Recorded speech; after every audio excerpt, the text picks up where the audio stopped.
Continuing with the Strength Arcane setup here. Gonna be, come on, show me my stream. There we go.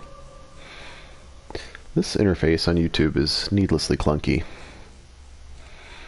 in terms of getting to the damn watch page.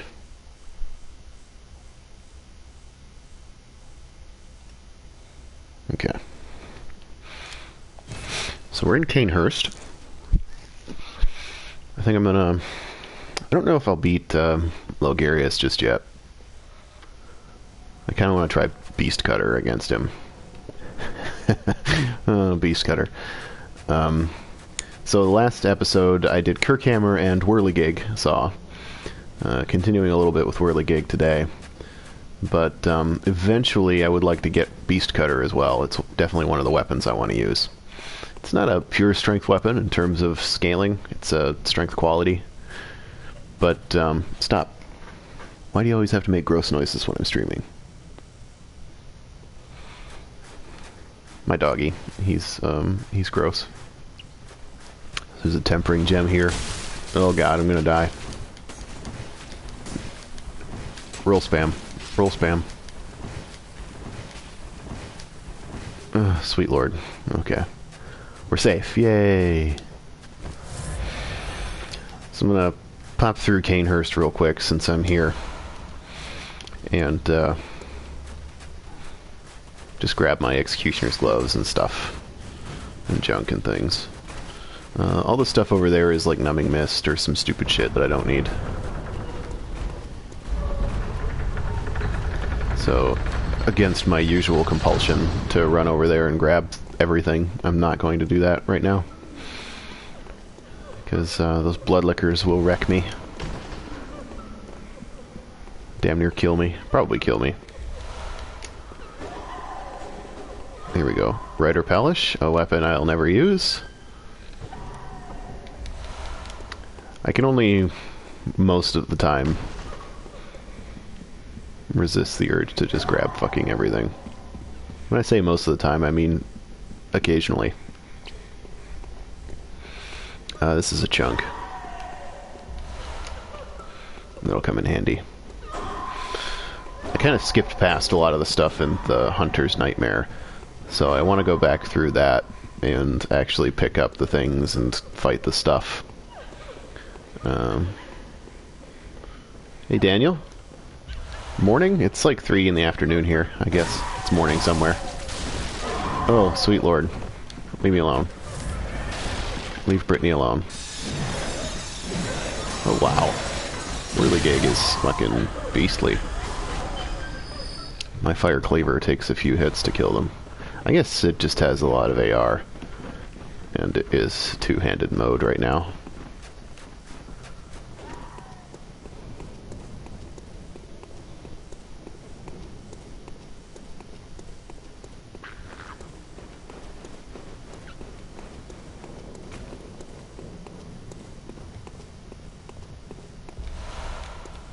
I intended to stream a little bit earlier, but I got involved in some arguments on the internet. It's always a good way to distract me. Argue with me. I'm not talking to you. I don't need to kill these guys. You don't need to kill anything in the game, honestly, except the bosses, but... Cainhurst is one of those areas that I don't feel bad about just running through and picking up everything.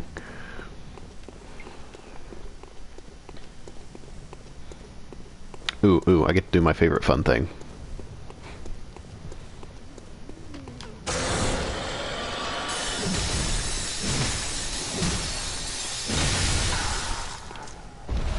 Sometimes I can get it to knock them both off, and that's a lot of fun.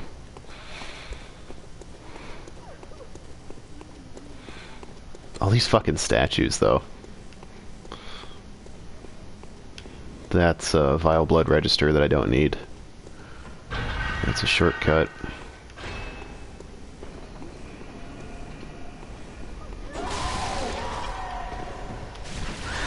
Don't talk to me.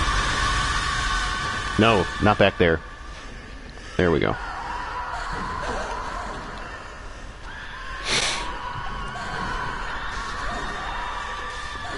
Evelyn I'll never use. It's fine.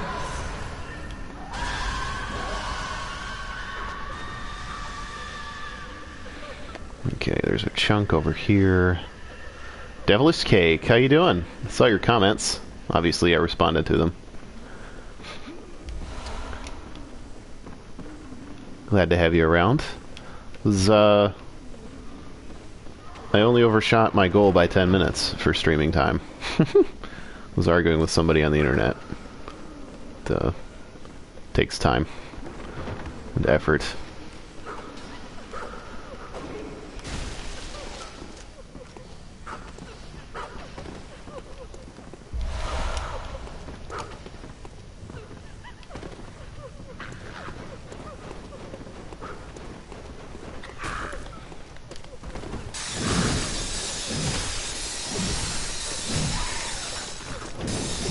Thanks for coming by for even a little bit. Friends are important. Oof. I'm glad you like the content. I try to be entertaining. I don't always pull it off. Sometimes I spend 10 minutes without saying a single word and I'm like, fucking say something.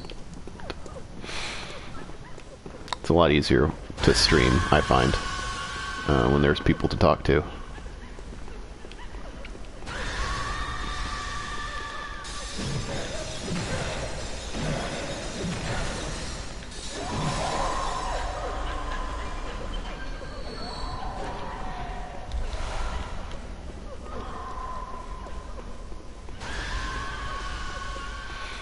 I intend to stream for several hours today, so I'll probably be here. Executioner's gloves. Yeah! Oops, that was the door.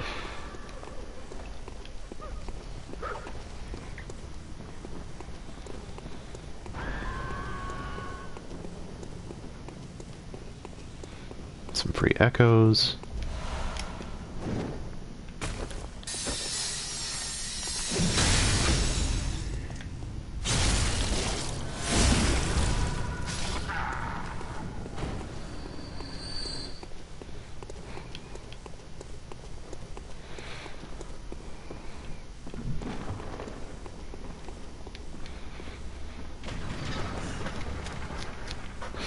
I don't know if I'll attempt Logarius, like I said a little bit earlier. Drop rates for gems in the Chalice dungeons. Bosses drop a gem every time. Enemies, it depends on the enemy and the amount of item discovery that you have. But with a lot of item discovery, like more than, say, 250, enemies that drop gems will tend to drop them more often. Again, the rates depend on the enemy. The only number that I know for certain is 260, because that was the number that allowed me to drop gems from brain suckers 75% of the time. But some enemies, like the dudes with the flaming weapons, just don't drop them very much. It's like a 25% drop rate or something. Without a lot of kills, it's kind of hard to nail down a specific percentage anyway. Because of RNG.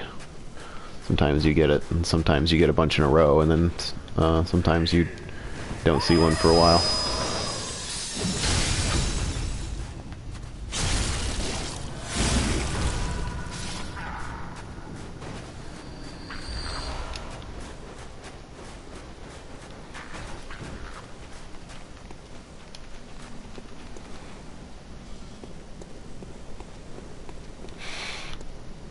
But probably the easiest way to just get a bunch of gems is to farm a boss.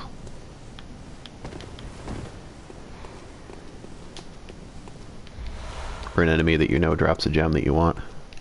Every enemy has a different format for the gems that it drops. And some of them are better than others. Not like talking about specific enemies, it's probably about as good of an explanation I can give right now. I'm gonna leave Logarius alone for a little while. I'll come back to him later. I wanna use Beast Cutter on him. Because I have a feeling it'll pancake him, and that'll be hilarious and fun.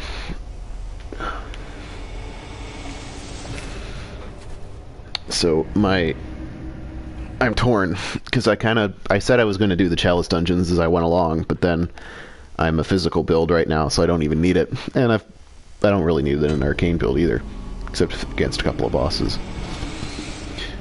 So I sort of missed my window for the first two Chalices. That should be done with a +3 weapon, I think, to be on balance. I'm going to be overpowered as fuck if I go in there right now. So what I think I'm going to do is I'm going to run to the Hunter's Nightmare real quick, grab Beast Cutter, and have a nice +3 Beast Cutter for the first Chalice. 12, 13, 14. Oh, damn, I can't afford all the Bloodstone shards I need.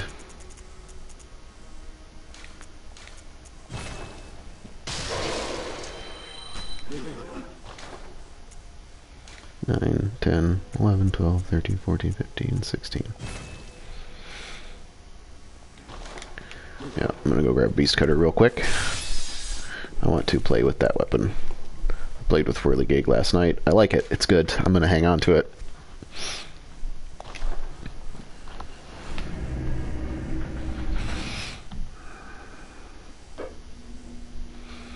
But I want to do the Chalice dungeons and get to depth 3. I'll have to go to the Nightmare Frontier if I want to get to depth 4.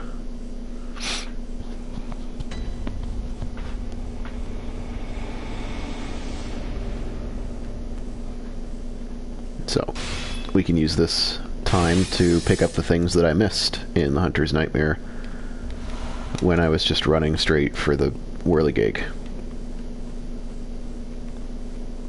So I'll get my old Hunter's set. I'll get my Beast Cutter. I grabbed Boomhammer on the first time through.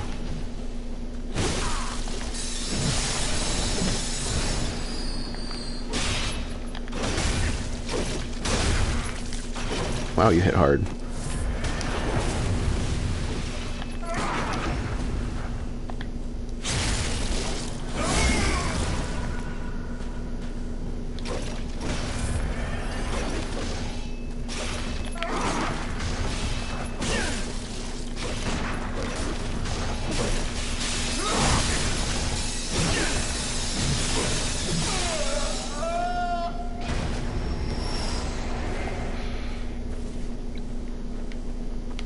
Okay. I forgot all the stuff that I picked up. Radial Cursed Fire. The dudes that have flaming weapons drop them pretty uncommonly. So you may need to put on some item discovery and just be persistent.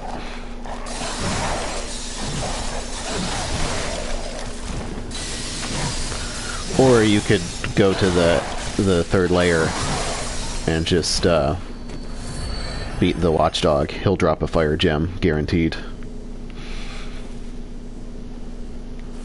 It won't be as good as the cursed ones, but it'll get you started.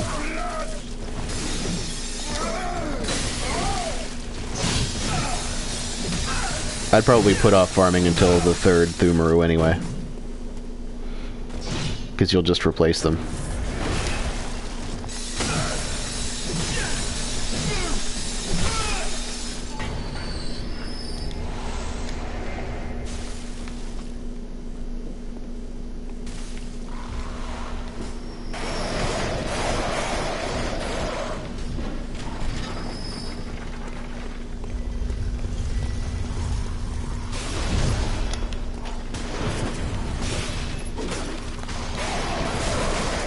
I didn't want to attack the crows. It's fine.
It's actually stolen from How the Grinch Stole Christmas. Roast beast. That's what they called the meal that the traditional meal that they would eat in Whoville for Christmas.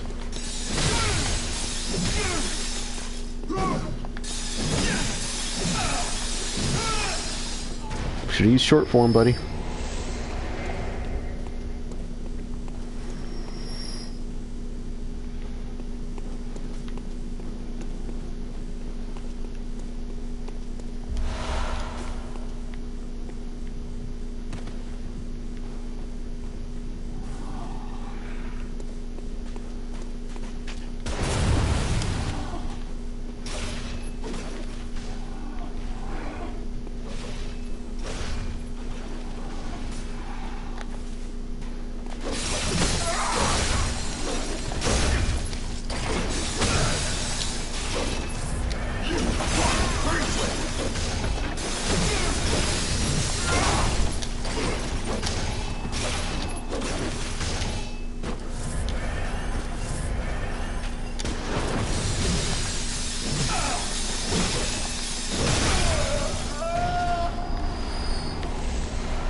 The Reddit guide for my gems is really outdated. The spreadsheet is probably your best bet, which should be linked in the guide, if I remember correctly. The Reddit guide was written before I really accepted the scaling gems as being intended, or at least that they weren't going to patch them out. So it still has all the gem setups are still primarily percentage radials, which are not the ultimate goal. The ultimate goal is those scaling gems. But like, I think I've shown multiple times that even just a little bit of fire damage goes a long way. You don't really need to farm for gems at every level of Thumaru.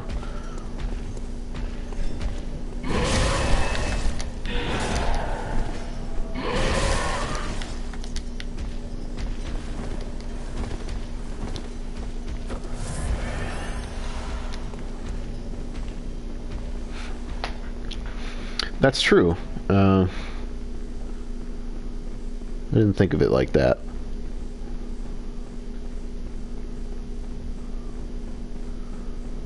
Maybe I should go back and rewrite that guide. I'll consider that.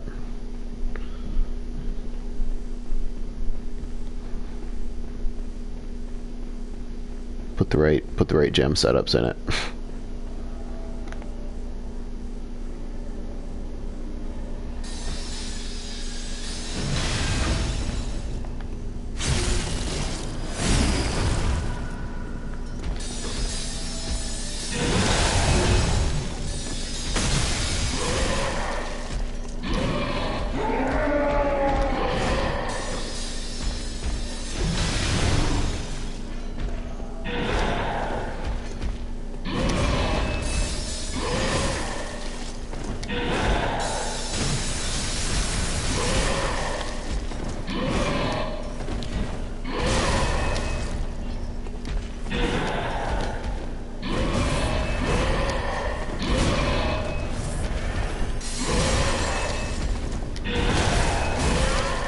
Bullshit.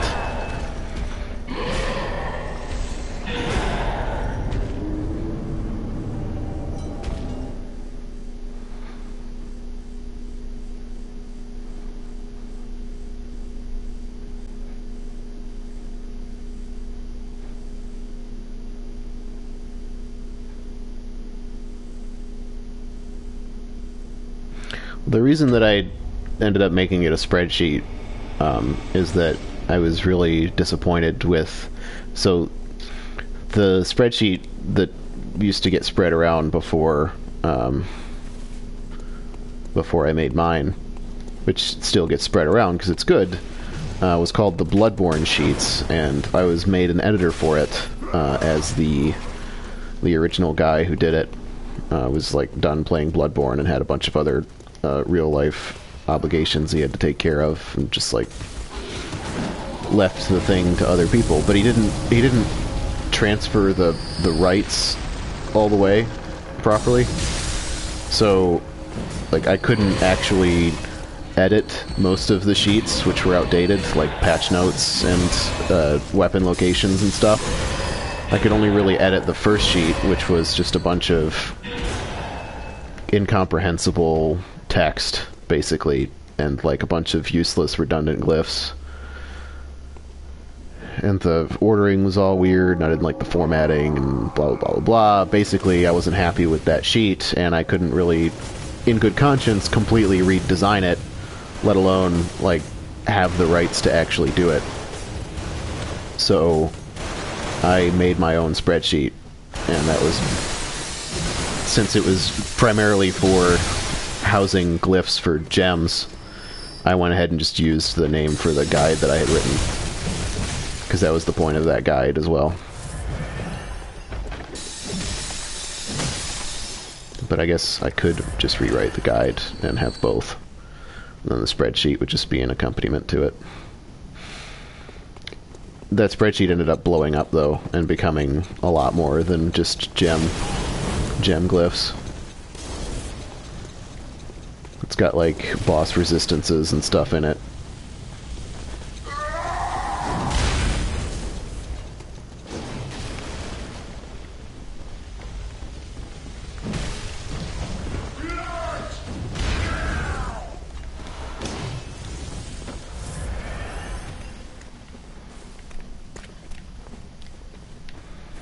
Alright, I need to talk to the beast fellow. I mean, it won't be a complete rewrite, because most of the stuff is just commentary about the weapons that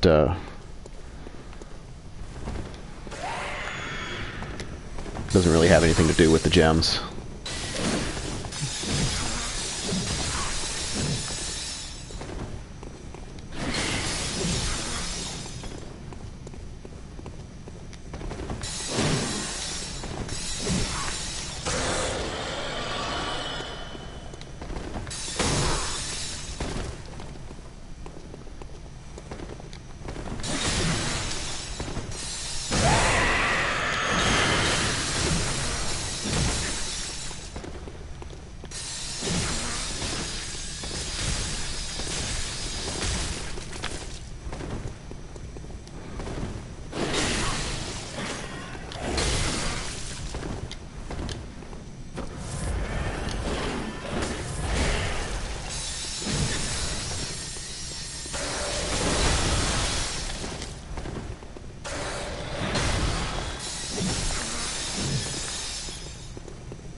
What the fuck?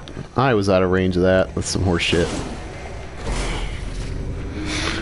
And we're getting fancy. I was trying to L2 stagger him in the corner, but I don't think I can.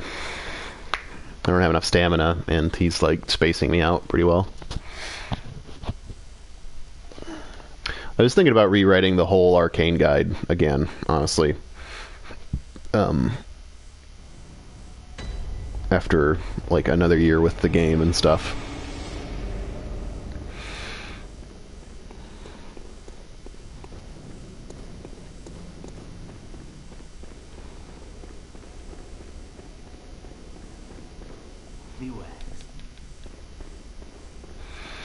So I might take that opportunity to rewrite that as well, and just sort of put them together. There's a lot of redundant information between the three things, honestly. How the fuck? Yeah. Beep beep. Scuzzy. Nope. Nope.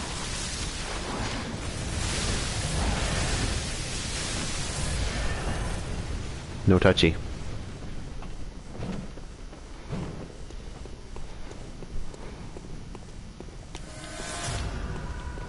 Okay, let's try this again. We'll just play like a normal person.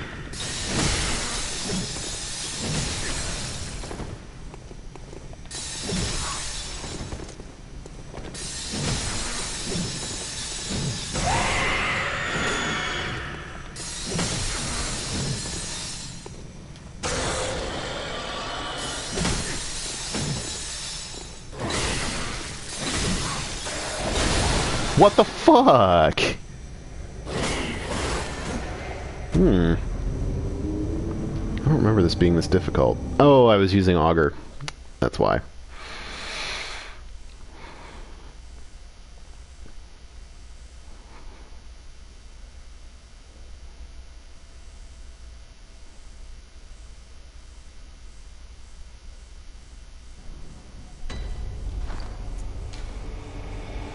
I do have Beast Cutter. I'm a dumbass. That's fine. I still need that powder keg badge. Oh right, I picked up Beast Cutter when I... See? Scatterbrain. I told you guys yesterday, over and over again.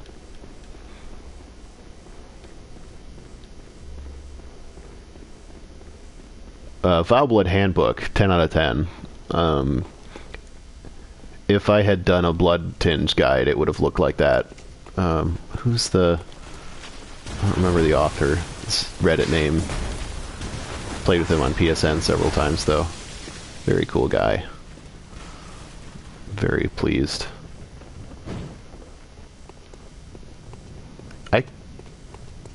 I wish... I mean, quality doesn't really... You know, it's like pick a weapon and do damage. Like...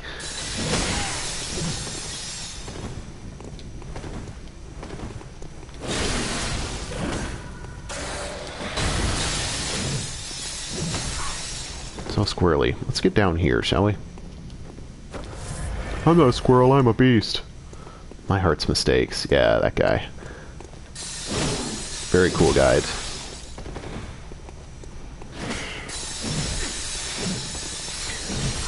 The reason guides like for Arcane or Blood Tinge are a good idea is because you don't get a lot of weaponry for them until later. Whereas, like, physical builds have their weapons and gems from the get-go.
don't know of a guide for a beast build.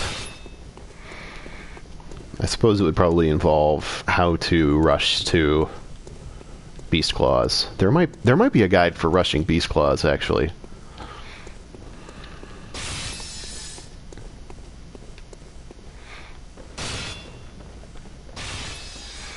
Okay, now I don't have a lot of vials or bullets, so the Gatling gun guy, we'll give him a shot.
Shit! What the fuck was I stuck on? The wall. Classic.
Excuse me. Oops. You'd think I'd learn that jump better. You'd think you'd be wrong.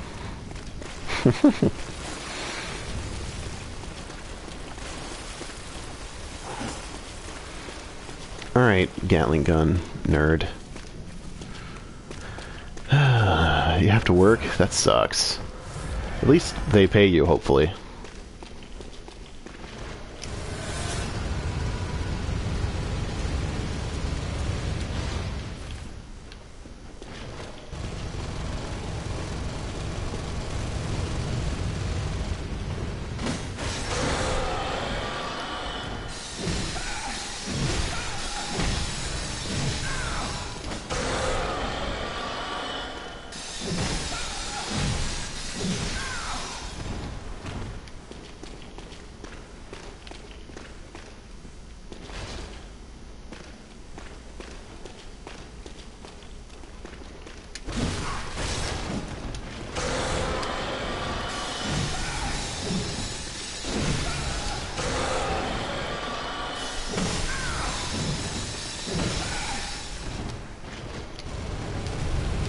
Dodge.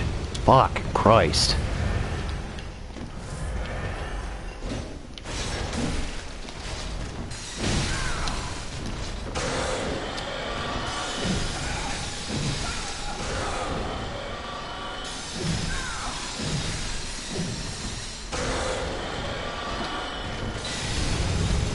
Dodge.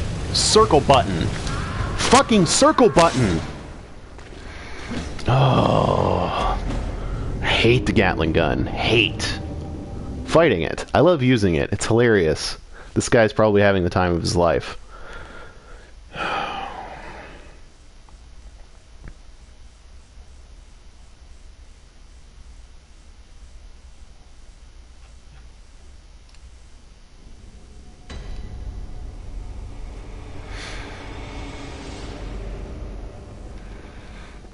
See, the problem is, I'm not scumming this asshole.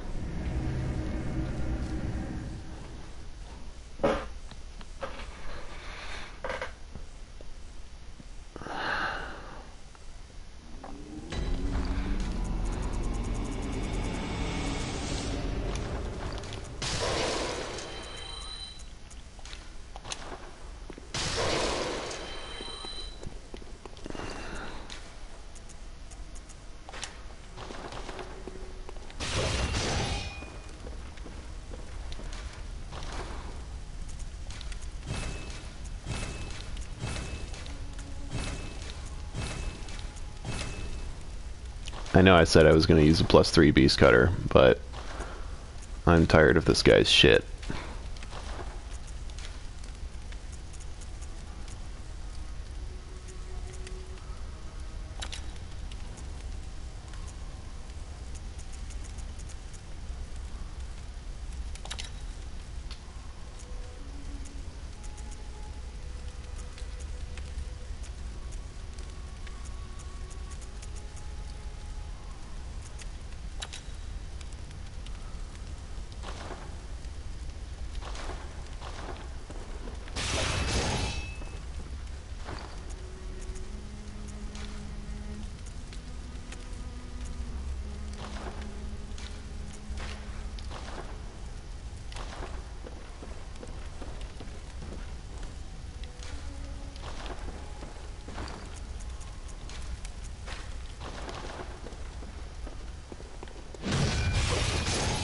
I don't know why I always run out that door. Because I'm a silly goose, that's why, probably.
No.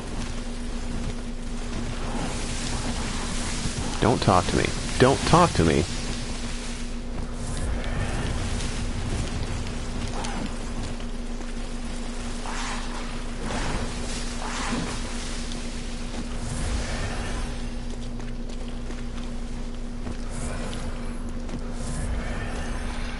Okay, now the question is, can Beast Cutter outrange his horse shit? I mean, Gatling gun.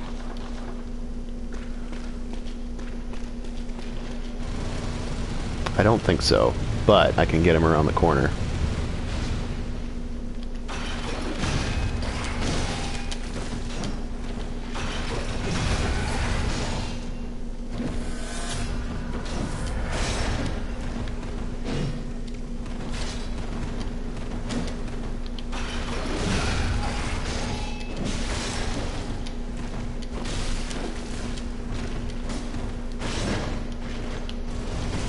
Stop. Stop. Stop. Stop reading chat while you're fucking fighting the Gatling gun guy.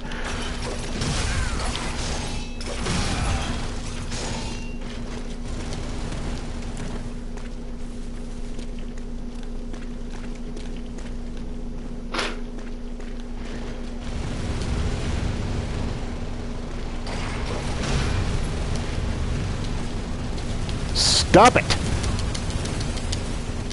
Fucking Gatling gun! God! Worse than fucking L2 spammers, I swear to God. And if you don't stop making gross noises, doggy.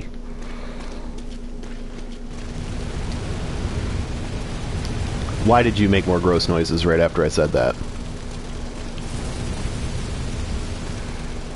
Lock-on distance is longer than... or the initial lock-on distance is longer than fucking Gatling gun's range. Seems fine.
Okay.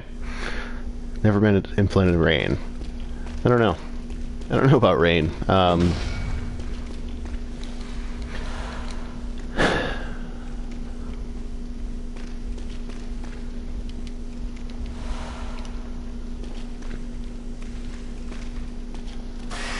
shit may be way saltier than it should have.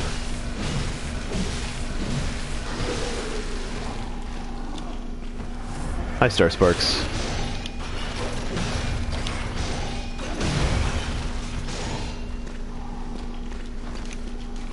No.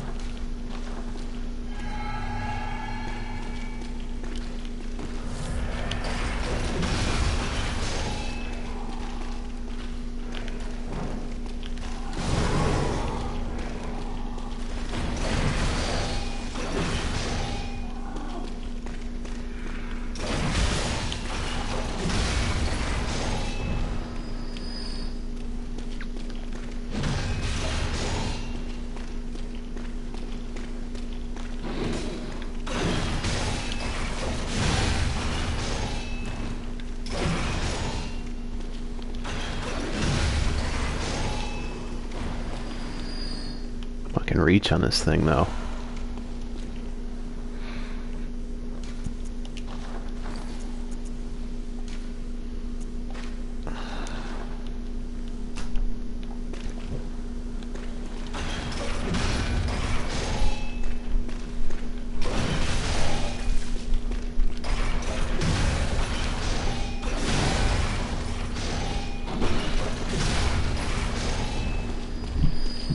Long-range pancakes. This is gonna suck. I'm gonna grab the items first.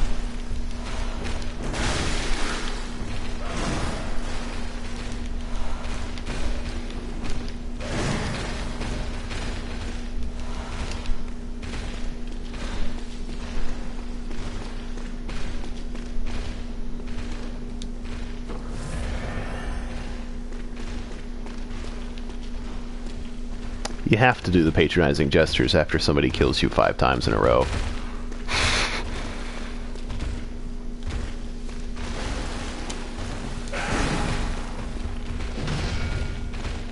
He jumped back down in the fucking... That's cool.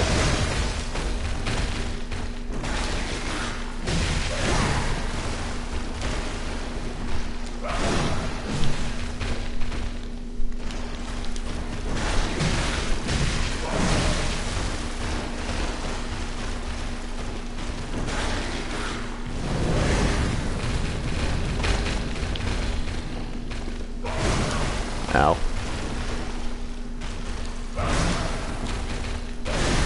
Why?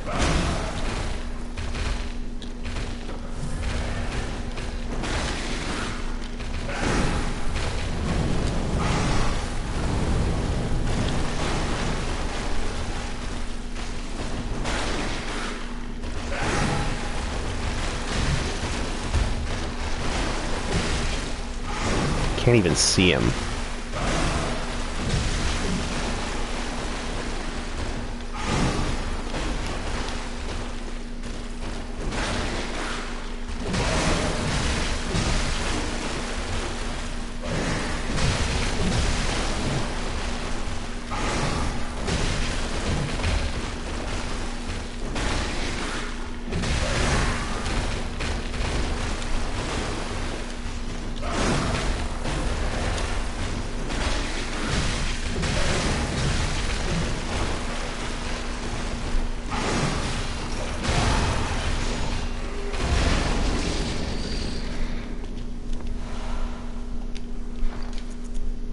Really a warm one? Thanks.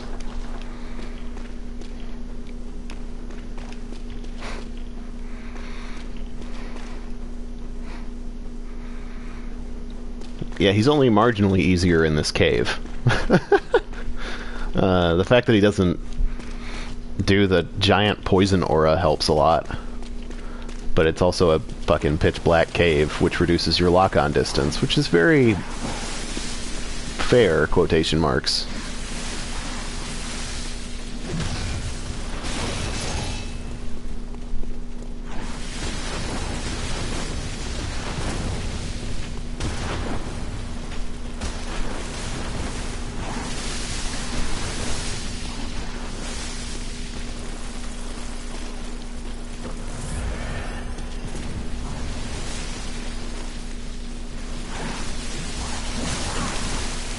I'm just here for the pants. Leave me alone.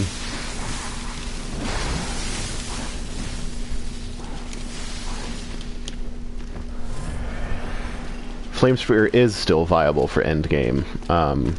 It's not great in the Chalice dungeons, but as far as beating the main game, you can.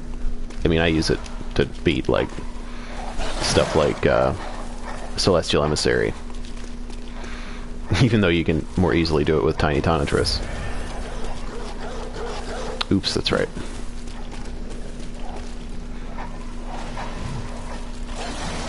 I'm in a pickle. No, I want to go up the tower. You don't understand.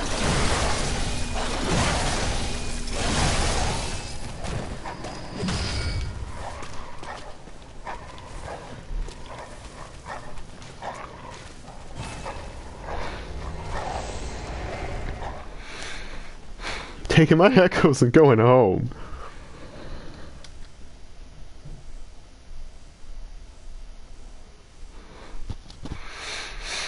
Hello, welcome back. Got the usual suspects here today. Pretty good. I need to take stock of what I have and what I can use. I need to go back to the Hunter's Dream, get some levels.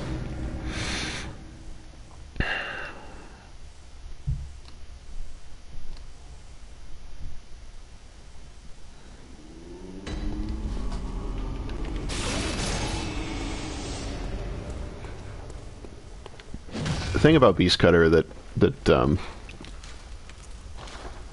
is supposed to be a balancing point, but just makes it inconvenient sometimes, not all the time, but sometimes, is the massively low regain value. It's just one of those things. I got to Cainhurst and ran through that. I didn't beat the boss. And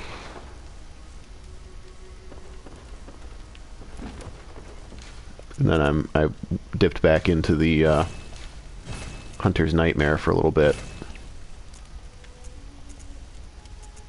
I think it'll be Lost variant on these too.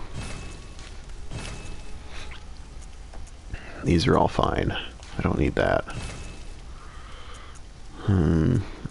Cannon and Gatling gun, yes. Wooden shield, yes. Evelyn, no. I can sell my extra gloves and boots.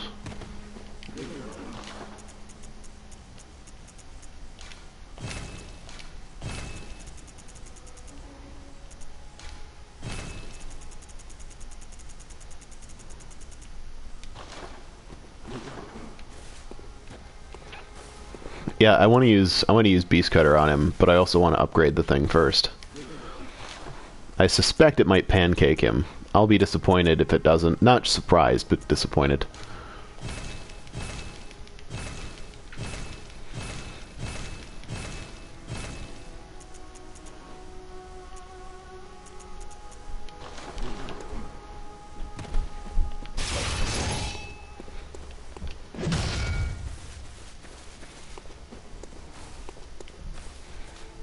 I'm trying to decide which weapon I want to upgrade the most first, though. Because all of these weapons are really good. I have used Beast Cutter a lot, though, and it's a lot of fun. It has the lowest AR base. And the lowest scaling. But it has the advantage of a lot of reach. But it is very slow.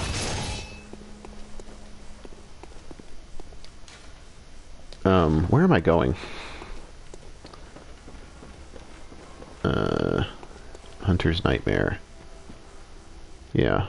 Okay. I have the full Hunter set, right?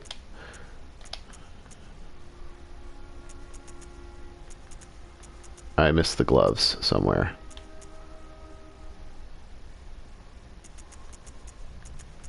Constable. I missed the constable's gloves. Okay.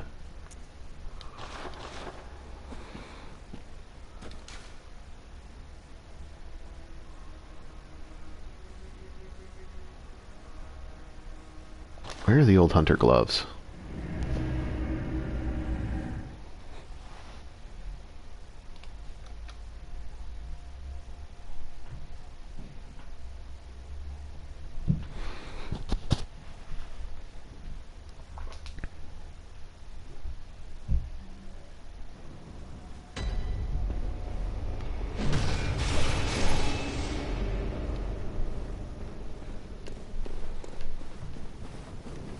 There they are.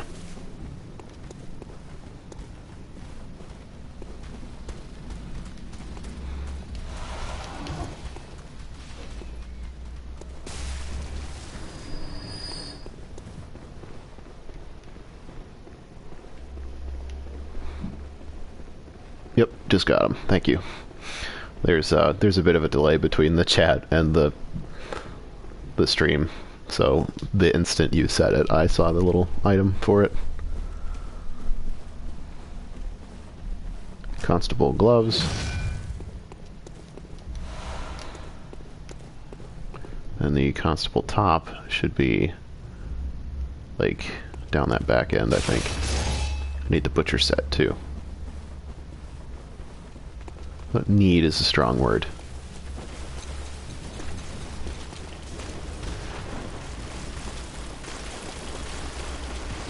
Blood liquor butt.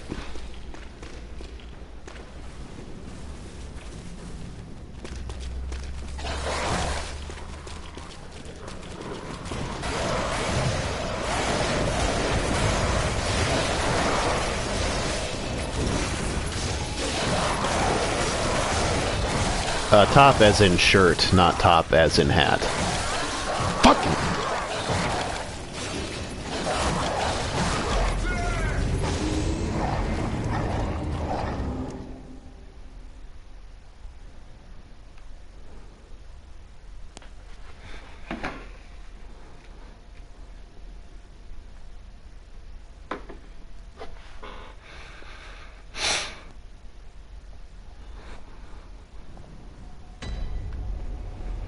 I think Victor enjoys me dying a lot.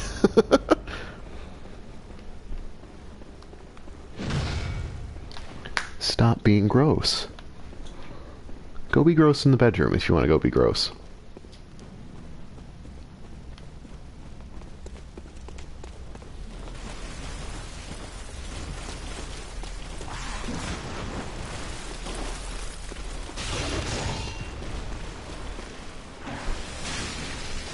Alright.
The issue with Ludwig's Holy Blade is that it doesn't scale from both Strength and Arcane at the same time.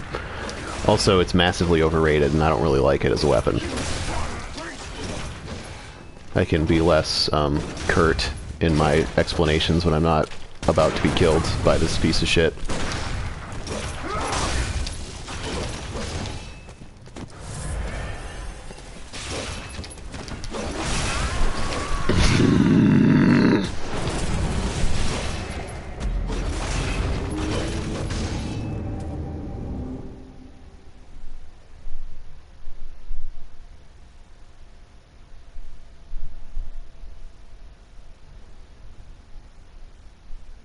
So it'll be fine. 50 arcane is fine for an arcane weapon. Infusing Ludwig's Holy Blade with arcane, for example. But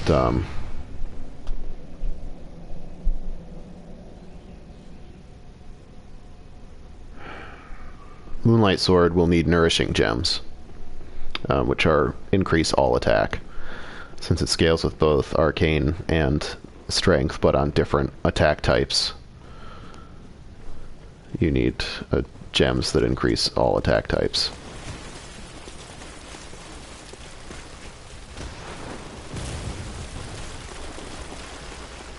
But you don't need them, but they make it very easy. Thanks, that's a nice consolation prize. They're not that OP if you know how to parry, which is not something that I can claim. Also, I'm kind of very salty right now, which is not a good time to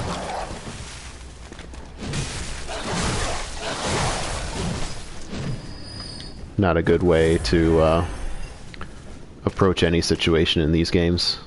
Being impatient and frustrated are recipes for disaster.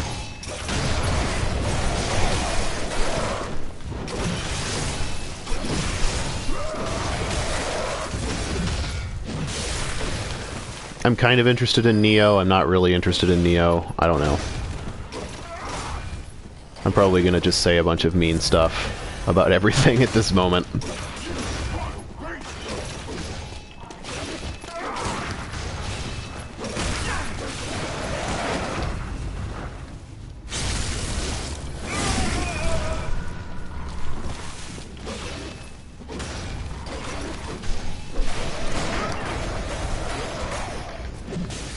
Bullshit! You didn't have your fucking crows around you, you fucking cheating.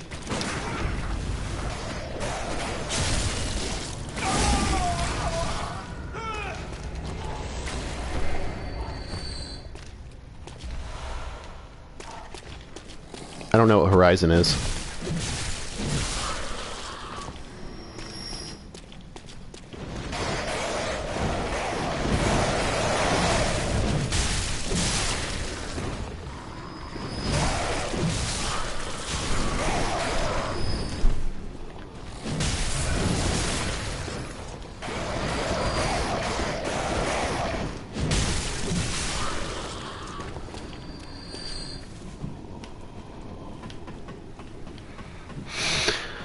I would say elemental gems for the Ludwigs and nourishing gems for Moonlight, definitely. I think that's the constable top, isn't it?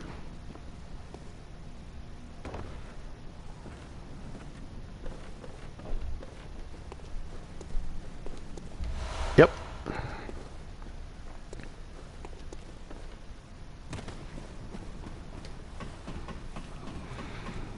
Well, I didn't lose all my souls to my memory on my Arcane playthrough last week.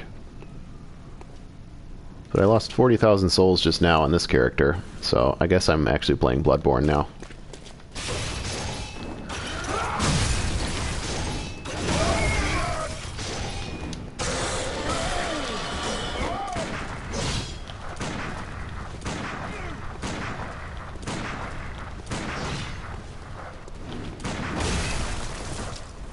No, it's fine.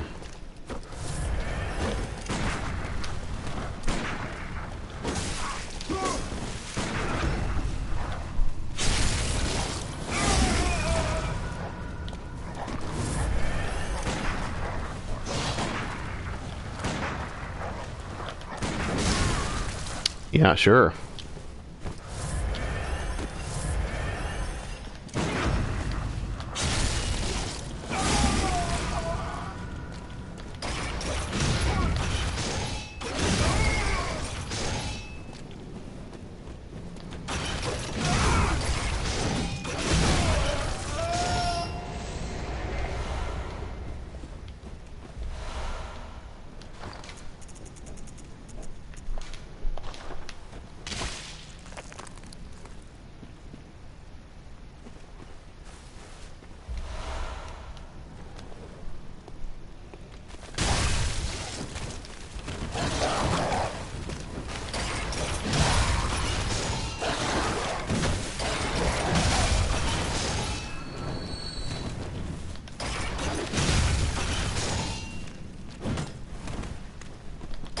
The beast guy at Gilbert's house is Gilbert.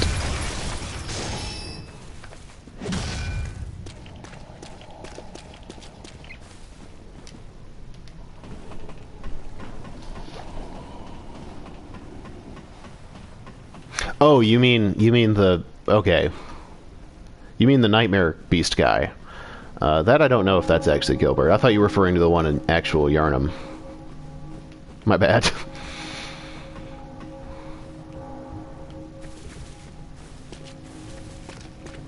No, Gilbert is just a civilian.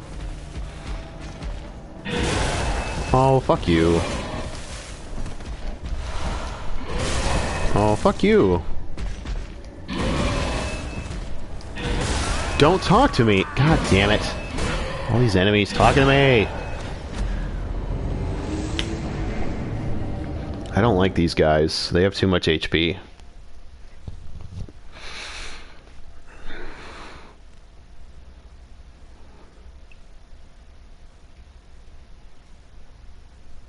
The good news is I'm actually at the other lamp already, so meh.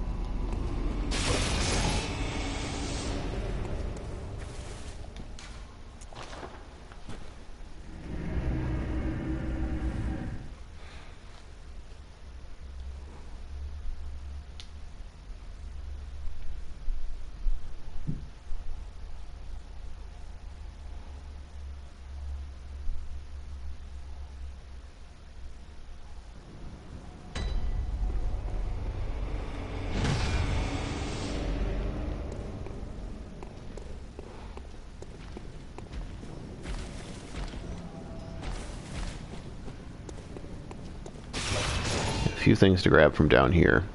I ran through here for Whirligig, but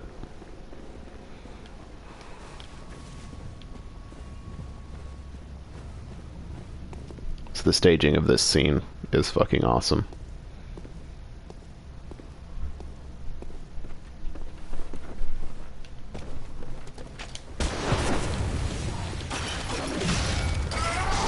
Baloney.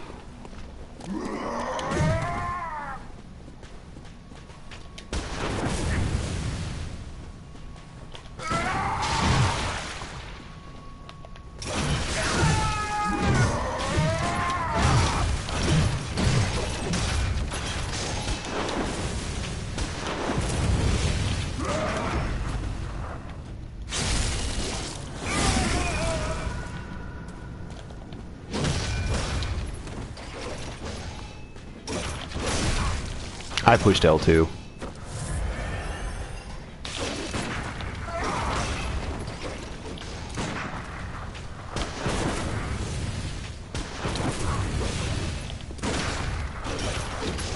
Oh, you're just gonna shoot over his head. That's great.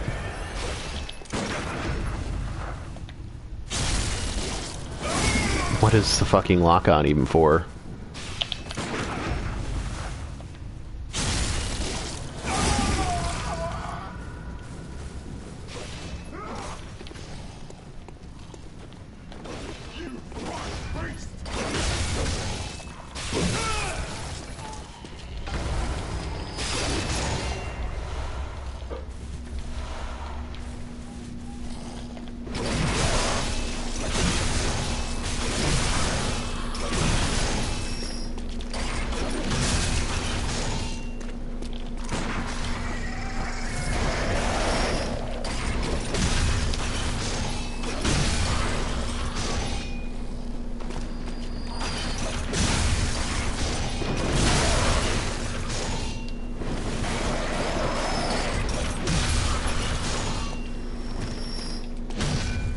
Crows.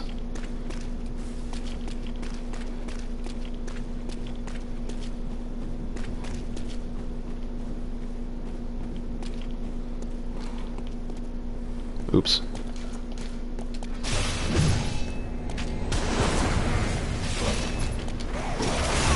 Great. Now I get punished for my stupidity.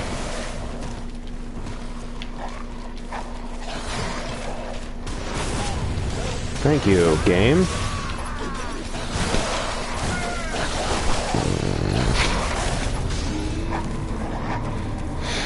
It's fine.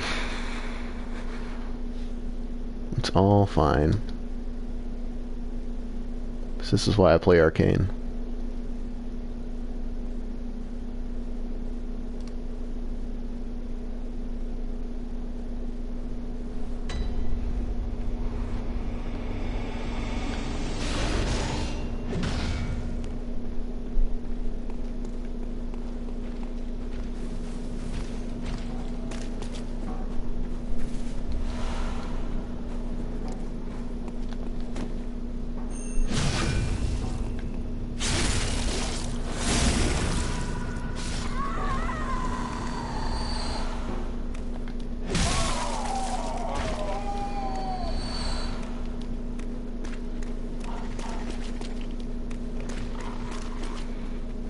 Okay.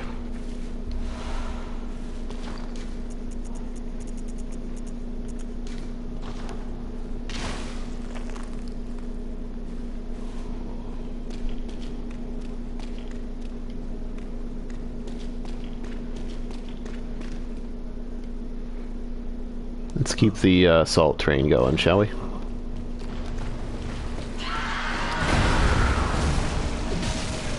Wow, that doesn't do any damage.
Bullshit. I was running.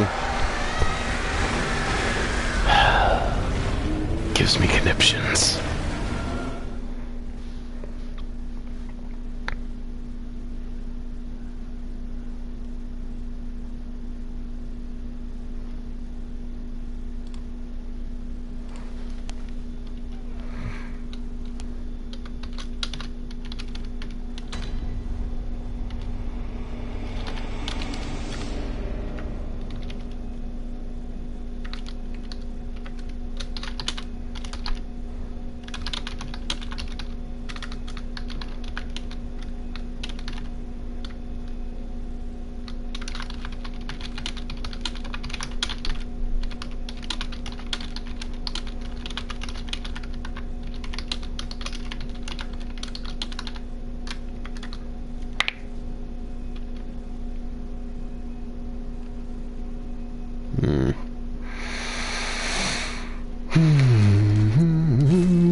Hi, dog.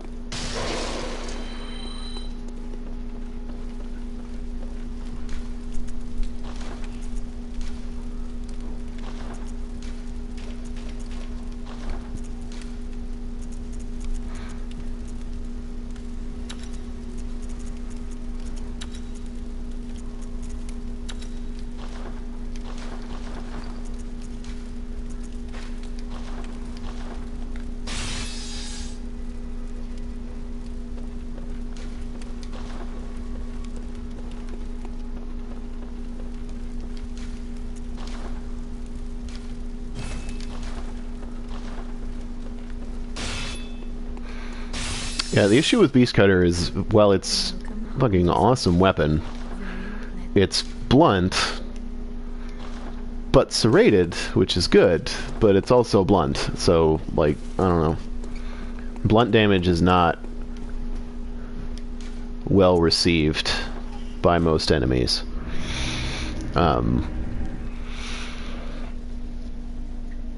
So in many cases, the serration just sort of offsets the fact that it's blunt. But once you get good gems, you can get like blunt damage exclusive gems, adept gems, right?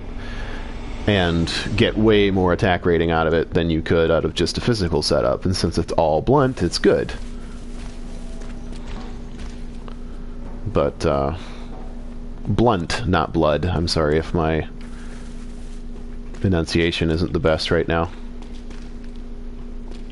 Like blunt, like from a hammer.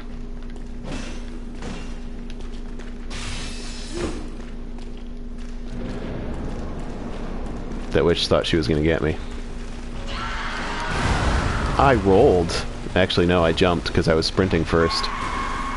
Because this game loves me.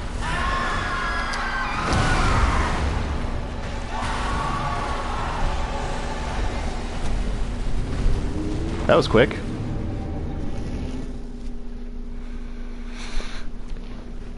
Stop. I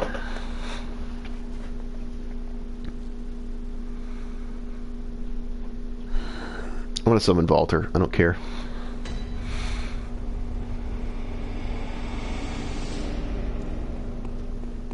Actually.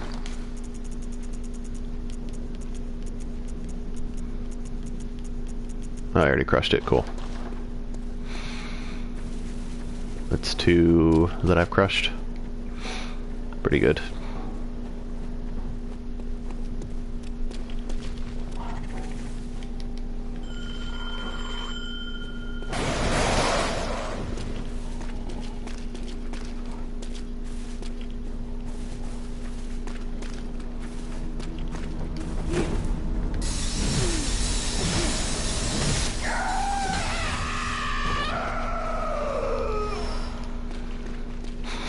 Was your first meeting with Lauren Darkbeast you running up to his face and then getting one shot by his area of effect attack?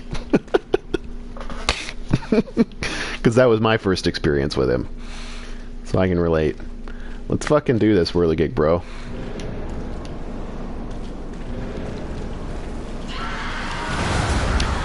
Again, with the jumping instead of rolling.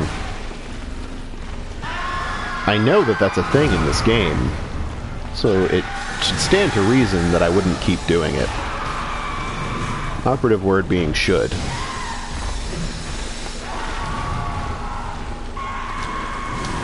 I dodged twice? Question mark?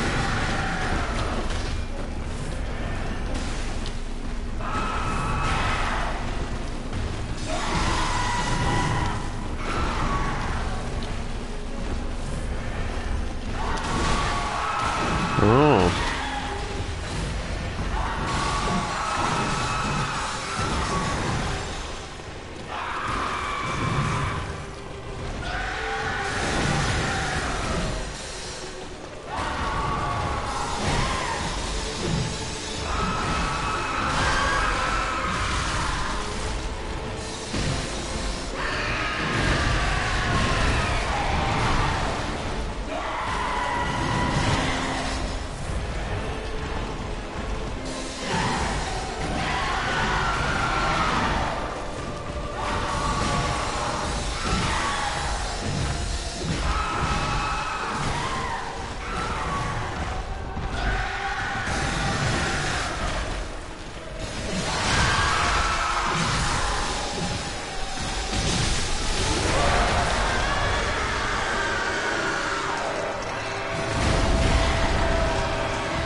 I can't be certain, but I think Valter has infinite heals until the second phase.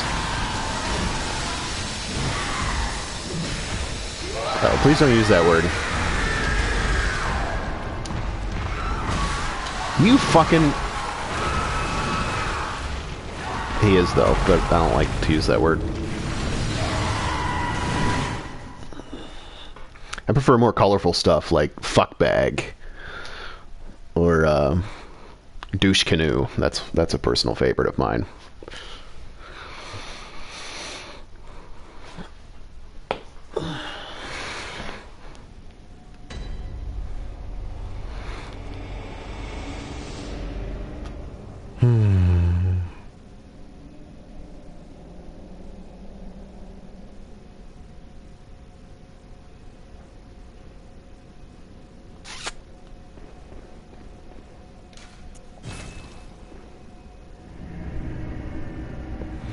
No, that Phantom just has the whirligig saw, and I have the same weapon as him in that case.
Yeah, he's not. I'm not doing myself any favors by only doing it with a +6 weapon. Recommended upgrade level for the DLC is +8. So instead,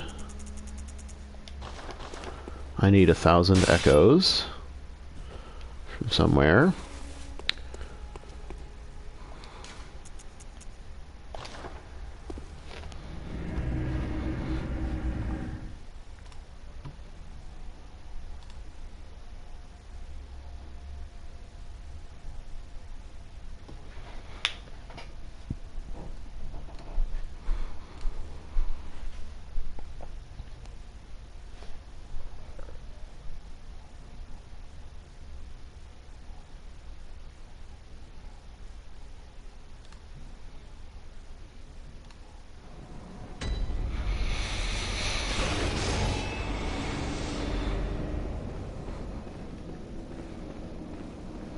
If Ludwig were in a cursed dungeon, I'd be upset. Conniptions, etc. Oops, I was looking for... Make sure I had for church bow. Yep, I do. Okay.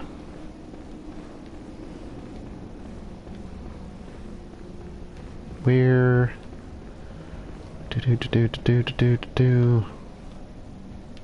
Right. I should have started from the Amelia lamp. It's fine.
I think Frenzy would have been fine if it dealt half of your HP. 75% is a little above what should be necessary, especially because the enemies that primarily inflict it also deal damage. Like, I don't know. I guess it's not that bad.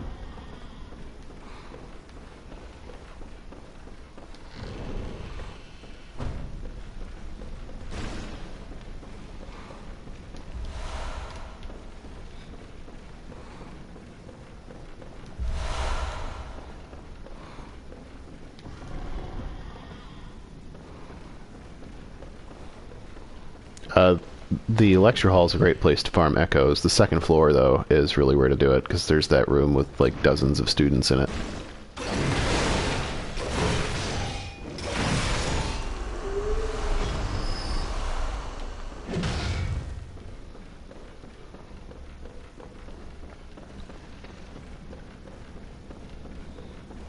Or no, it's this floor, right?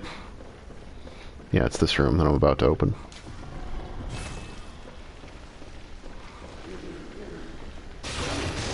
Good early game place to get some echoes.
Tentacles!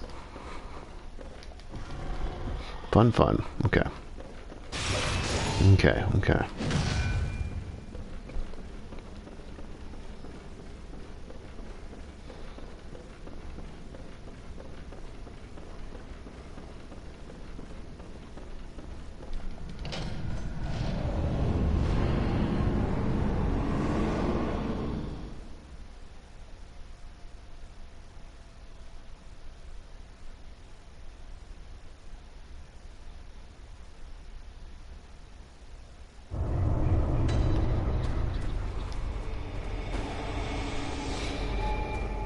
Okay.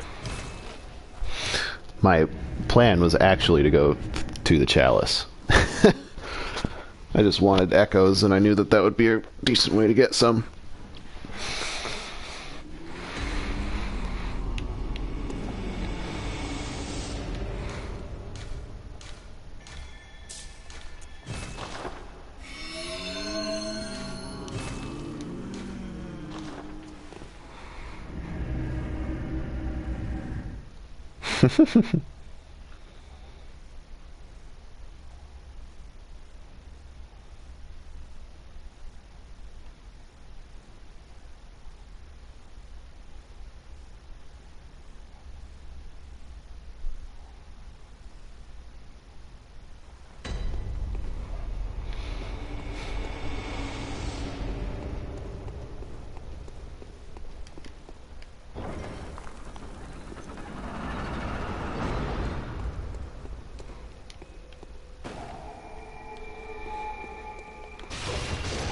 Spaghetti students.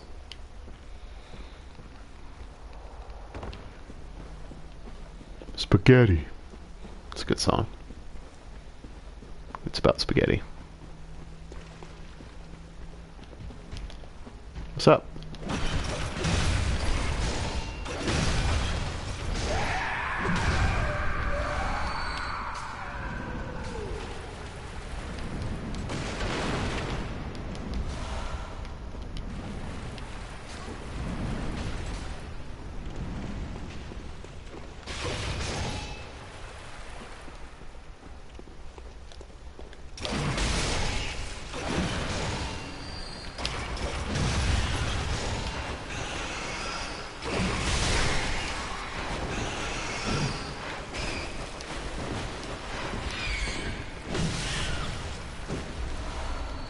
Aw, rats. Sorry. Not sorry.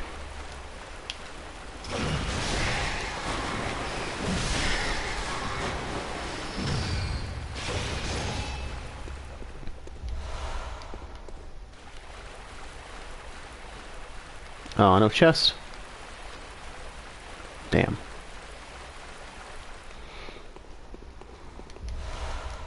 That was pointless. Thanks, video game. I guess I don't know what I would expect from the first Chalice, where it's like your introduction to stuff. Like, ah, this is what a Chalice dungeon is. And you go, oh, thanks, game. Way over leveled and over upgraded for this shit.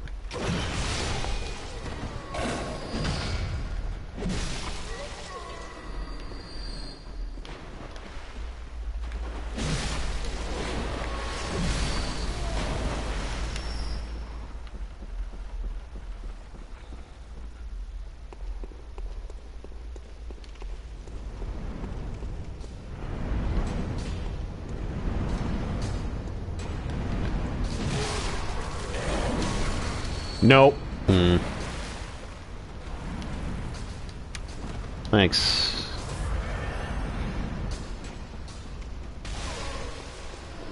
Hello, Roven. Did I pronounce that right? Reuven. Welcome to the stream. Just finally getting around to the Chalice dungeons on this character because the main game is frustrating me. So, time for a little break from the salt. Taking some sanctuary in the Chalice dungeons. Boo! That was a bad joke. Even I thought that was a bad joke. Salt and Sanctuary. Hey now.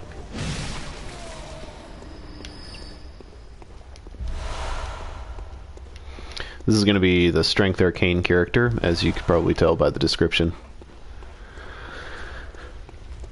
Mostly Strength now, very little Arcane. But hopefully with this Chalice delving, I'll be able to remedy that situation. Can't parry with Flame Sprayer, for the record. You can get your shit rocked with Flame Sprayer, though.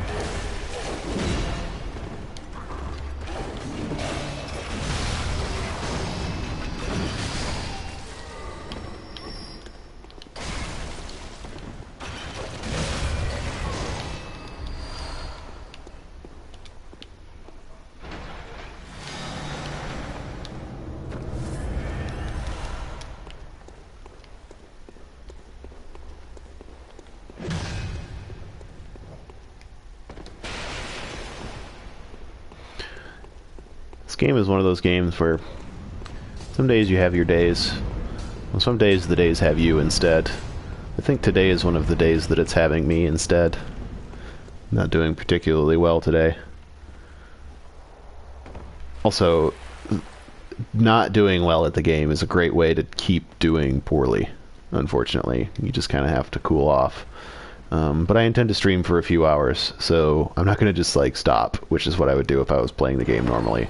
I'd, like, stop, go take a shower or something, and make some pizza rolls or some shit. But instead, I'll just play through the Chalice dungeons that I'm massively over-leveled for.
I've played around with the Tombs Prospectors before a couple of times. It's pretty fun. I like to do the glyphs instead of, like, exploring new ones, honestly.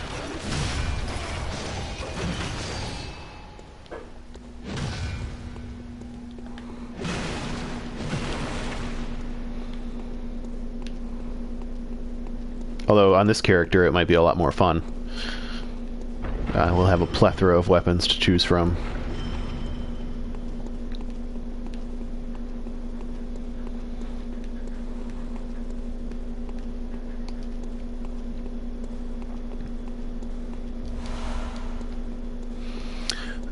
My favorite weapon's probably Saw Cleaver.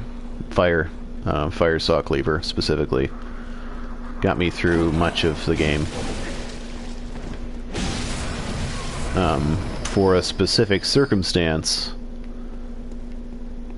I like Cause Parasite a lot in PvP. And Logarius Wheel as well in PvP. Holy Moonlight Sword is a classic favorite as well. It should come as no surprise that most of the weapons I'm mentioning are arcane weapons. Let me see. Oh, I really like Beast Cutter. And Kirkhammer. I probably jizzed all over the screen several times about Kirkhammer. That was gross, I'm sorry.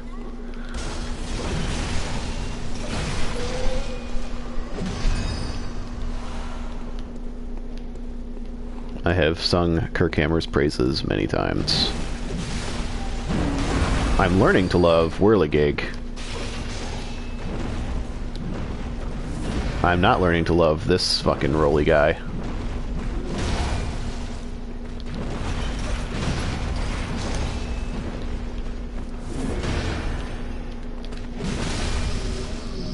Fortunately, I'm over-leveled. Yay!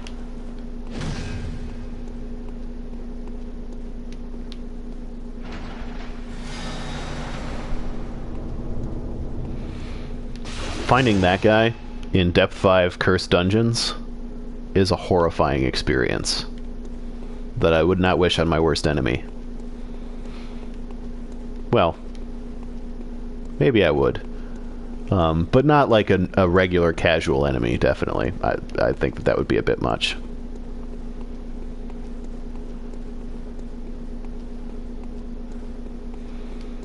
Beast Cutter is fucking awesome. It's a spacing weapon. So like if you're not totally into Kirkhammer, Beast Cutter with the reach might be a little more fun. The disadvantages of Beast Cutter are how slow it is in trick mode, the utter lack of regain,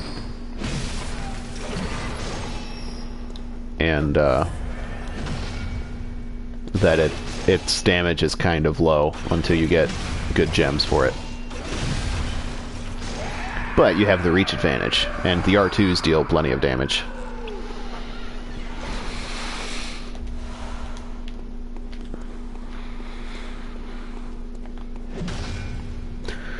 The one-handed mode is pretty similar to Hunter Axe in terms of speed and power. So if you actually get used to one-handed Hunter Axe, one-handed or normal mode Beast Cutter would be not that far off.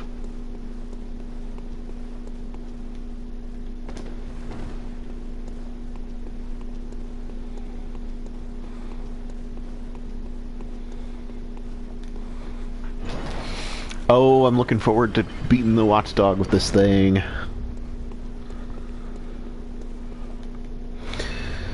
First the Watchers, though.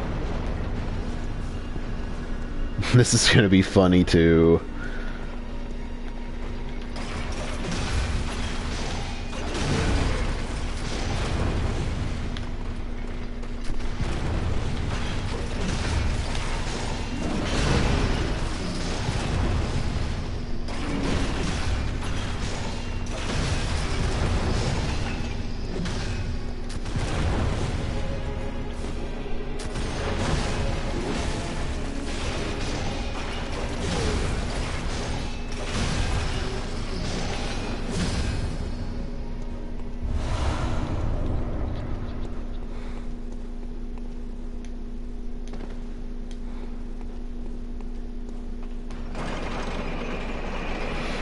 Helmut.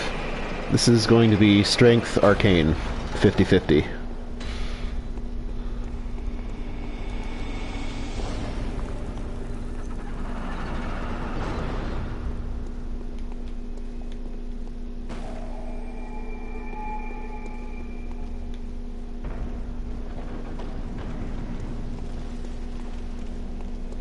Isn't there a... Nope, just a post-boss in this one. Right now I'm level 53, which is a little anemic for what I was trying to do, which is Ludwig. Honestly, more so than level, upgrade levels of your weapon matter a lot. And my weapons are only +6 right now. So I'm still on the fence about which one I want to get to +8 or 9 first. So in the meantime, I'm stalling and doing the Chalice dungeons. The first 3 Chalice dungeons. Ooh, I want to try a thing. I want to try a thing.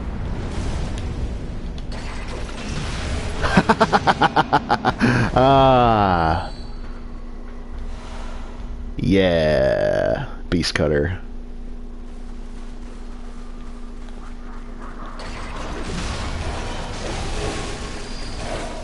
Please no Reki.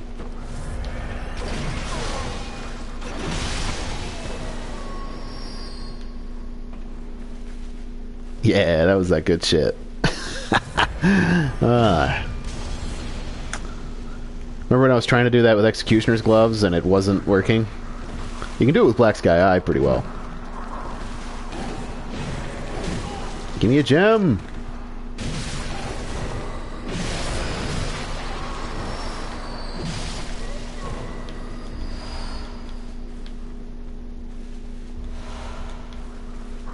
Go away.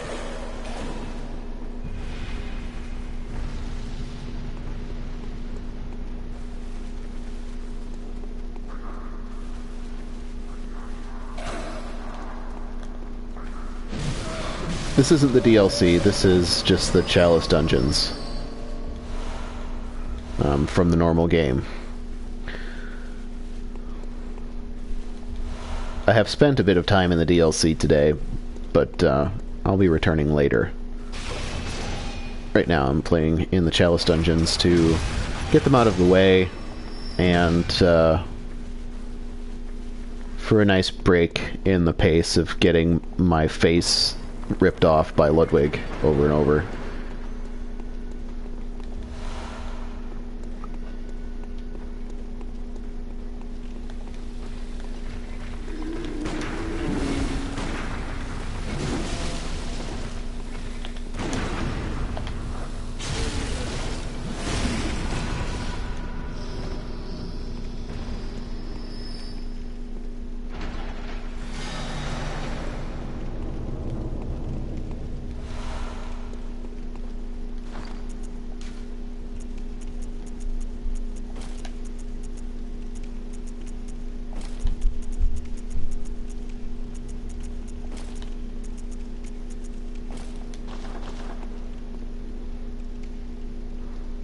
Much better.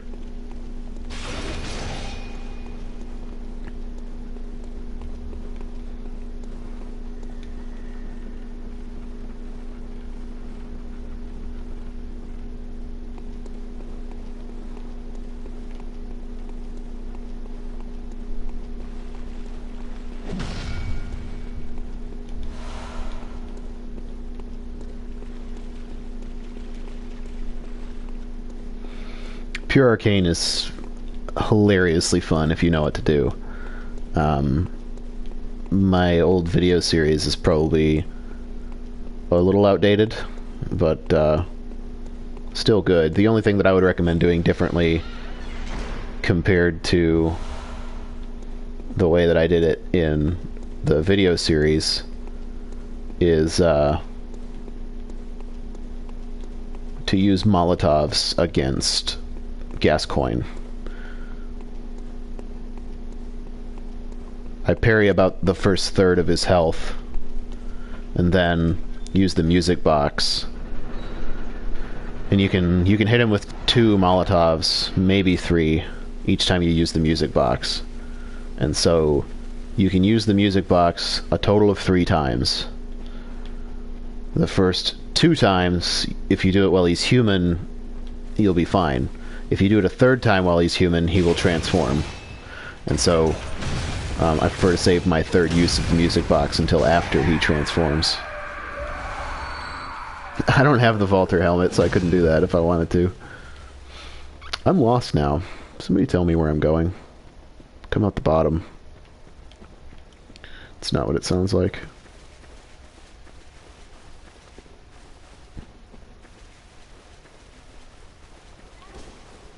Guess it was... yeah, here it is. Okay.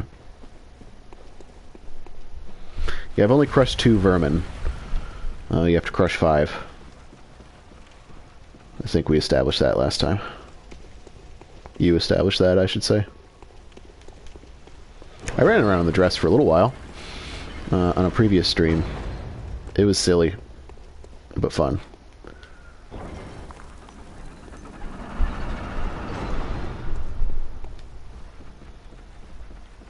I'm down with the butcher stuff right now, though.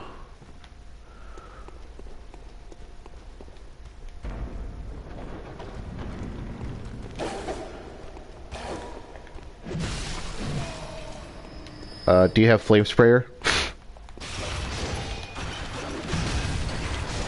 you have flame sprayer, it makes Amelia a joke. +3 recommended.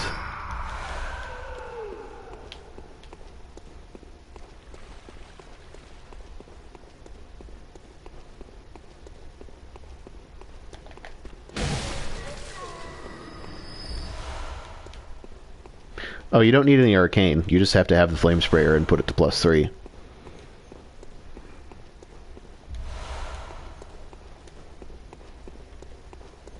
You can do it with 9 arcane.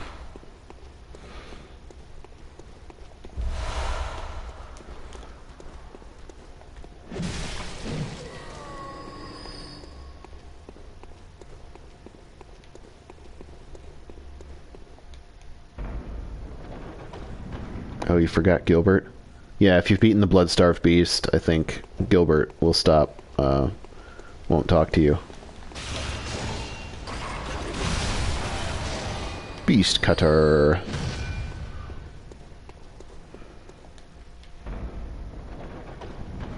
It gives you the Flame Sprayer after Gascoigne, but before Blood-Starved Beast, if I remember correctly.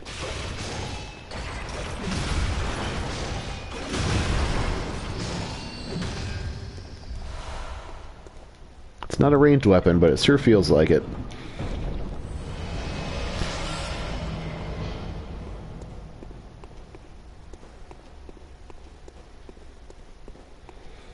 I mean, you don't need the flame sprayer.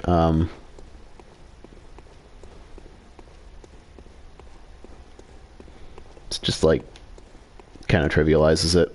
So you can just stay behind her butt and spray her with the thing the whole time. Dodge the radial attacks. There are many good weapons for arcane. Any weapon that is purely physical damage can be used in an arcane build, and it will be good. You just have to have the right gems for it. There are a couple of interesting weapons specifically for arcane builds, like Holy Moonlight Sword, Boomhammer, Tonitrus, and Logarius Wheel. But they're kind of end game, because you need good gems to make them work. Whereas for the majority of the game, all you really need is a fire gem and a saw cleaver, and you're good.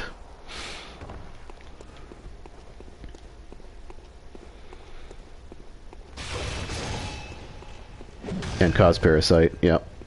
Good catch.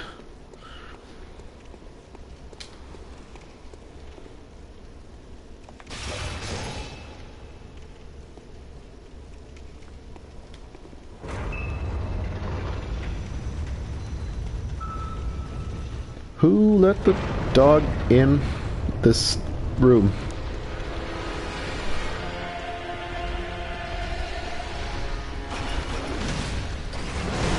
Owies. Ooh, the recovery on that is not forgiving for this.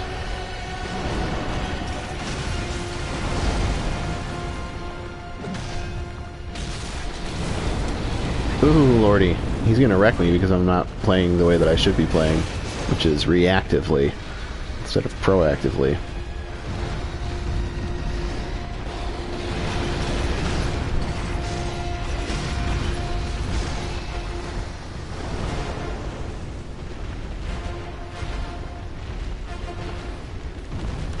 Pizza and spaghetti.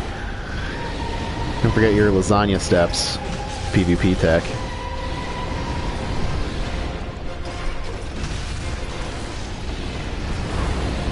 Or was that ravioli?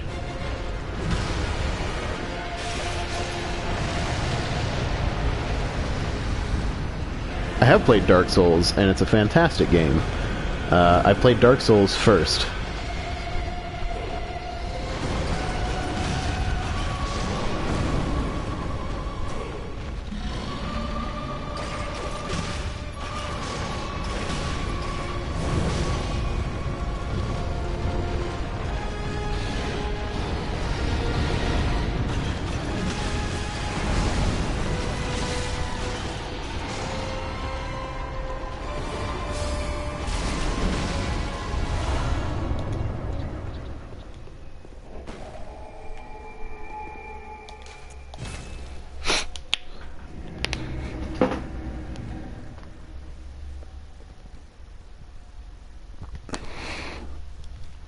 Okay, now for Chalice number 2.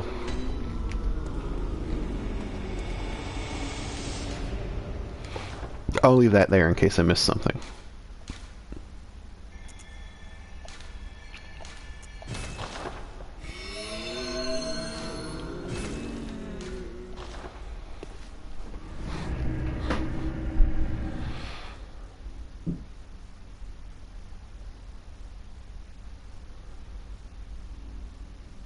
I kind of want to make some pizza rolls. Speaking of Italian-themed cuisine.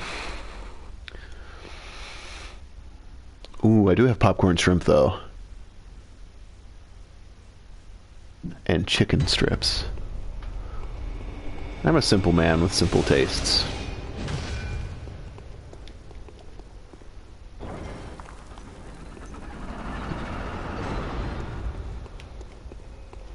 I like things like beer and pizza.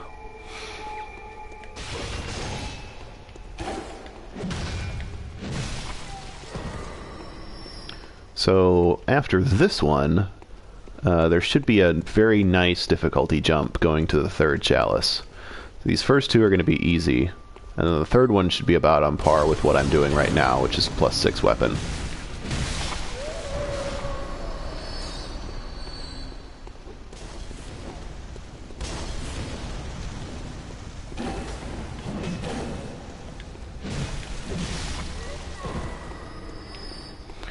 I mean, they're not going to last that long.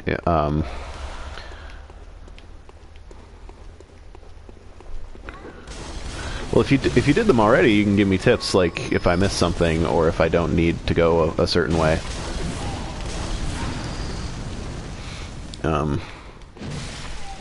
But I'll be doing the first 3 right now, and then I have to go to the Nightmare Frontier before I can get access to Depth 4. But I decided I should probably do the Chalice dungeons before I do the DLC.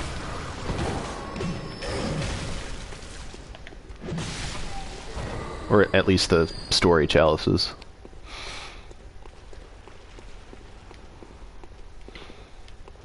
Layer 2. That sounds right. It's in a,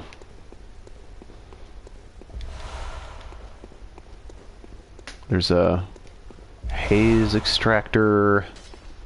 I don't remember where everything is. I suppose I could look up the sheet, but I'm too lazy to do that. Oops, I wanted more light, so I took my lantern off. That seems like a good idea.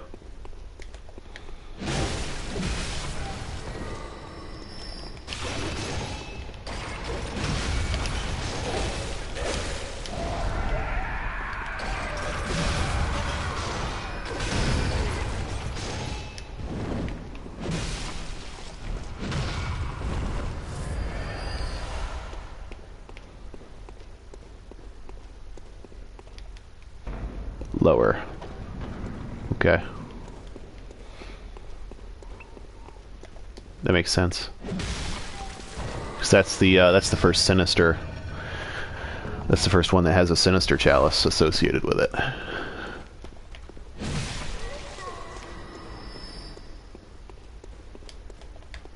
Which is purchased from Bath Messenger. Somewhere in there, 3rd level, I think.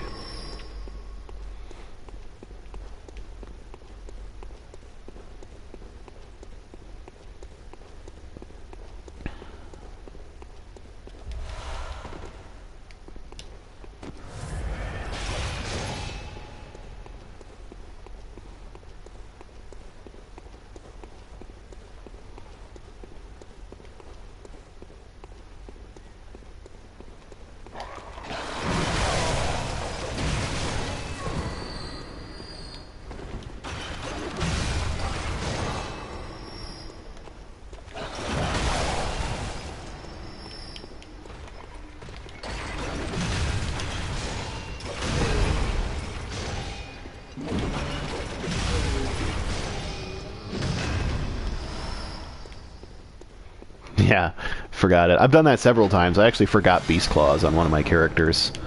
Like the 3rd one that I went through the chalices with, so it was pretty embarrassing. But fortunately, once you've opened the chalice, you can just open up a shared version of it and blaze through it again.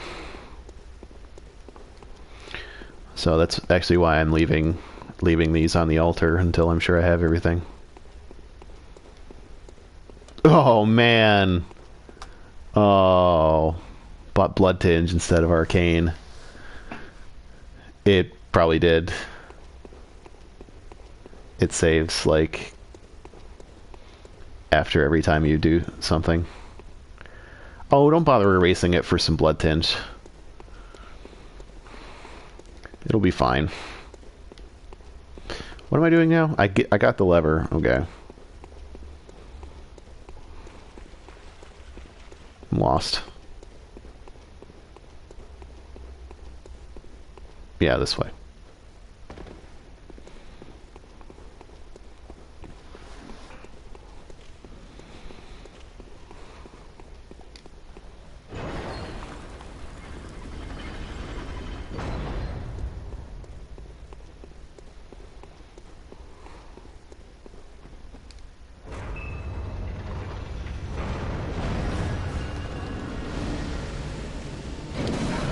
I dodged.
Some PvP pro strats.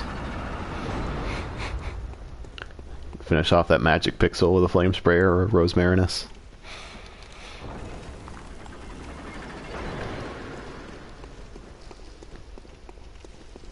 There's a door there. No, this isn't the one with the chest. I'm not talking to you, Scorpions. One of these has an item.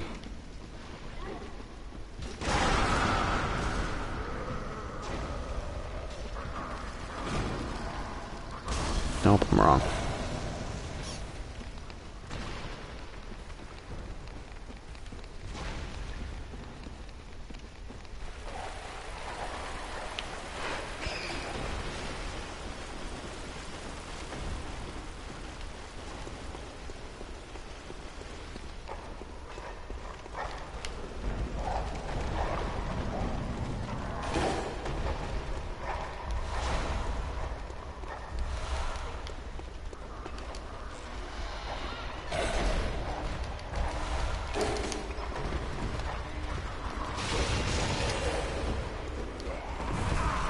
Excuse me.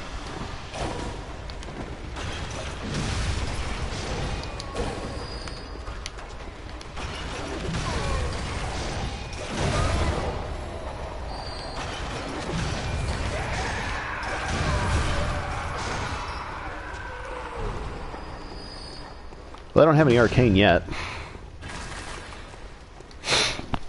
I suppose I could flame spray them. I also don't have any reason to kill them.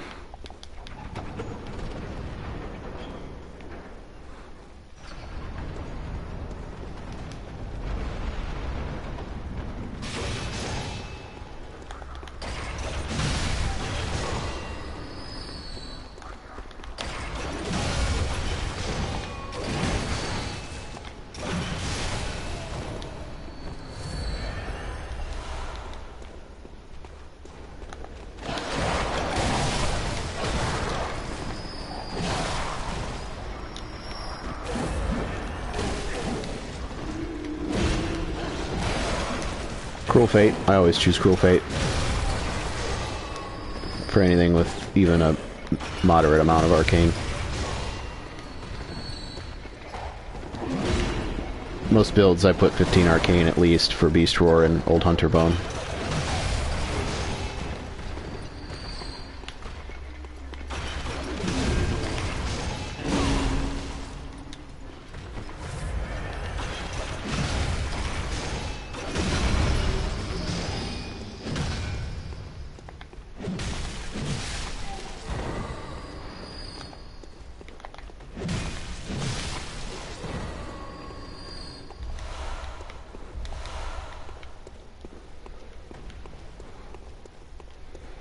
Also, Cruel Fate has 5 Blood Tinge, as Roven pointed out. Which is the lowest Blood Tinge. Hey, there's Hintertomb. Yay! A Chalice I won't touch. Cool. You don't need Hintertomb anymore, unless you want the Madman set. Used to be you had to go down there if you wanted Short Ritual Chalice, but instead you can buy it from the Insight Messengers since a patch. So unless you want the Forgotten Madman set, there's no reason to go into the Hintertomb Chalice. It doesn't have a cursed version, which disappoints me. A Depth 5 cursed Hintertomb would have been interesting.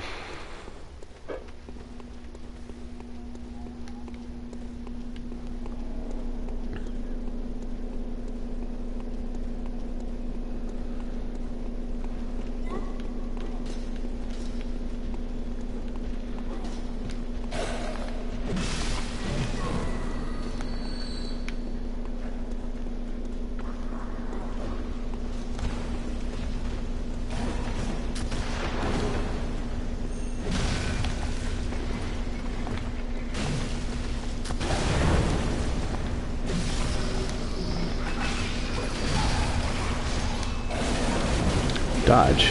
Oh, I didn't have any stamina, that's why. It's a pretty good reason to not have dodged.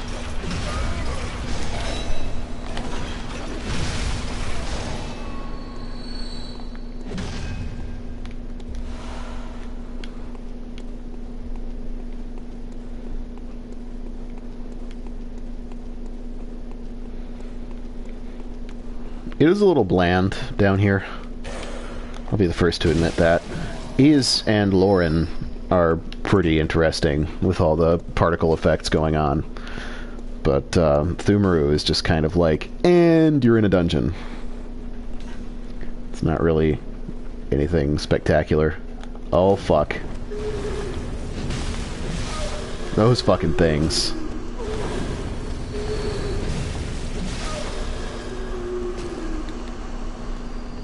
Seeing those in cursed dungeons is terrifying, because they will straight one-shot you.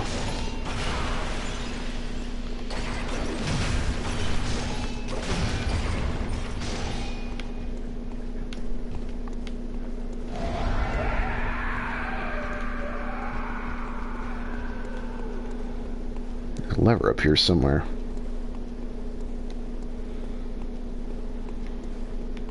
Here we go.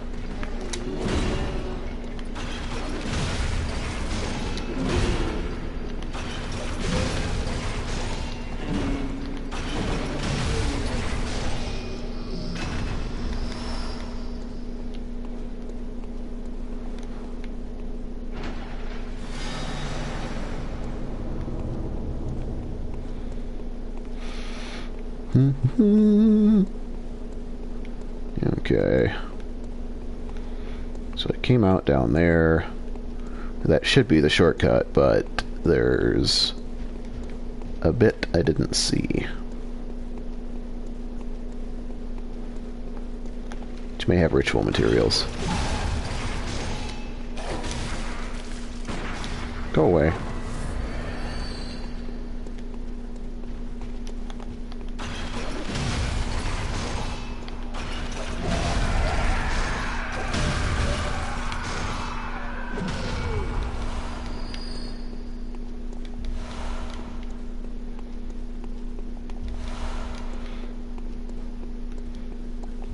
One of these days I'll do the chalices enough to memorize where all the ritual materials are. I don't do the story ones very much. I've done them on about 3-4 different characters, and that's all.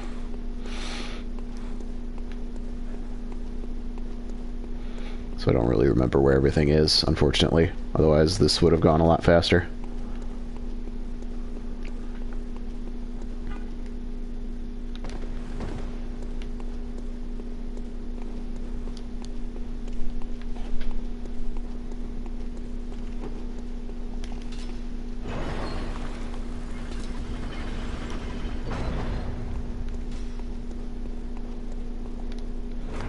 Now, who's the boss?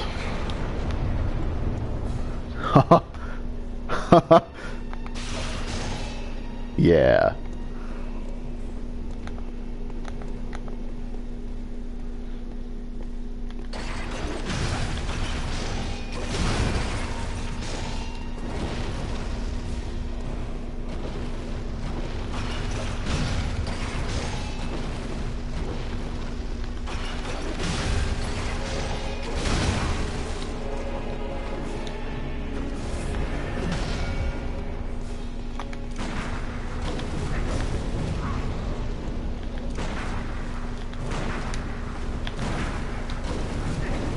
Damn, I forget about that little waft after.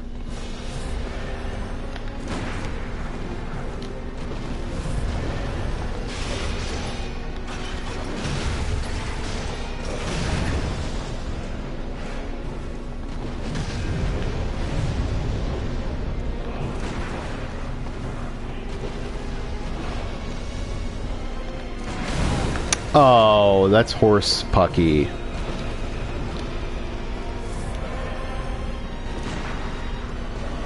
Blunderbuss would have countered him.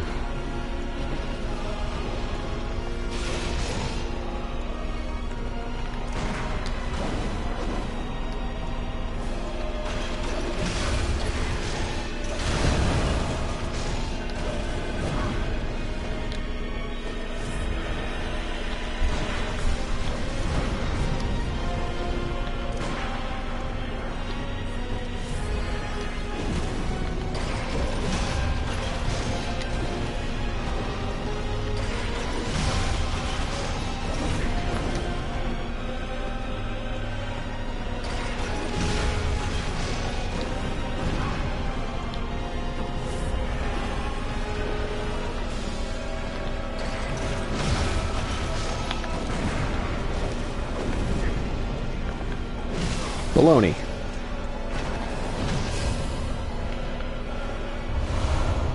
He's kind of a joke with Executioner's gloves. Unfortunately, I didn't have the arcane to do that.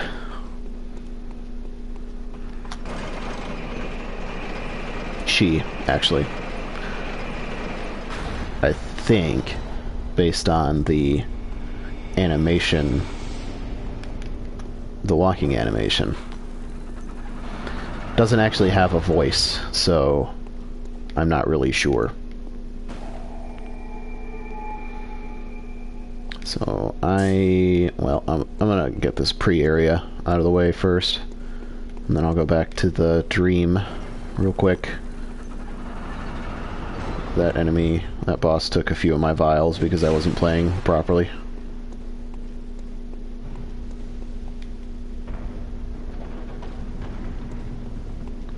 Well, so there's two different ones. There's the Keeper of the Old Lords, and then there's the Bone Ash Hunter, who is just a hunter in that outfit.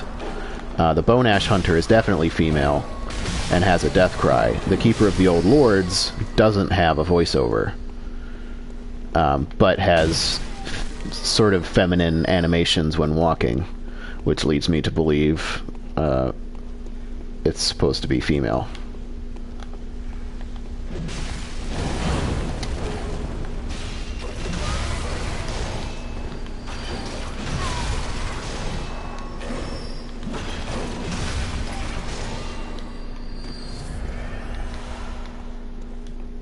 Hey, I got a cursed fire gem.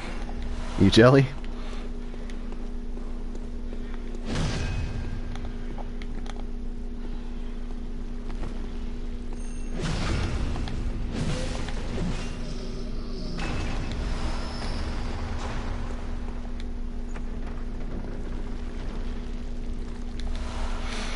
I've backstabbed many a bone ash hunter.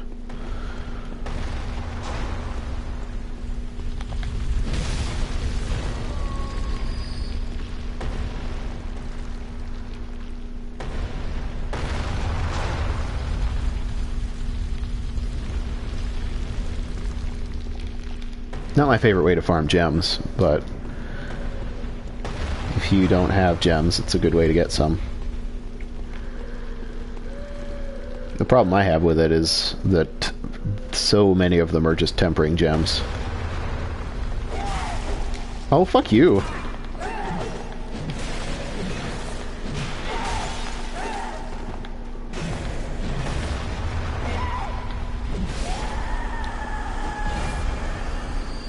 Shithead.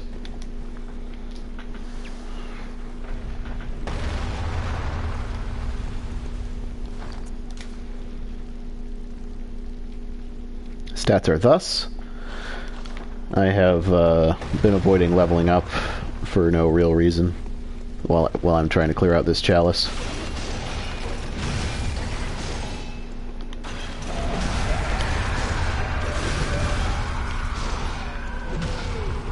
Loading screens, really, is the reason. It's going to be a strength arcane character. Currently have the strength, but not the arcane. We're going to work on that. I'm going to grab my 30 vitality. I'm going to start pushing arcane.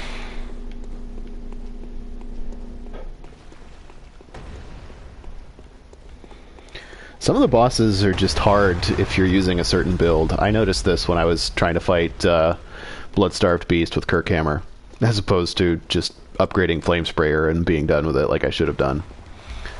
He wasn't very nice.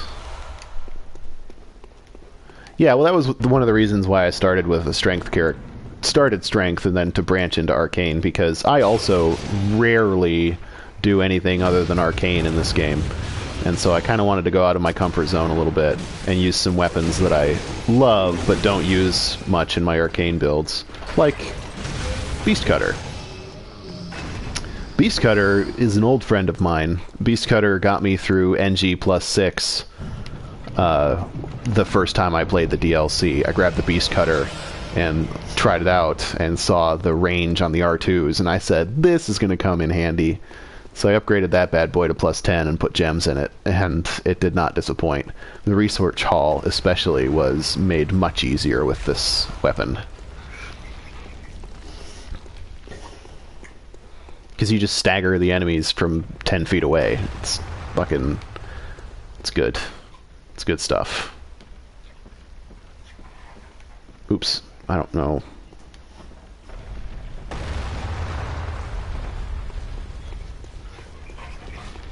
My doggy is rolling around on the floor being adorable right now. What are you doing? What are you doing?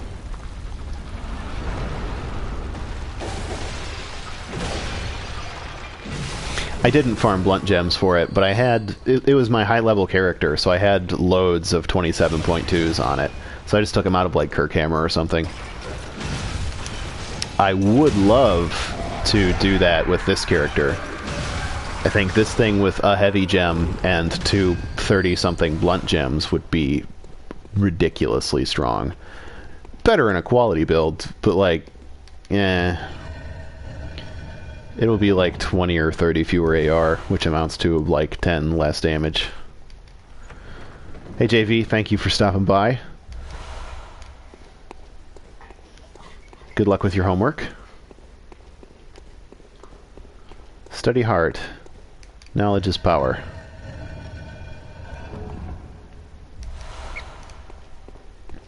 I think this is all the ritual blood. Is it 9?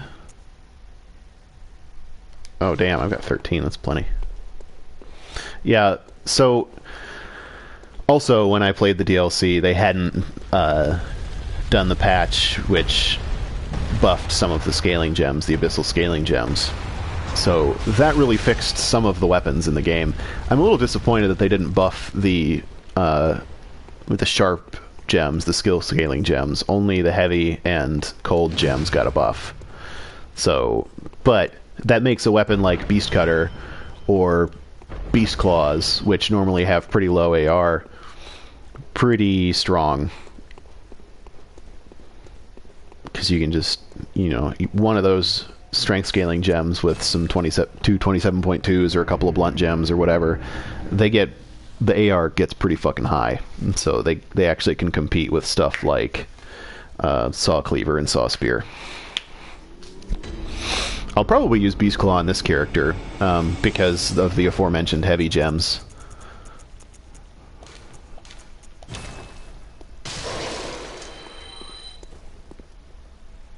Scaling gems in general are still total crap, but the abyssal ones are really, really good. I'm glad they left them and didn't patch them out. I totally expected them to patch them out for quite some time, but after a while it became apparent that they weren't going to patch this game anymore, and it was like, cool, I don't feel bad about using these gems now. You can probably find comments of mine on Reddit where I'm like, yeah, it's a bug, because I thought it was. So I'm going to start boosting Arcane now. I'm going to get about 40 Arcane and I'll go back to Strength. Well, I may as well go Arcane to 50. Fuck it. I've got enough Strength for my weapon right now.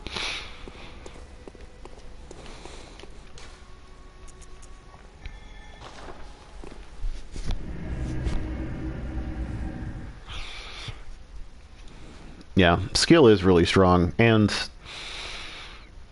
even without scaling gems, the weapons that scale well with skill get a good amount of AR, particularly because, like you said, the visceral scaling. So I guess that's why they didn't do it.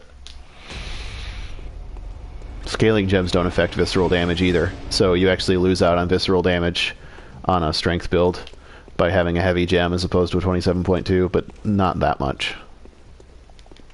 And your visceral damage isn't going to be great either way, so.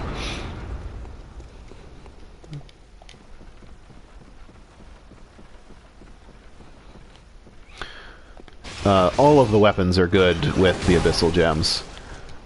Rakuyo is a really funny one because it normally doesn't have any strength scaling. And so you can get like 30 or 40 extra AR out of it just by being a quality build and putting a heavy gem into it.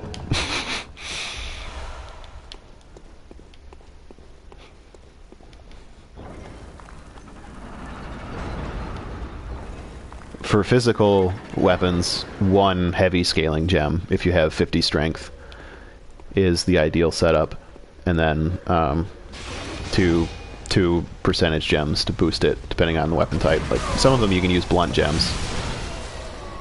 But like I'm going to use that on Beast Cutter, because it is always blunt damage, full stop.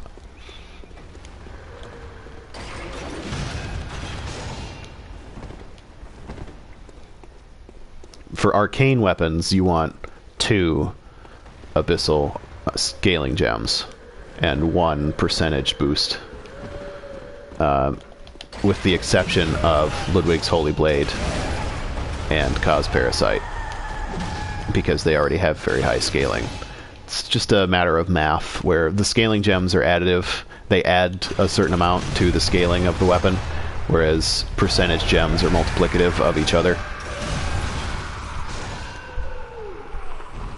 Well, I'm not just farming echoes. I'm just completing the chalices.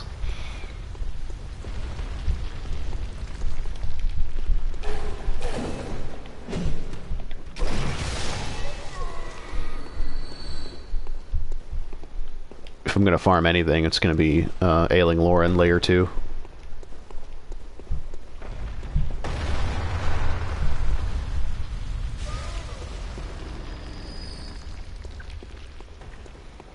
You could be, if you can't use the summoning bell, you could be standing on a spot that you can't summon from. You could have no insight. You could be playing in offline mode, which is something I do often and forget about.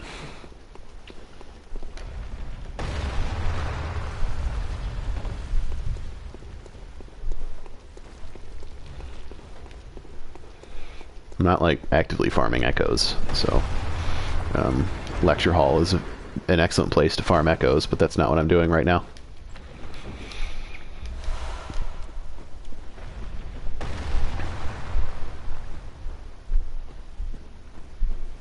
Maybe you're being invaded.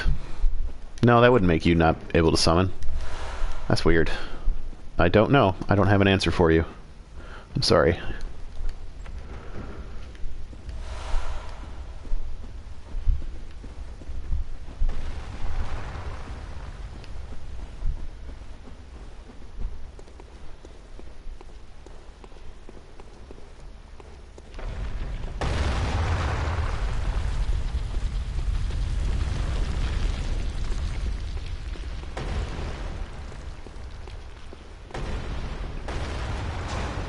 Oh, interesting.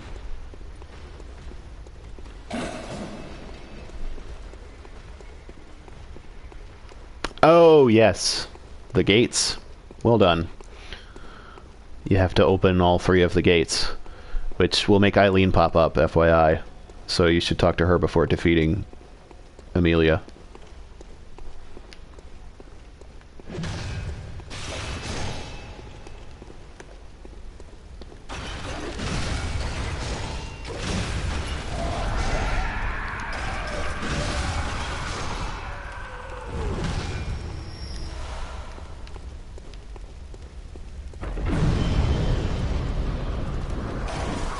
Oh, shit. That situation rapidly degenerated.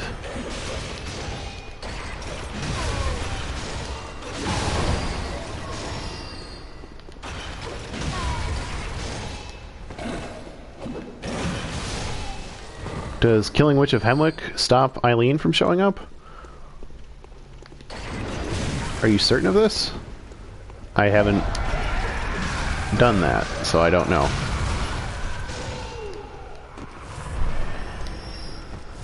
I sort of tried a Blood Tinge Arcane build on my high-level character that just has all of the stats. And it was pretty good. It's just hard to use because none of your weapons use both of your stats at the same time. Which isn't really news to a Blood Tinge build. But so it would be good. I think if I wanted to PvP with the character, which I probably would, and I wanted to stick to, say, level 145, which is my preferred level to PvP at, I would probably ditch a little bit of Arcane, stick with 40, so that I could have some HP and stamina. I don't like to have less than, like, 25 endurance. 20, 25, something like that is about where I hover on most of my builds.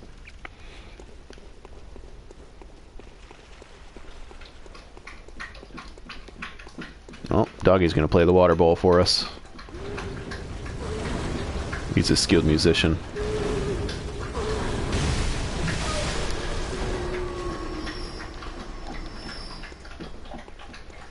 I think they patched out a lot of those, to be perfectly frank with you, because I remembered in an earlier playthrough that beating Gascoigne would make Eileen disappear if I hadn't talked to her previously, but during this playthrough I skipped her and then went back and she was still there. So either the wiki was wrong when I was reading about that the first time, or they patched out a lot of those weird little triggers that make them move on for no reason.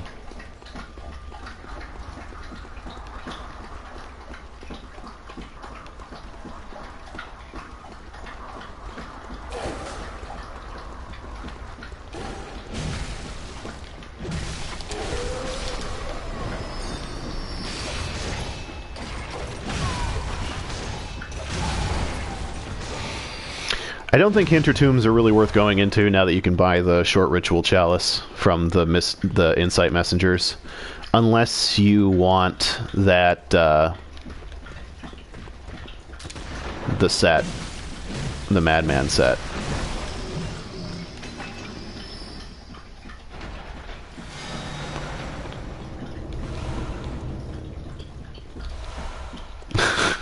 God, that must be so loud on the stream. You done? Are you gonna save some for the toilets or the fishies?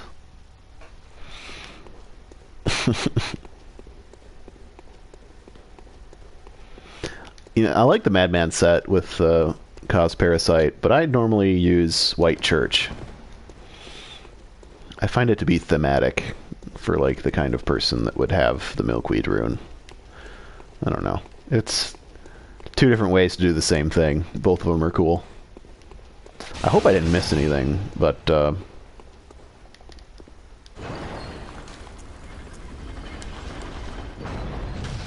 finished with this chalice.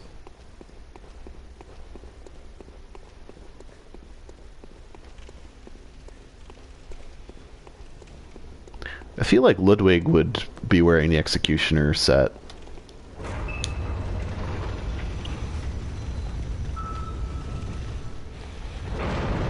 Oh, shit. Oh, God. Oh, God. I hate this piece of shit.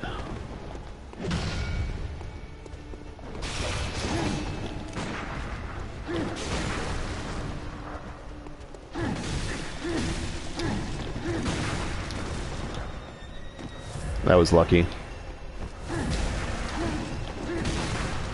Bullshit.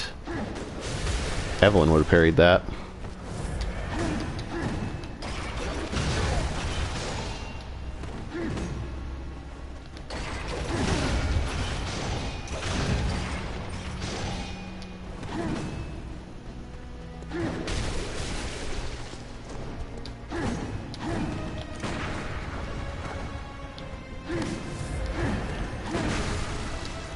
Why was that not a parry? Stop cheating.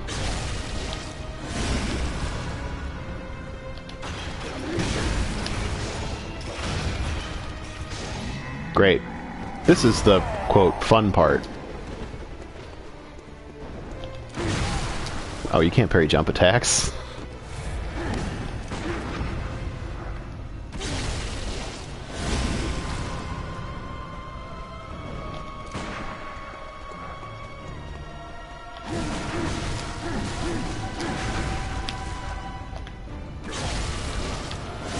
Fuck out of here.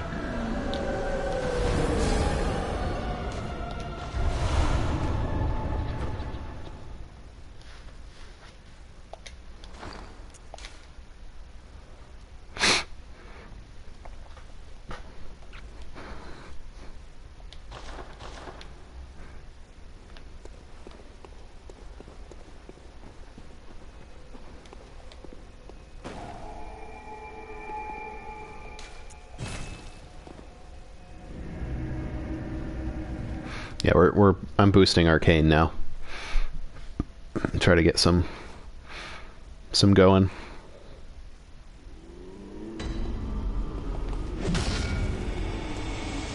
I like strength weapons and all, but I'm ready for my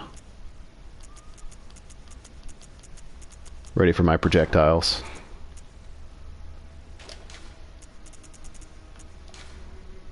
Bullshit. I should be able to equip it. It's lame. Well.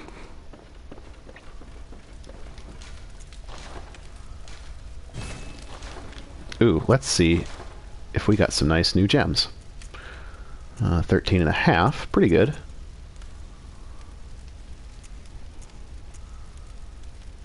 Take it.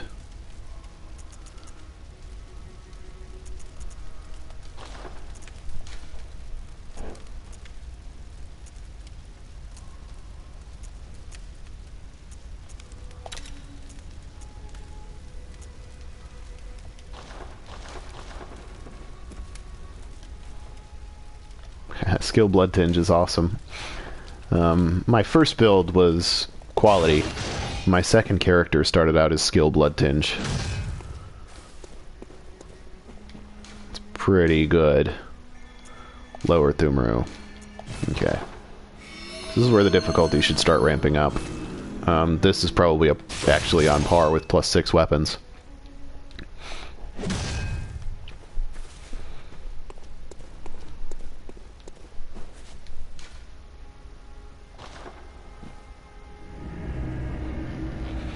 I gotta remember the Arcane Haze extractors in this dungeon.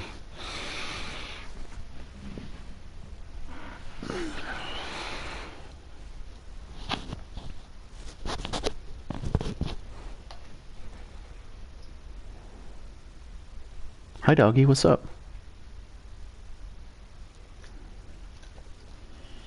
Hi.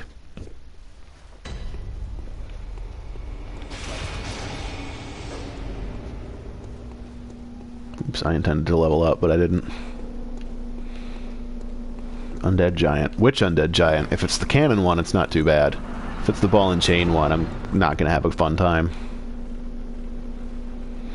Church Pick is viable for an arcane build. Church Pick has the unique distinction of... well, in physical anyway, it has the unique distinction of being both thrust and serrated at the same time. And righteous, for that matter. It has, like, all of the special things you want. So it's a great skill weapon. It's also good in arcane because all of the attacks that would have been thrusting if it were physical, which would be converted into whatever element, obviously, count as serrated. So it makes a reasonable replacement for, like, saw cleaver, saw spear.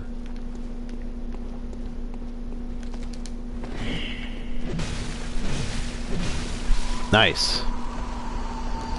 Jolly co-op is a lot of fun in this game.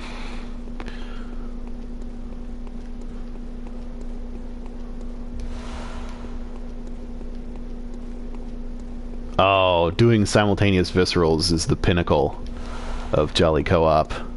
I've gotten those a couple of times. I wish they were a little easier to pull off.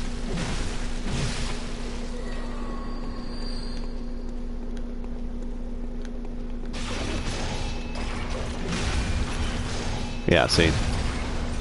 Notice the difficulty spike. Yeah, this is on par with my weaponry now. So this should actually be fun. Instead of a joke.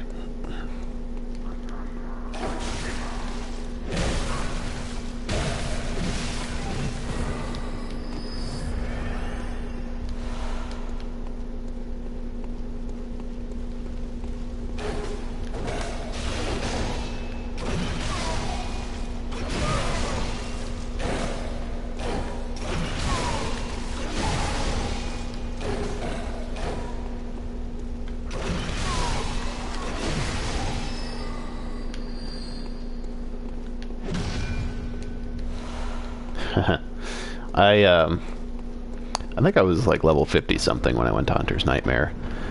Again, the main thing is, well, aside from having some HP, weapon upgrades. Oh lordy. This guy. Oh, I never get that right.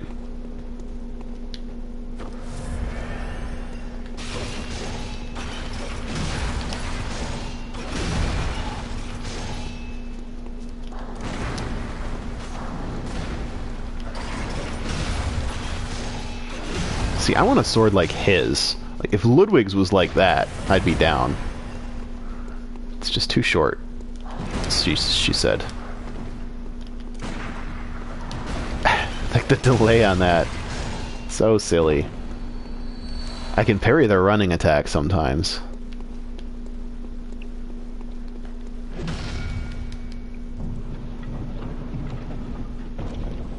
Yeah, I would get a +8 weapon before you dick around in the Hunter's Nightmare.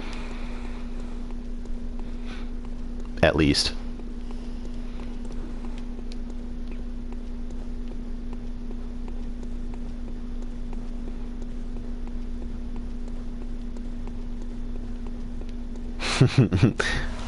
That is the Ashen one. There he was, right there. So that answers the question of who would win between the Hunter and the Ashen one, right? Let me use my Ultra Greatsword charged R2 at you. Okay. Are you doing it? Hang on. I'm almost there. Okay. Are you doing it now? Wait.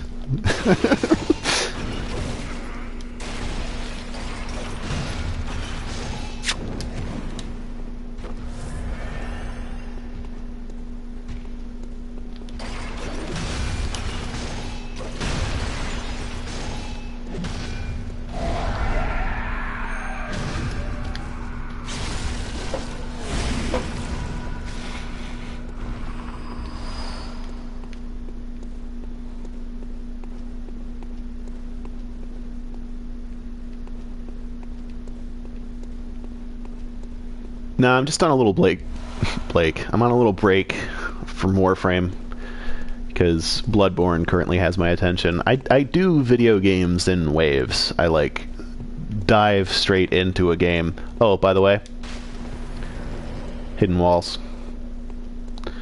And then just play it for like months and then don't touch it for a while. So I've been getting my login bonuses and taking care of some like small things like building Forma, but I haven't been playing it very much.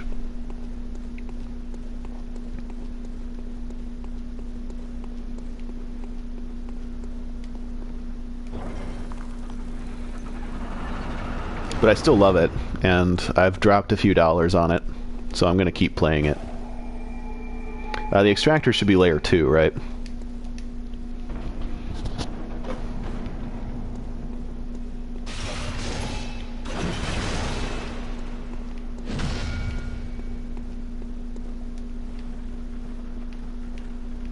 I'm on layer 1. I haven't beaten the boss yet.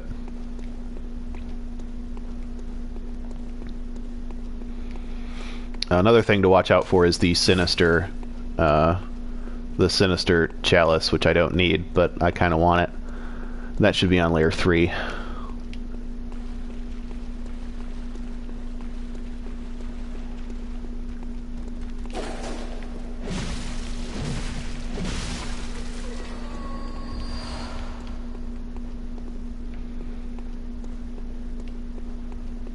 I'm getting hungry.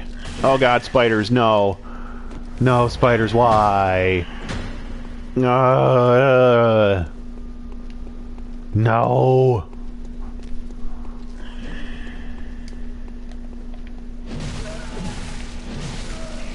No, please, spider lady. No.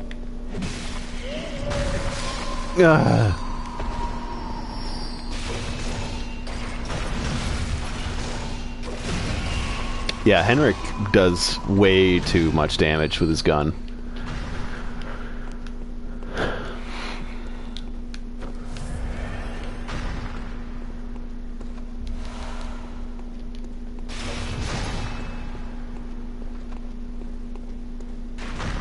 Ah, that fucking Lauren room with all the spiders that has, like, blood vials at the end. Fuck that shit.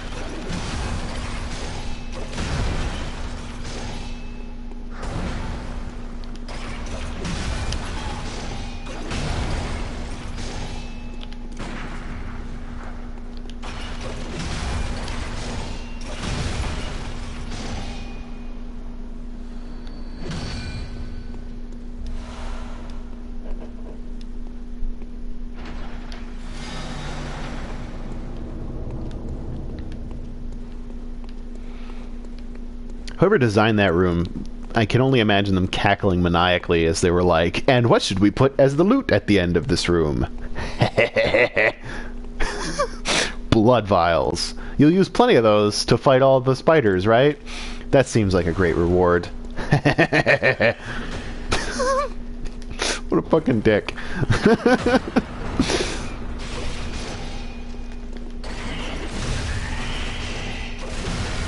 Oh my, beast cutter. Spider squasher.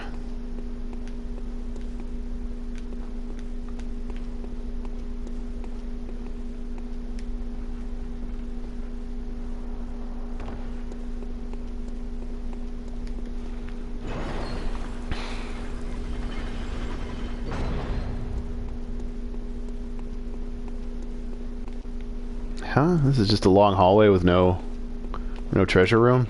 That's interesting.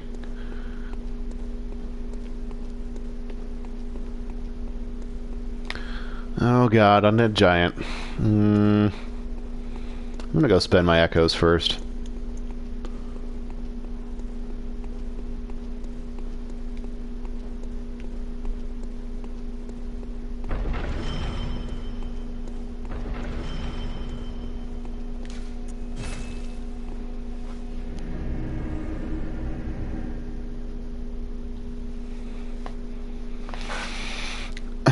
I'm not a blood tinge build. I can't use Chikage.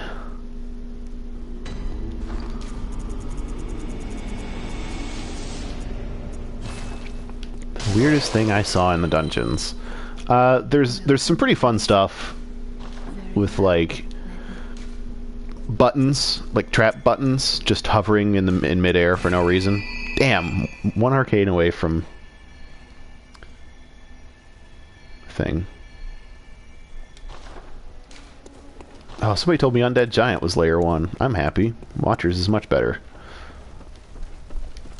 I still did the right thing by coming here and spending my shit, but...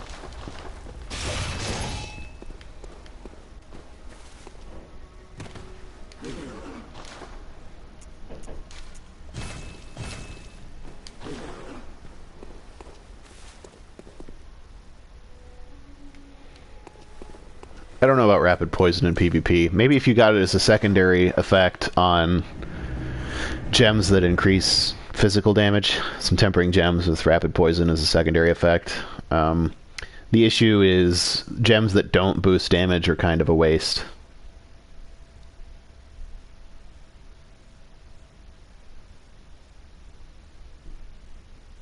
Because you would have ended up being better off just doing more damage on those hits than triggering the rapid poison.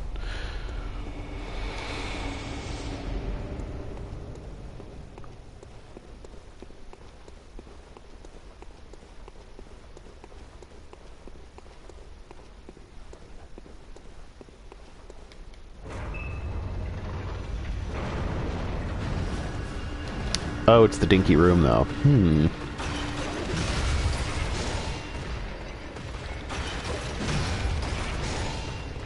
Shit, don't get surrounded.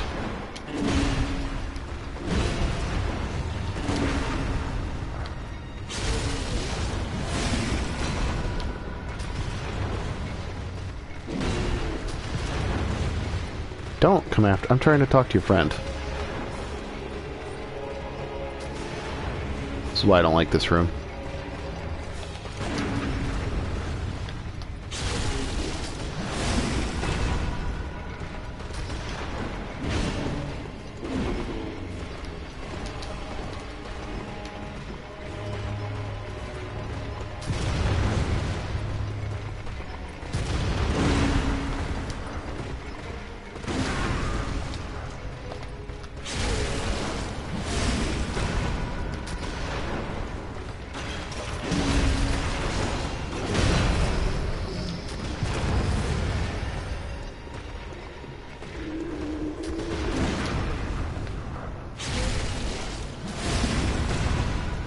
Poison Wheel is fun. I don't know if effective is a word I would use to describe it.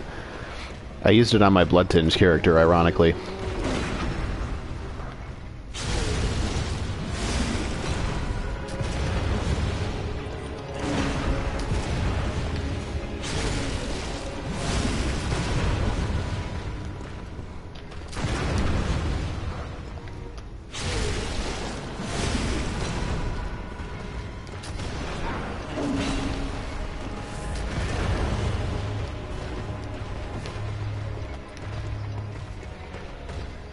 There are no rating 20 blood damage gems. Rating 19 is the best you can hope for. None of the layer 3 bosses drop blood damage gems.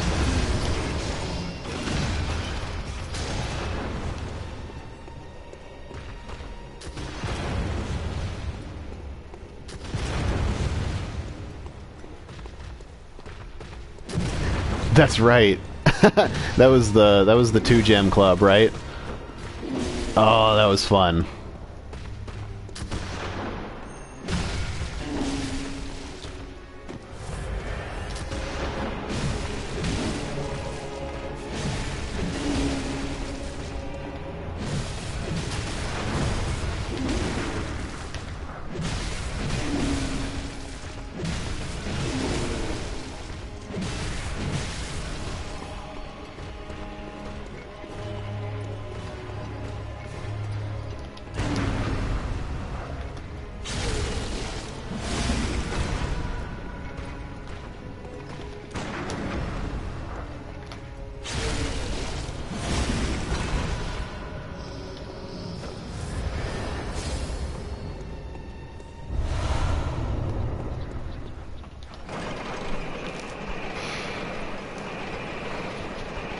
Yeah, they have been doing the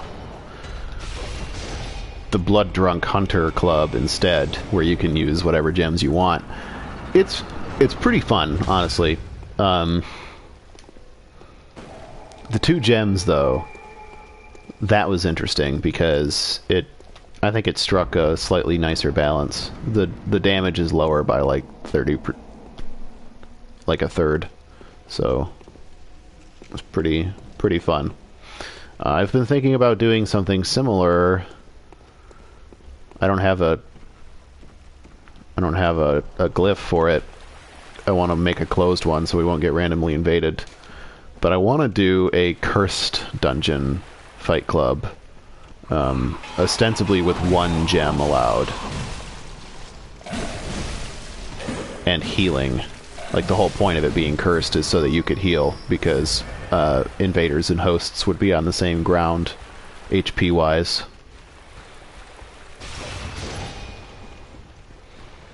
NPC Invader and Gorami tested 1 gem cursed dungeons, and it seemed pretty good. Wowza!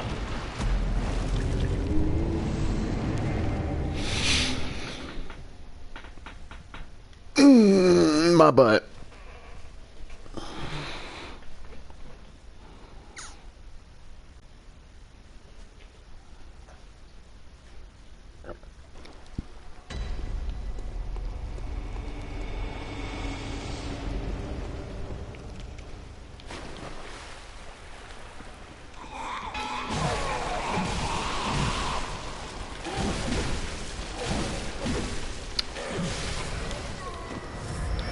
Rude.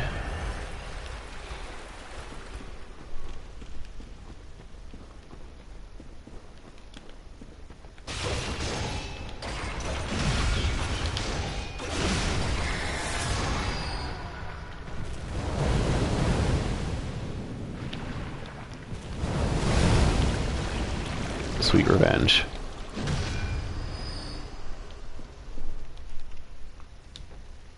Actually, yeah, Defiled would probably work. The issue would be you'd still need to place okay. Let me see if I can use words today.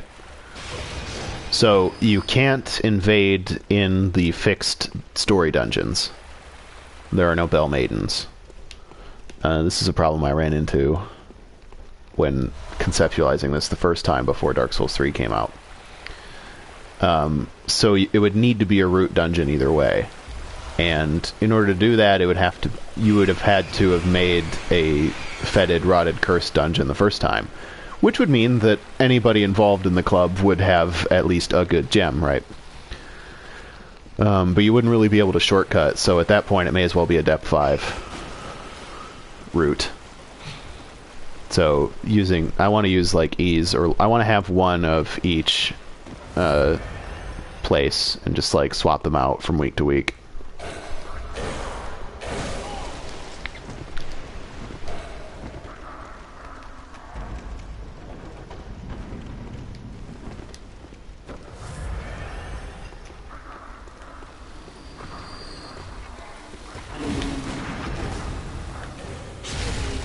So that guy's fun to parry because his little attack where he stabs the thing out has a lingering hitbox, so you can parry it for the whole thing. Yeah, it would be level 145, cursed, 1 gem allowed. And you can heal. The idea being that people would actually learn how to parry heals and apply pressure to discourage healing or to punish healing instead of just like... Because if somebody... So I've had this experience a couple of times where if somebody just heals in the fight club, that's annoying, but all you really have to do is play more aggressively and you can usually kill them. So with a fight club like that, you'd actually learn ways to punish healing, which would make you a better PvPer overall.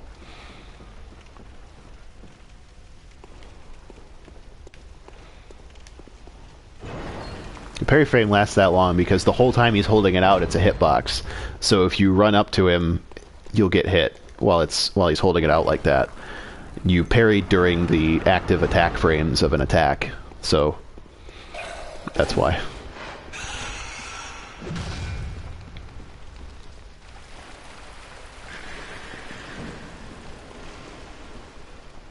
Taking a chalice off of the altar may make it unjoinable eventually. As soon as you share a chalice, it stays on the server for a while, and as long as somebody has it on their altar, I don't know the actual time limit, but as long as it's on somebody's altar during a certain period of time, it stays on the server. And so somebody joining it once in a while will keep it up, even if it's not on your altar anymore. But the best way to keep it, make sure that it's there, is to just leave it on the altar.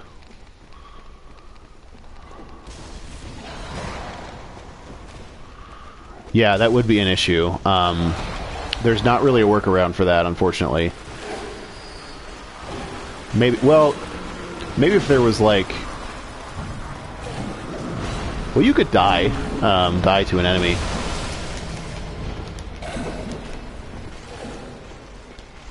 And that would refill your things, but you would have to go back at some point and buy more vials. But one of the upshots of it being a depth 5 dungeon is that you could also farm echoes there if you start running low on consumables.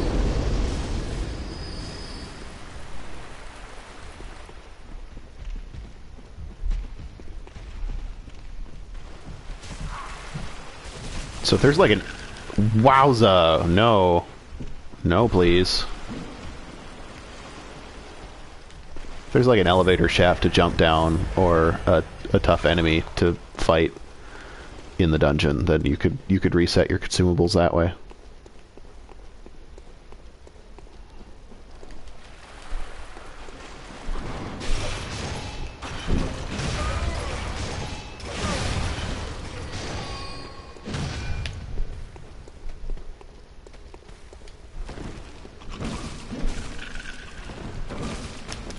Just fuck off and don't talk to me. Not you, the scorpion. I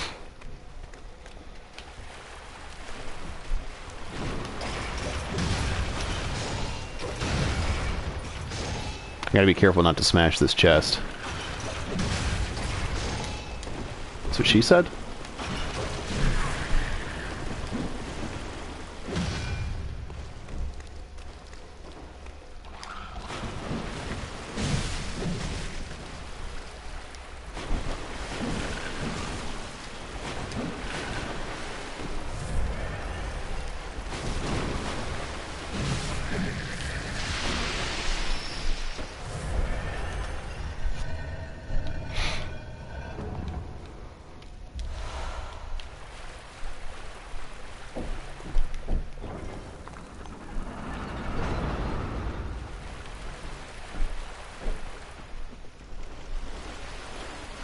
Oh shit, was it up the thing?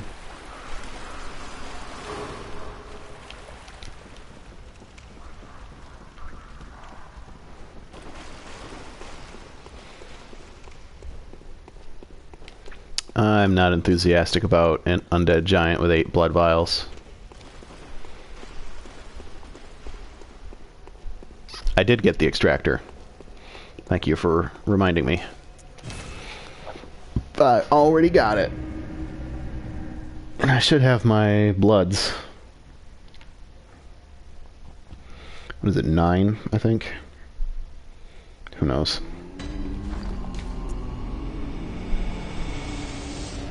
No, they're all on layer 3, if I remember correctly.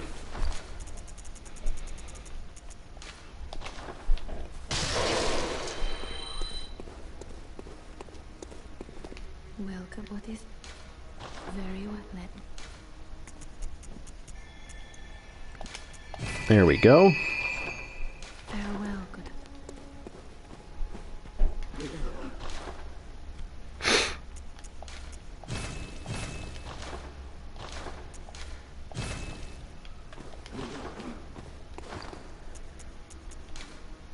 It's not going to do any damage to him, but at least I have it.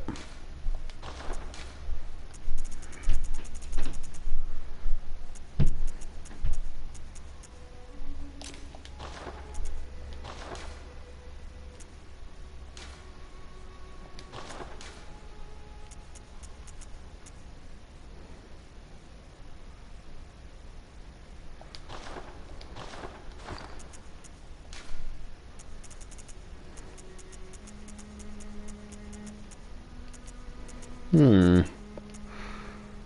Which undead giant is it? Is it the one with the chains?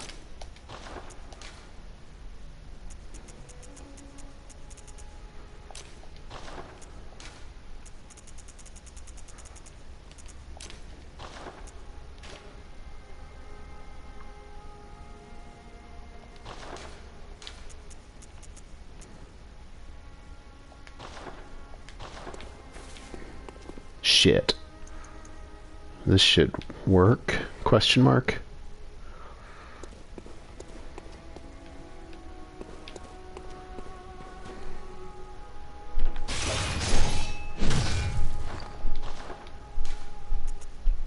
Guess we'll find out.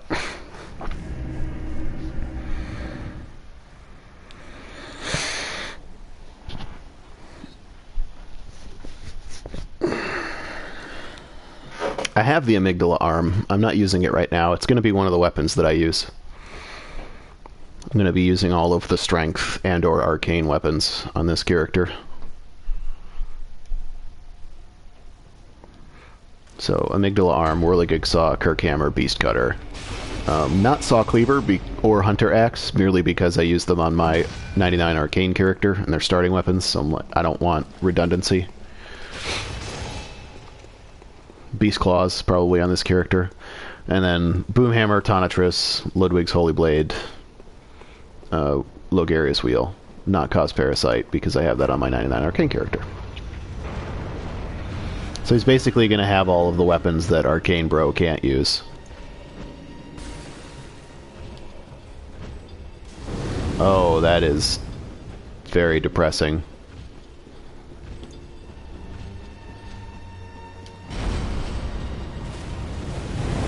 That is depressing too.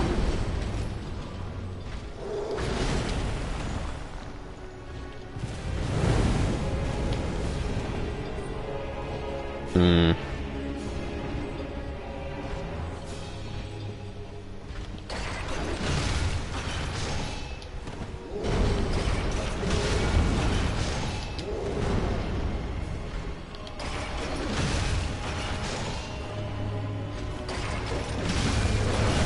Tell you what's a good weapon for this guy.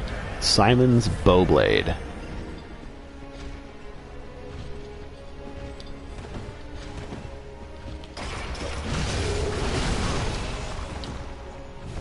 Yeah, he'll one-shot me if he hits me with the little spinny attack. I need to quit doing that.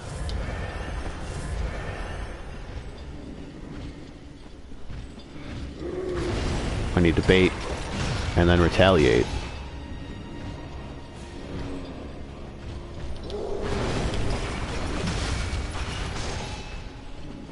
Yeah, I should be able to break his arm doing this.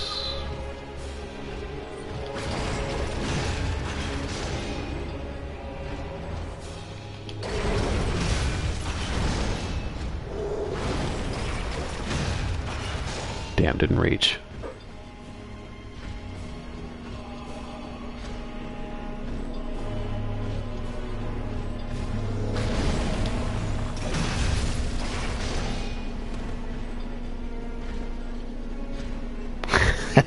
Yeah, well, in closed form it would be.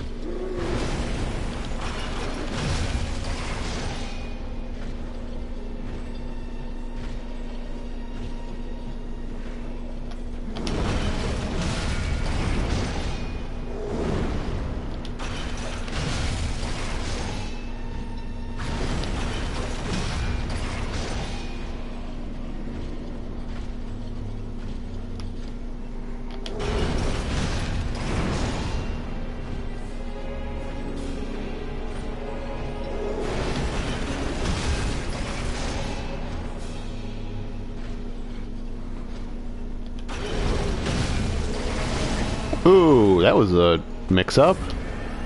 Well done, Mr. Giant.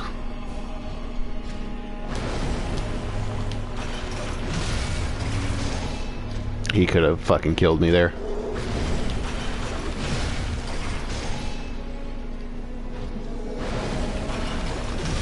Sorry, this is boring as shit. This is pretty much the only way I know to beat this boss.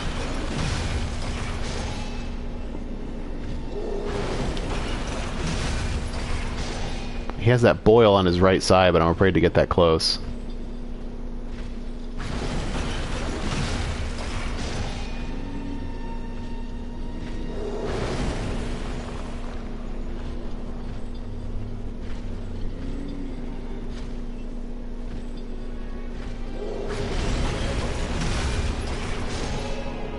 His arm should be a break point.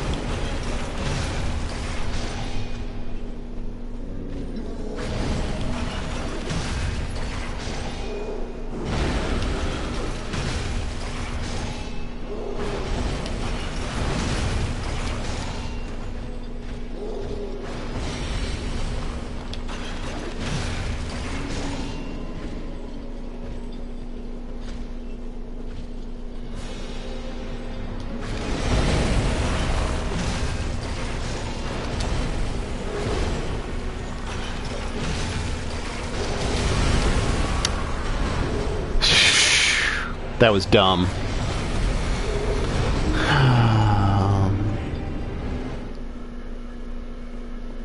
That was dumb and boring.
Oh, wow.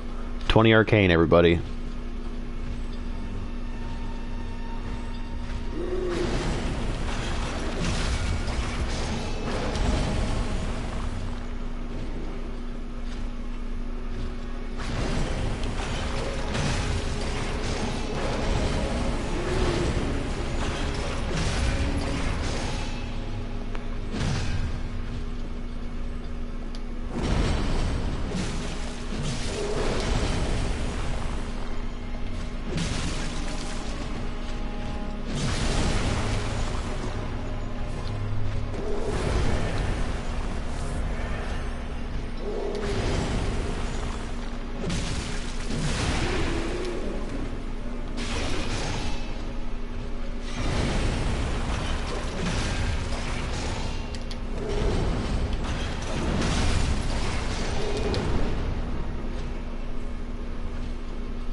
Broke his head.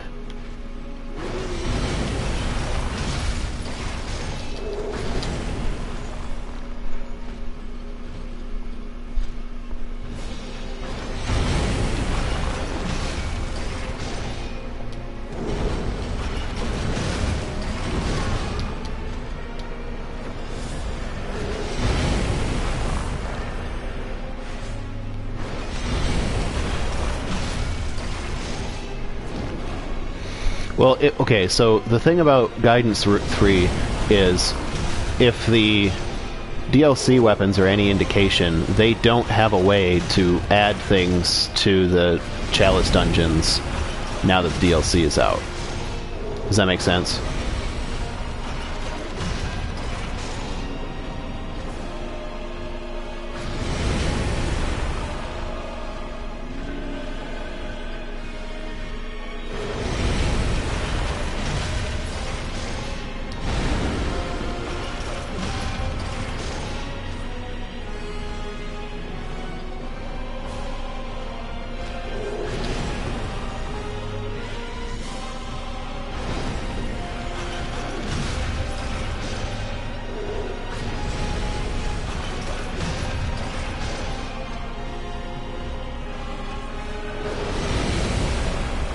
Or they could have had it drop from something.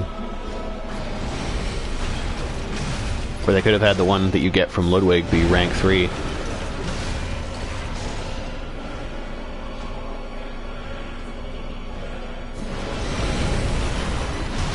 I've never seen him do an attack after that.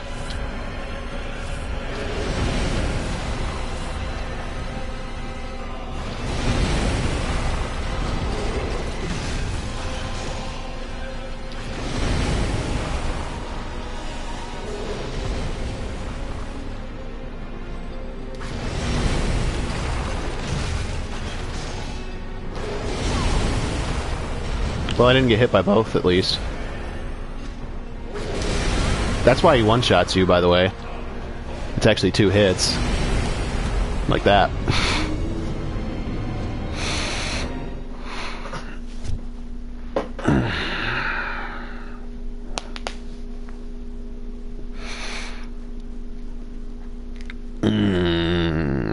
Remember when I said I came to the Chalices because I was, avoiding the not having a fun time? Yeah, that's how well that worked out for me. Man, those balls are the worst. Yes, well played. So, I need my beast cutter to do more damage. Not sure how to accomplish this, except just going to the Nightmare Frontier and getting good.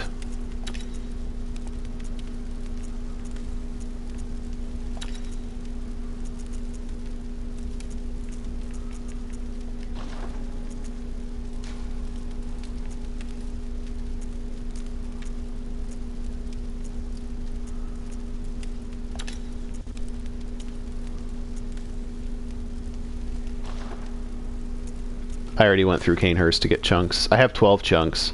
But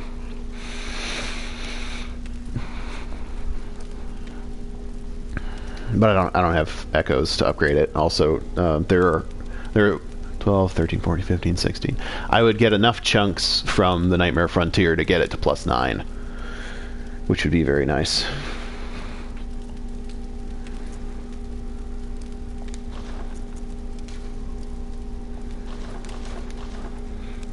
I need to take a short break for a restroom visit and to put some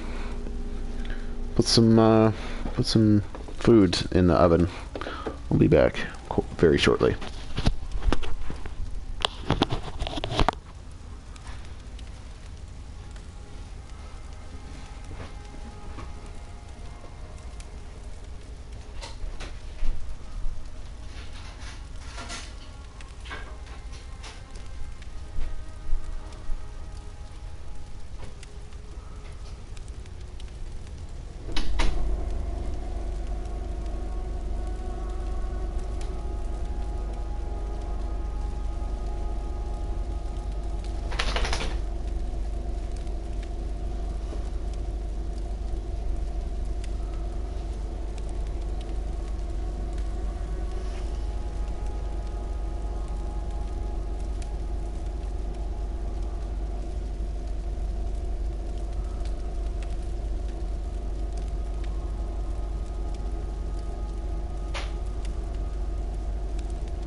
Arcane builds suck.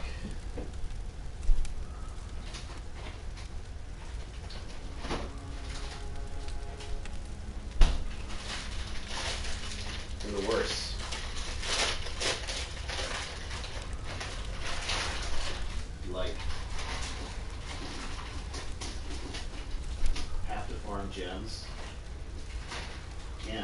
can't beat the game without Chalice Dungeon Gems. If you want to play an arcane build. Hunter tools don't do any damage. That's another concern.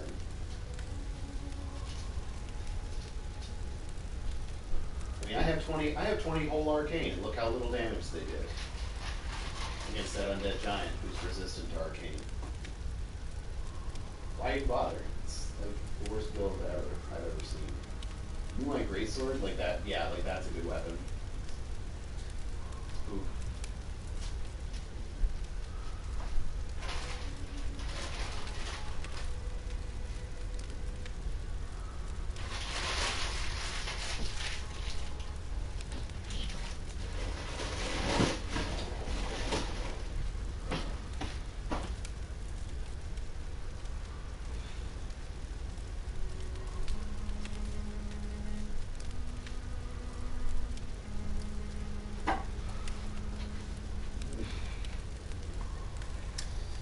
Damn, I'm out of beer. That's a bummer.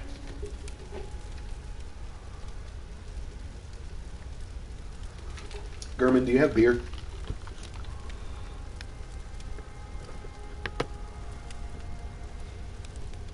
Aha! You must be the new hunter. Welcome to the hunter's dream. This will be your home for now.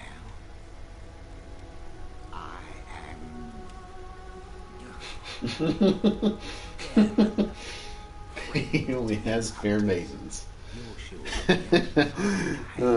now, but don't think too hard about all of this. Just go out and kill a few beasts. It's for your own good. It's just what hunters do. You'll get used to it.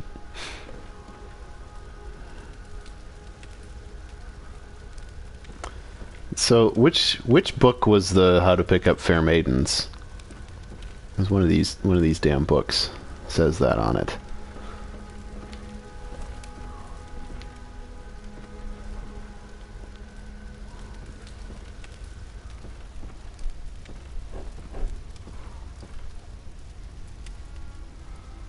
It's on like a cover.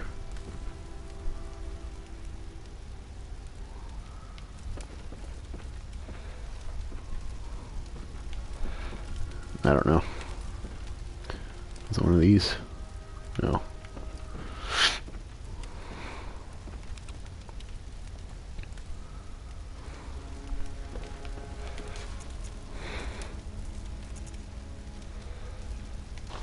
Damn undead giant.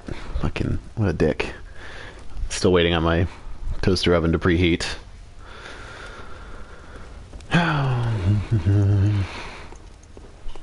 Fucking arcane builds are so bad.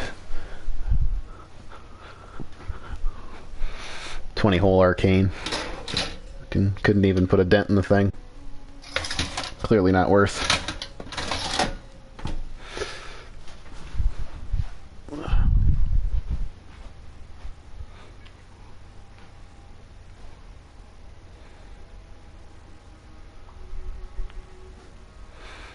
Okay, 12-minute alarm. 34, so 46.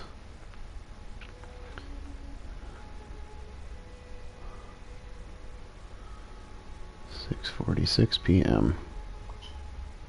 That's 10 minutes. 7. Close enough.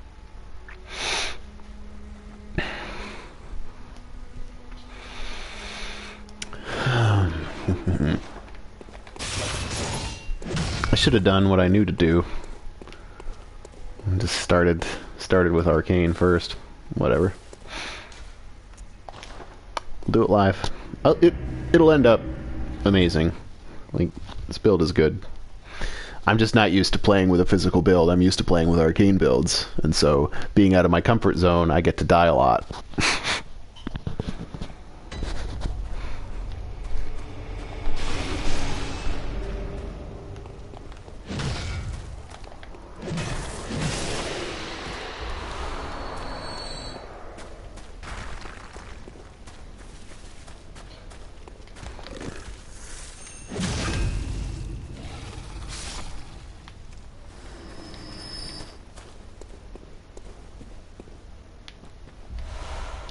neighbor is so annoying. It wouldn't be bad if he could actually play guitar.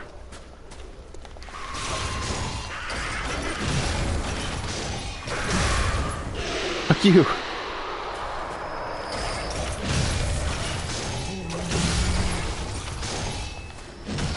Your twin bloodstone shards, thank you.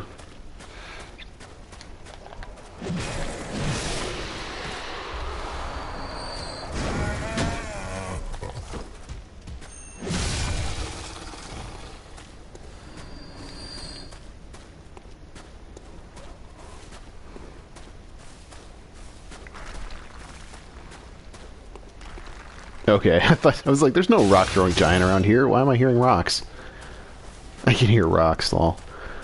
God damn it, Moon Moon.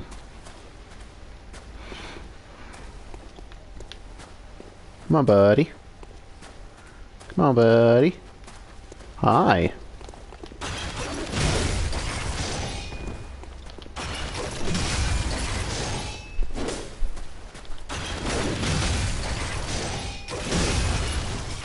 See ya.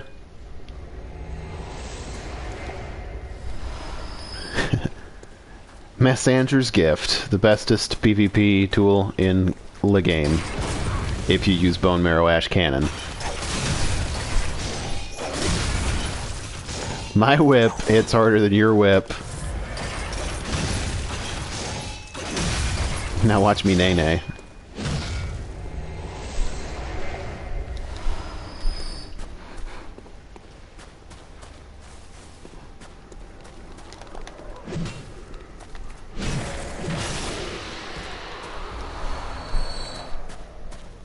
They are when you already have a +6 weapon and 30 strength. I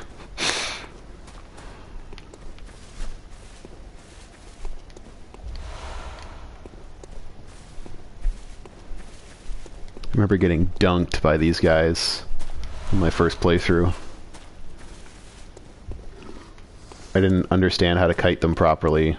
Like, I was just doing everything wrong, you know?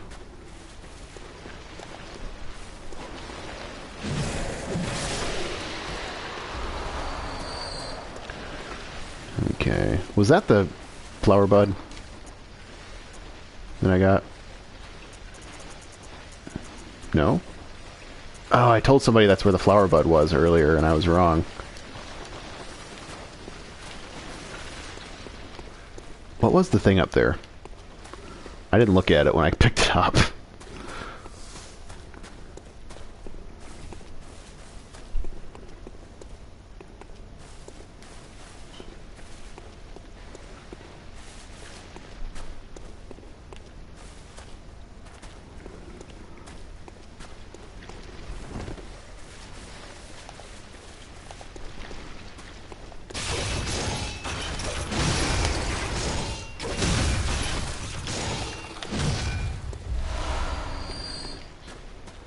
A rune, thank you. This one's a trap.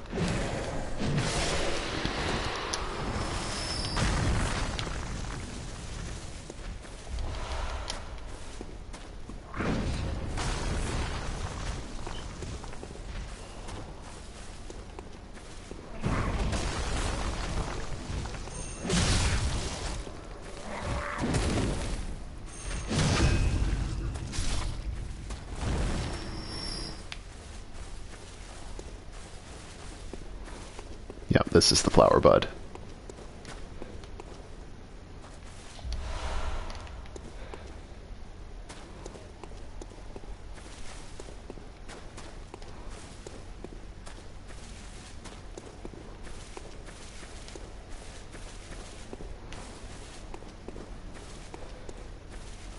I thought there was a loot guy here. I might have scared him off already.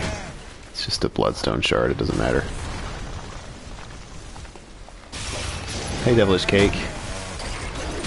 Welcome back. Oh, jeez. Oh, jeez. I immediately regret all of my life choices up to this moment.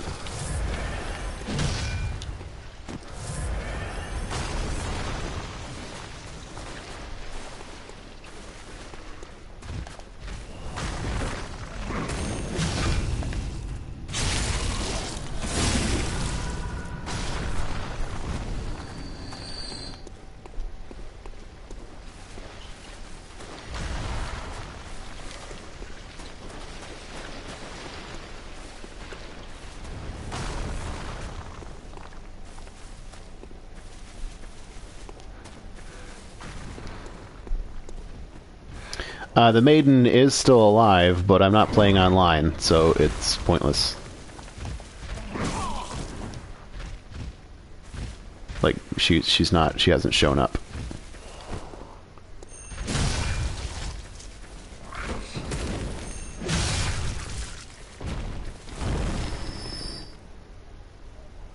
So the stat progression for this build, which is not what I would recommend actually, after having failed at it for 3 hours straight, is strength first, then arcane.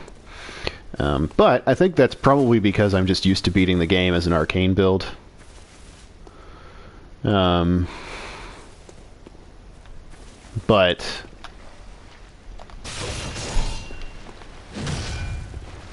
I would recommend starting arcane first and then hybriding strength after you have 50 arcane. That would be what I would do, given a second chance to do this and not suck. I'm not very good with just melee combat. And that's the thing about arcane that I think people don't get when they think about it. That, like, oh, it's just spells. Yeah, there's spells and stuff, like, cool, but you can't do it without a good weapon. So it's both. But having access to both is a lot more fun to me.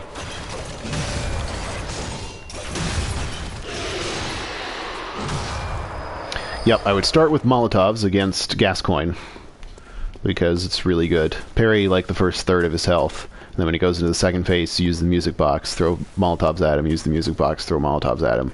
And then when he goes into beast form, you can use the music box a third time and throw Molotovs at him. And that's the last flower bud down there. And then you get Flame Sprayer from Dude Bro. What's his name? Gilbert. Or you can buy it after defeating Gascoigne. And then use Flame Sprayer on Cleric Beast, and every other boss, no. And then Bloodstarved Beast, and yeah, Flame Sprayer is good. You don't actually need a lot of Arcane for Flame Sprayer to work, but Fire Saw Cleaver will be pretty damn good.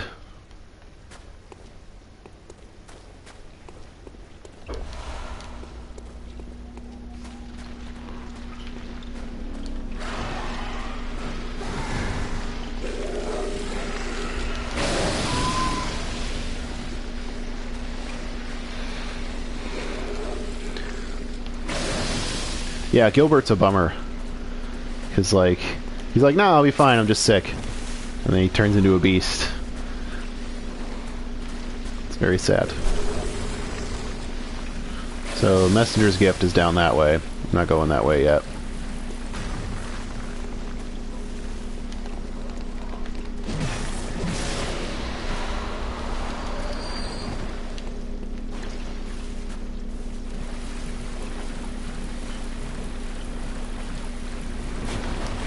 I mean, the rent in Yharnam's probably pretty damn high, so... Oh, can you see inside of his house? That's pretty cool.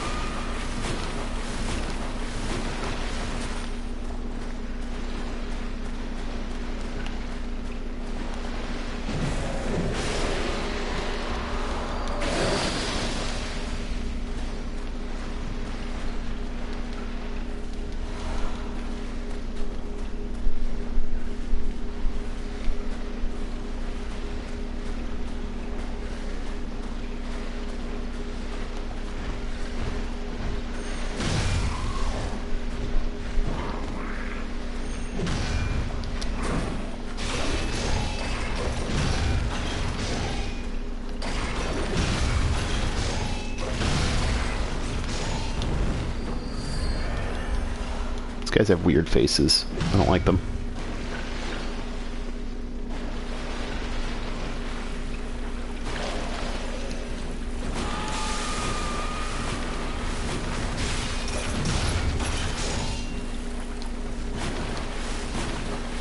How do you look inside of it?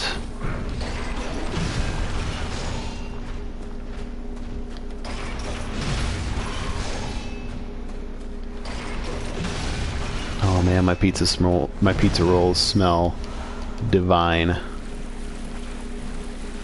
Those probably aren't words that I should use together, but I did.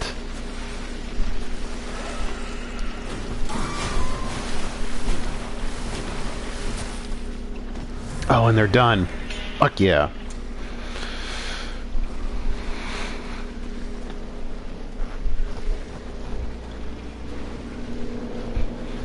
I need a plate.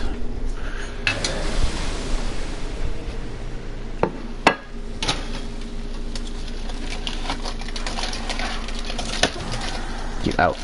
Get out.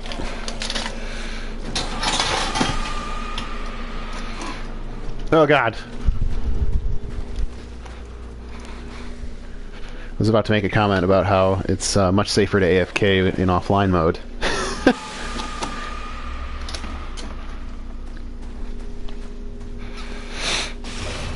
Oh man, I just came to a realization about something.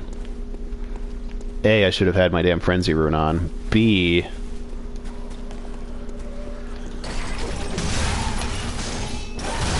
I get to do that.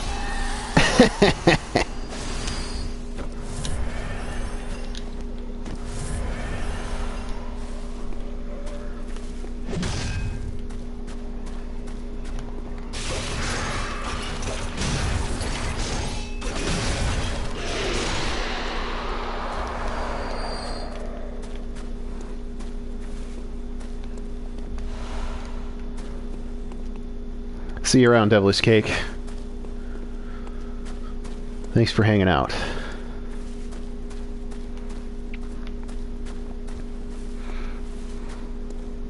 I'll have to take a look in Gilbert's room next time I beat Rom.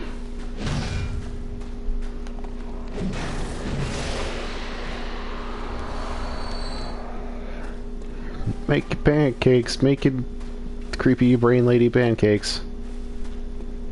It's a song.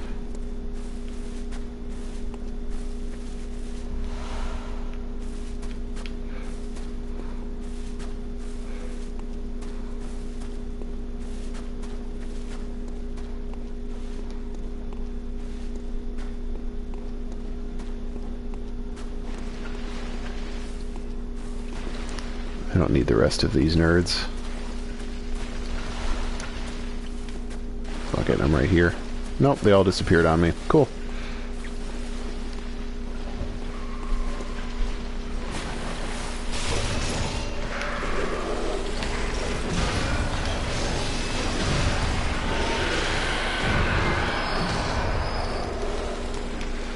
I intend to come back through here anyway.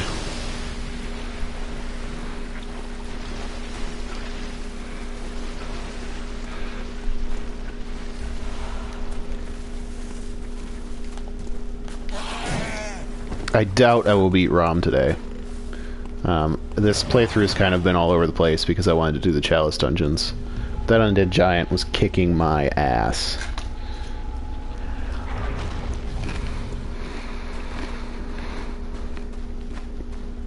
Thanks for stopping by, Robin.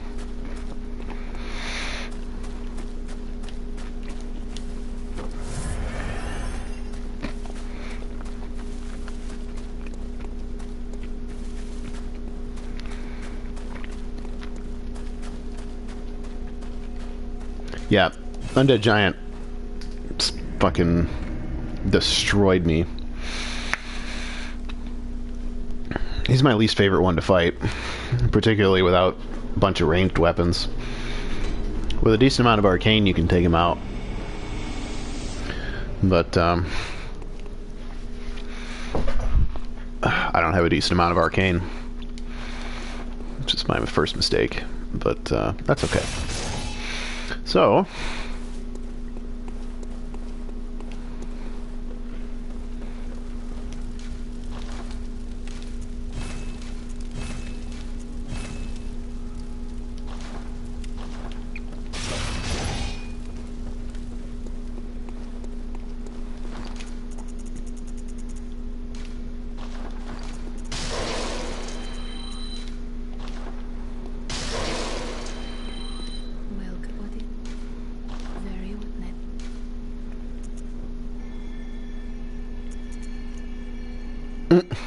One whole level. Great. Thanks, game.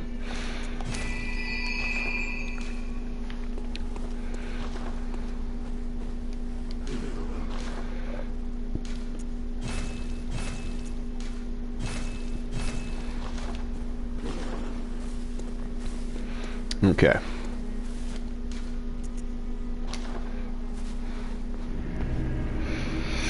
Try this undead dickhead one more time.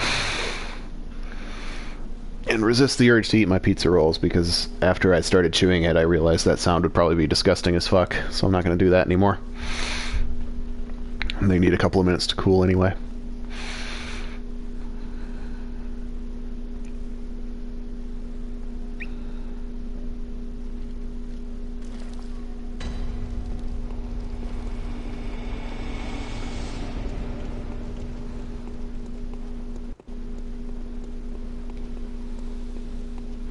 What are they doing watching me play a mature game?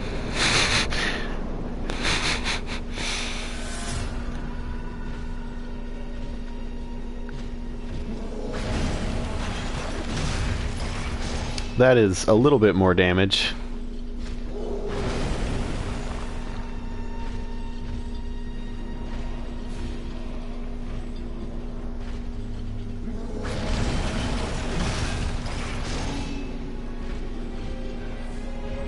I'm gonna get him down to nearly half, and then try to bust his boil. It's not a euphemism.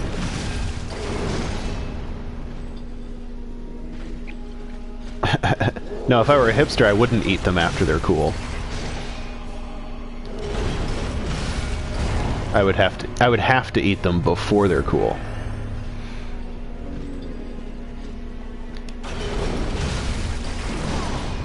I spaced that perfectly the last couple of times I fought, past tense.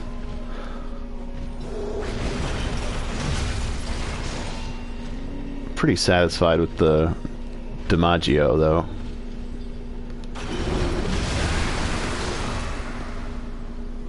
This is how we do it.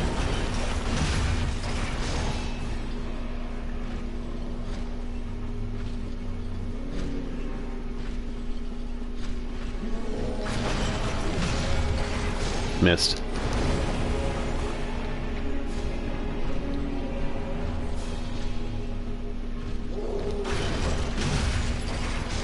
Ooh.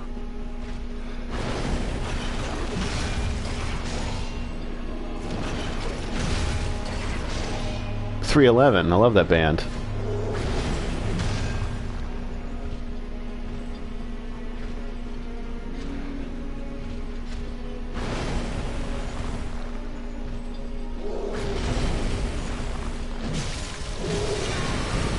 Scheiße, you're not supposed to be doing that yet.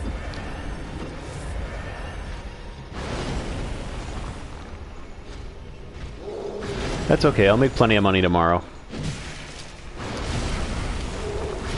Stop.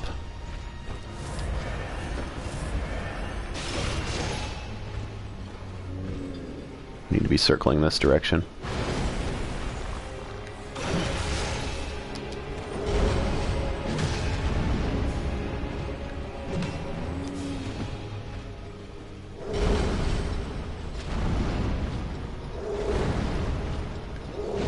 A fourth? What?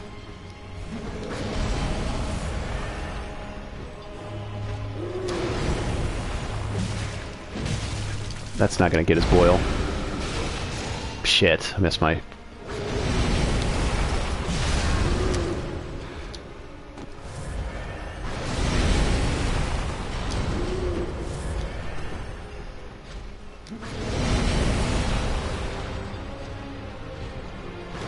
Also, his walk speed increases. I don't know if you noticed that.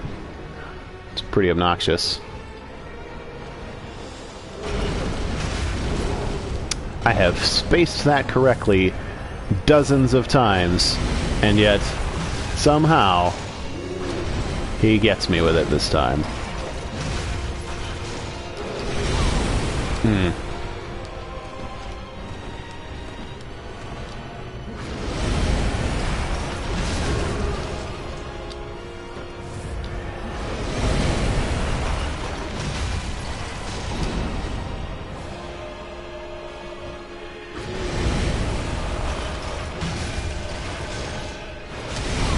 I dodged.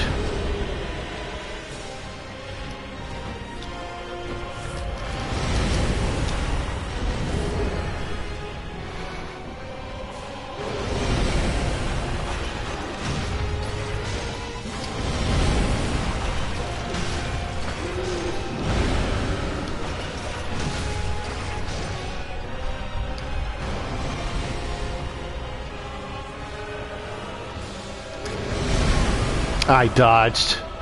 You watched me dodge. I don't know why I keep doing that. I'm gonna die. It's just gonna happen.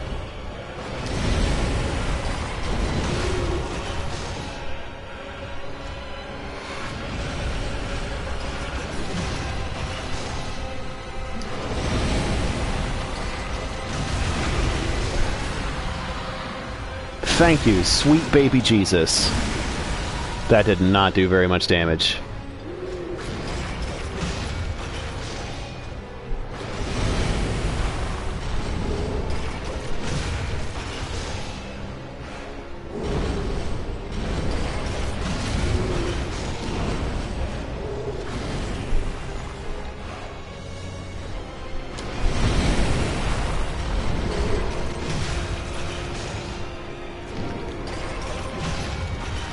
Bullshit.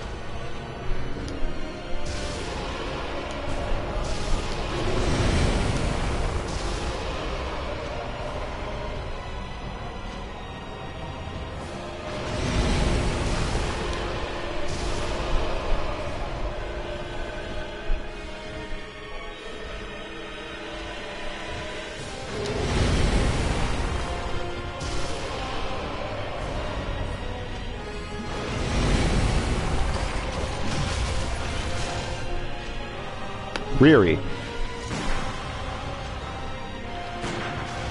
Ha ha ha!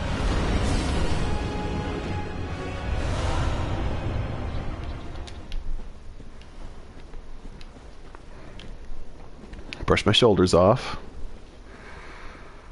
Victory is mine.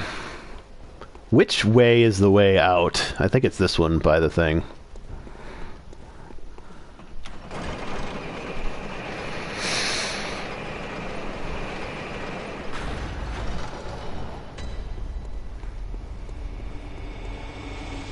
Whiz, I think, was the type of cheese I was using there. Cheese whiz.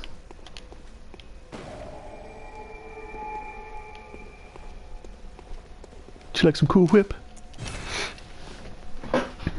Man, oh man. No vials. Last 2 bullets killed him. That's... you can't really hope for better than that, honestly. Yes, you can. You can hope for that you fucking don't get hit. I'm not that good, though. So, what kind of adept gem did we drop? Is it blunt up? It is blunt up. Sick. I'll take it. And I'll put this tempering there. 1 extra AR. Worth.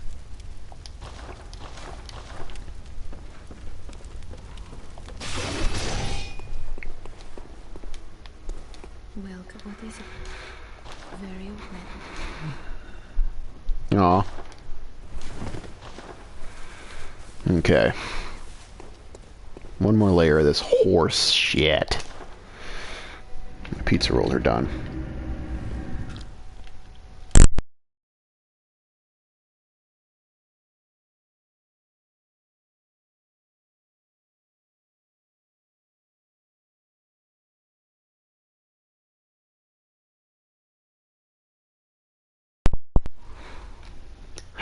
I unplugged my mic to chew a pizza roll.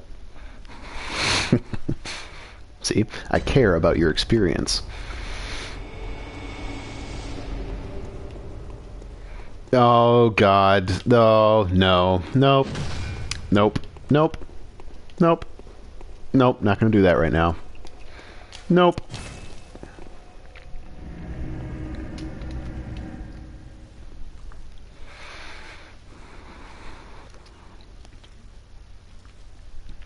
Nope.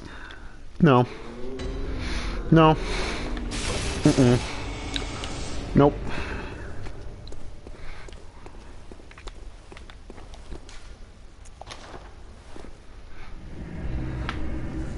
Nope. Mm-mm. I'm not gonna fight the hard ROM before I fight the easy ROM. No. No. You can't make me.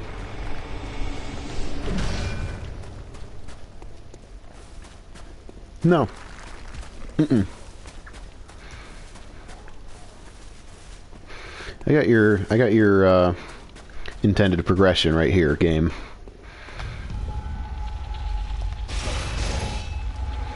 About to show you how intended this progression is.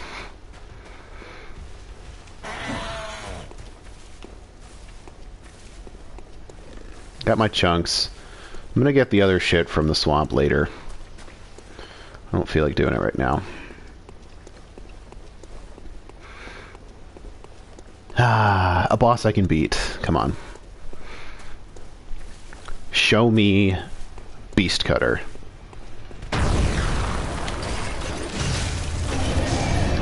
What? Did you see that?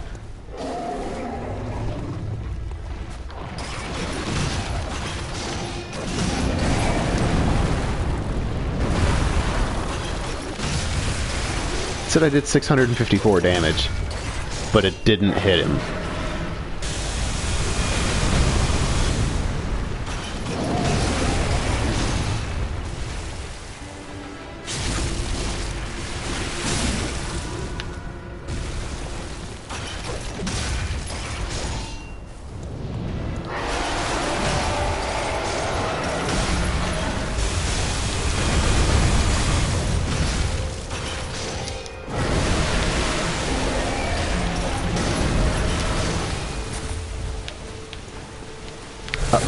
Lock onto his head.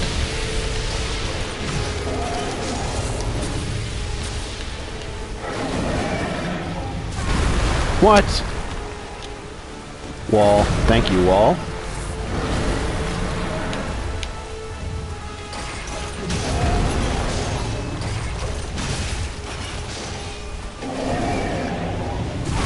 What?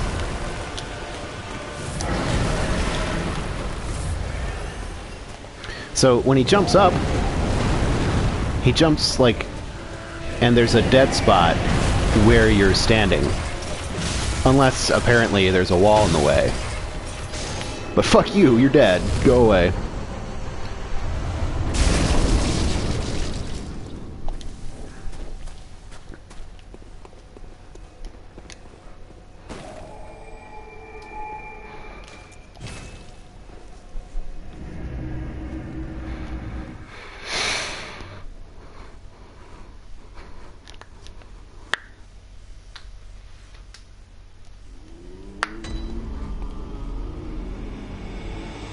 Yeah, probably the size of the arena, because it looked like it was having issues with the wall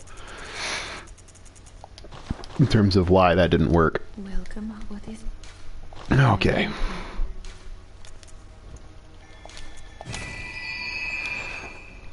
We're getting there. Getting some arcane.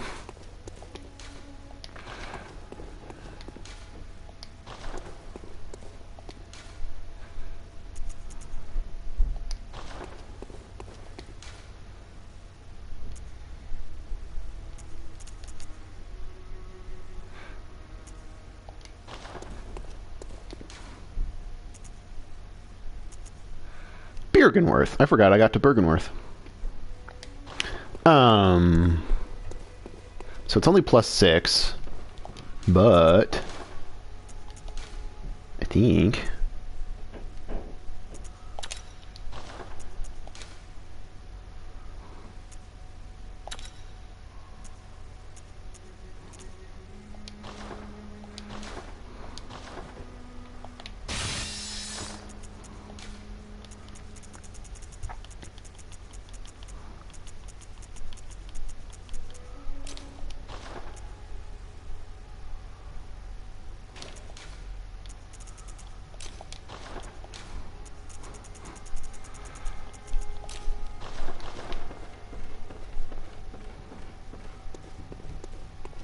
What's up, Daniel?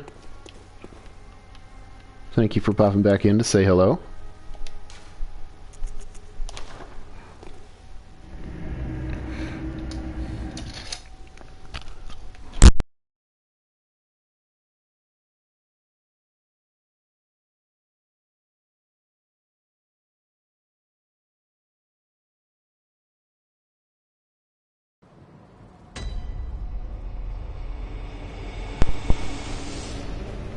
Had to eat another pizza roll. Yeah, I think I'm about to tie it up. I'm going to kill Rom, and I think that's going to be it for me today. I've got some pizza rolls that I want to put in my face. So I'm going to try the Beast Blood Pellet tactic. Not sure how well it's going to work, because I've never done it before. I'm also going to put on some clothes that are not weak as fuck to Arcane. I think that seems like a good idea.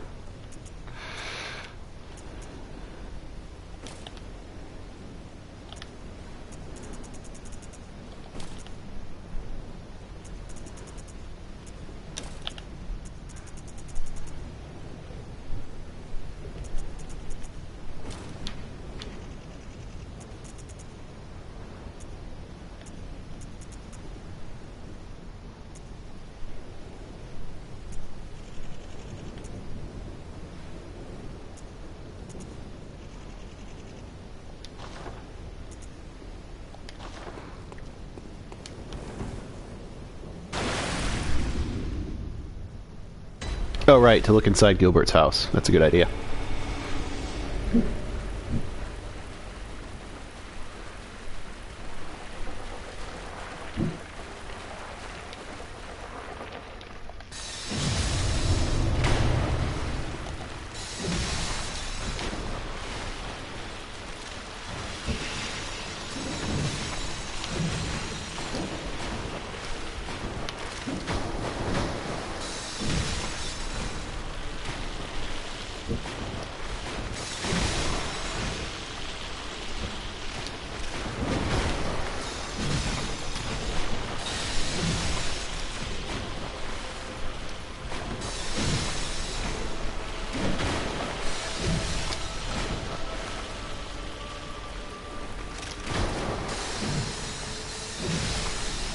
Okay.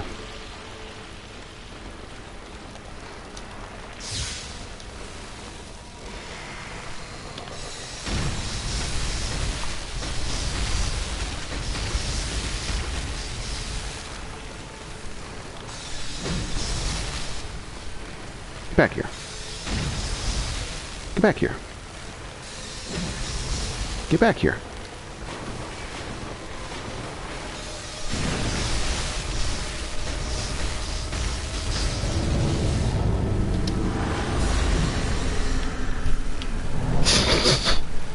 It still works as I don't do it.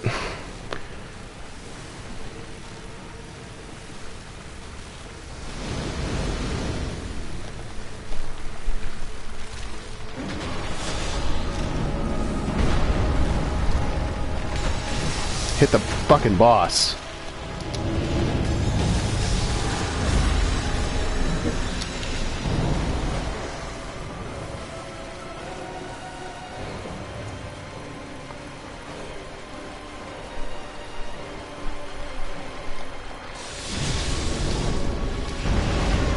I fucking...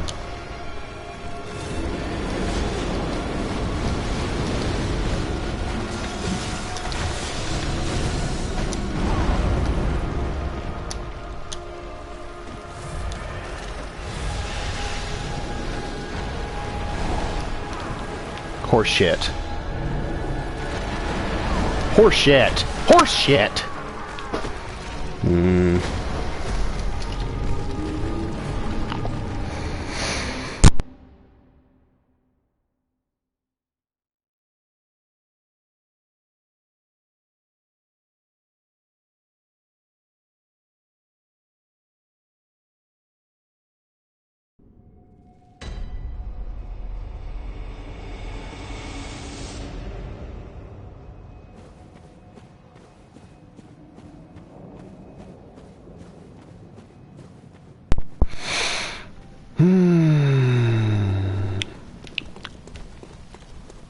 delicious pizza rolls.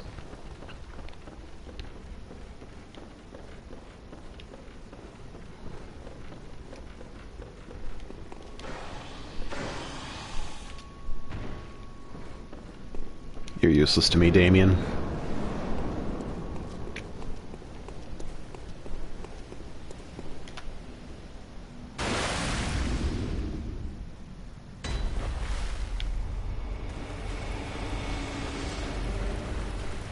I'll be with you. Oh, nice. Say, I'll be with y'all in a second.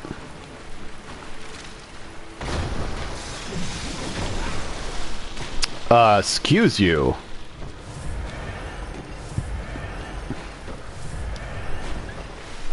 He's good, but he'll double the boss's HP, which is not something I want.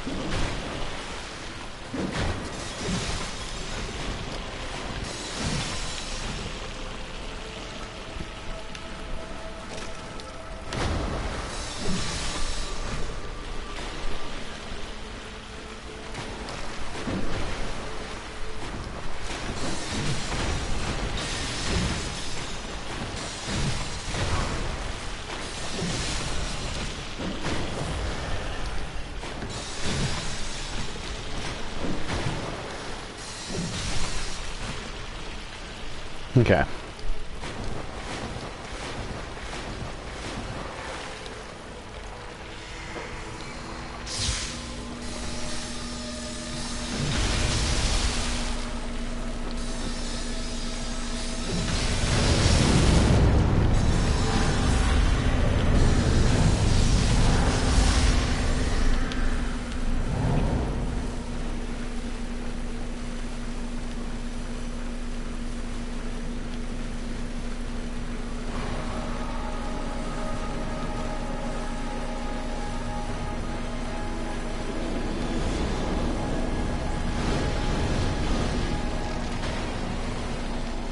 Stop locking onto the enemies.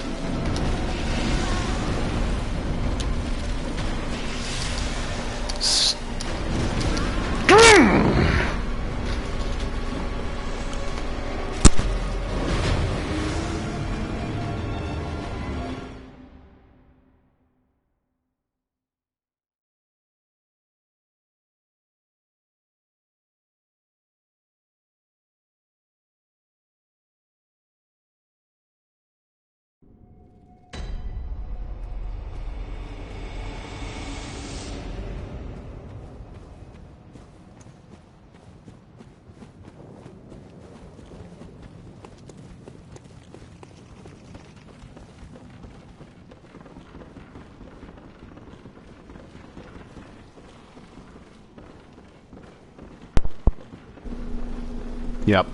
Running straight for the boss, right? In a boss fight, running straight at the boss, I want to lock on to a spider behind me. That's what I want. I can shit this game sometimes.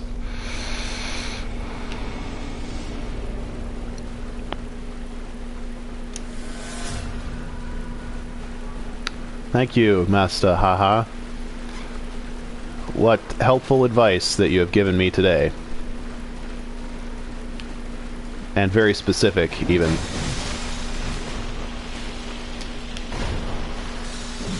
See you, Daniel.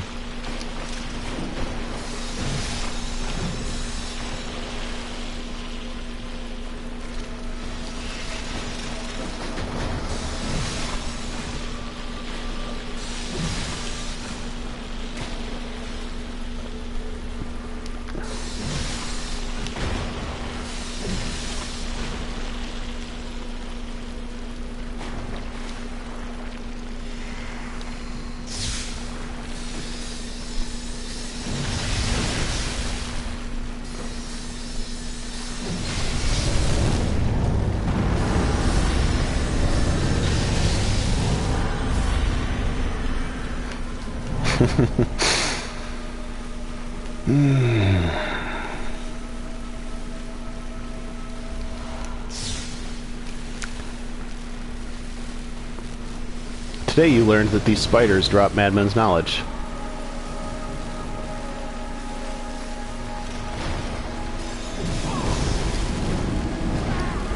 Yeah, dodge right into it. Seems like a great idea.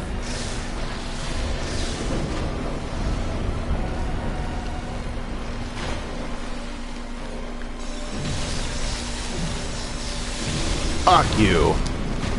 Rom, get fucked. Did you see that fucking faceplant guy almost take me out? Ah, that would have sucked.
I'm sorry I got salty at you, Master. Yeah.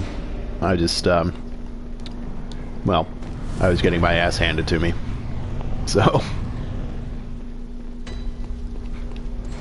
not really the most receptive of moods. I am now because I won, and that's awesome. But, yeah, at that moment, I was not really in the mood to see some get good. So, sorry about that.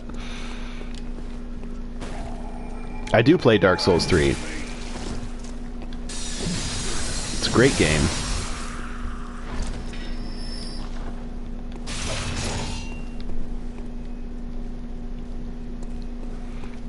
I mean, the witch bosses are easy. The actual enemies, as you suggested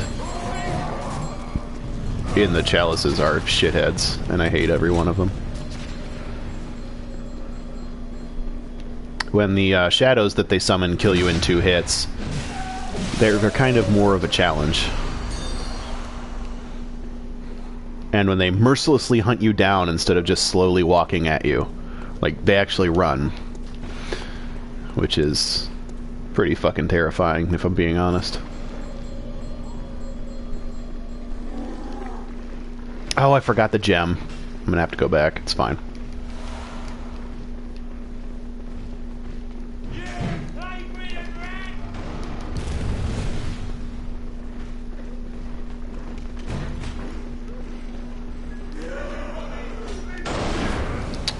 Root.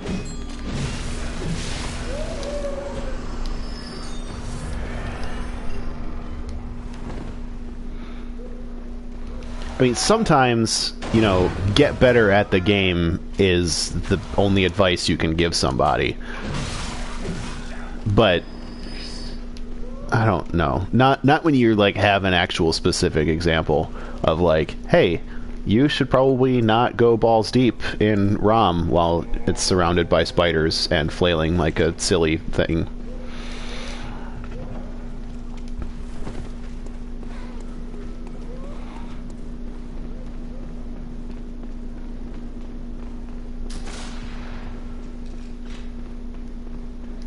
I'd double back and get this gem.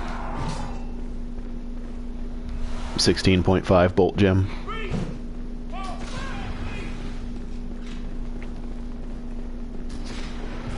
Ow.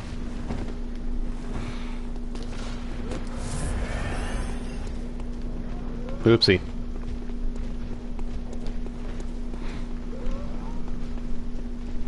Did you see that, the, fucking, Metal Gear Solid shit I just pulled? Huh? What was that? Oh, I guess it was nothing.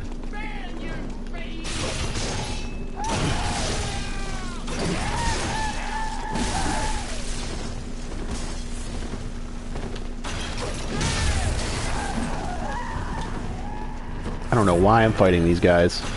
Too late now.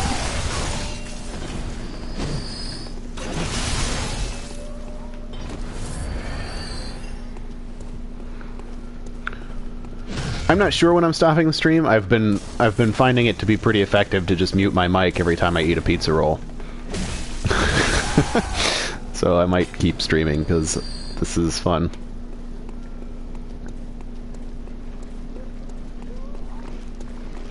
I love this game. Love every minute of this game. Except when it like kicks my ass. Then I hate it, but then I win. And then I feel great. I forgot there was a fancy cold blood there.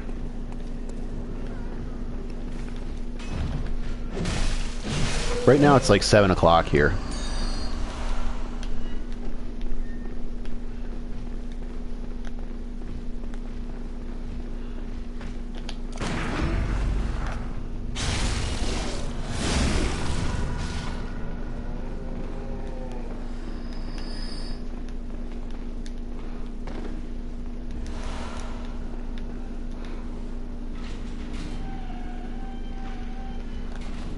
United States. That's as specific as I'm going to be.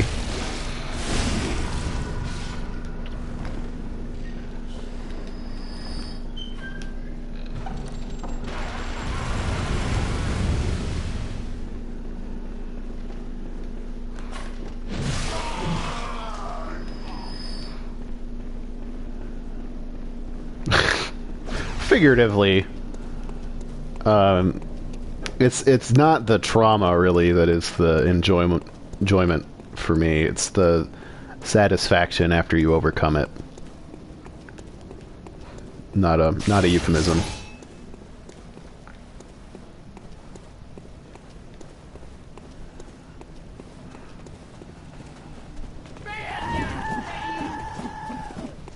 All y'all bros come at me.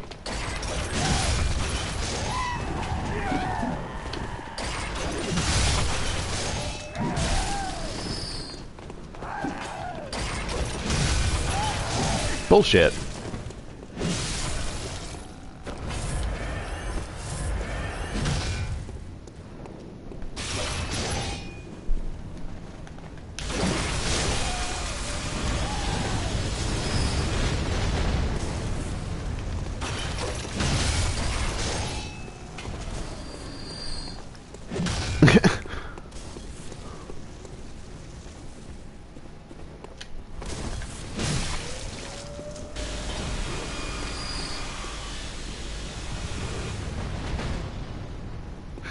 I didn't. You assumed I did.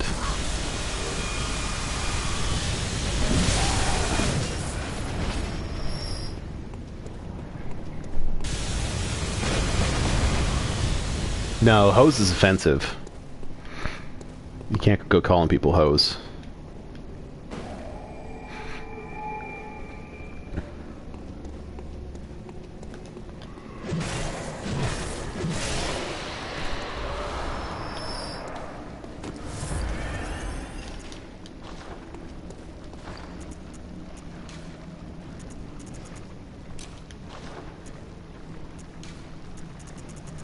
No, Bloodborne's PS4. Yeah, can we drop this line of conversation, please? I don't find it entertaining.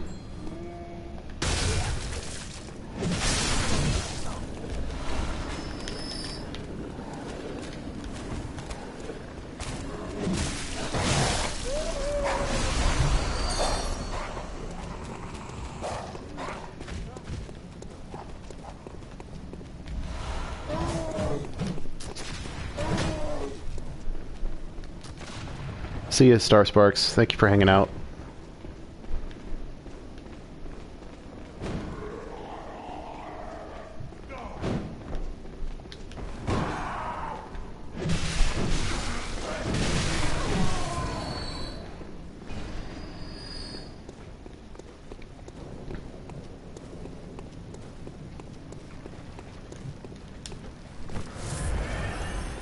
I know what PC stands for. I was making a joke to try to change the subject because this isn't a line of conversation I enjoy, nor appreciate.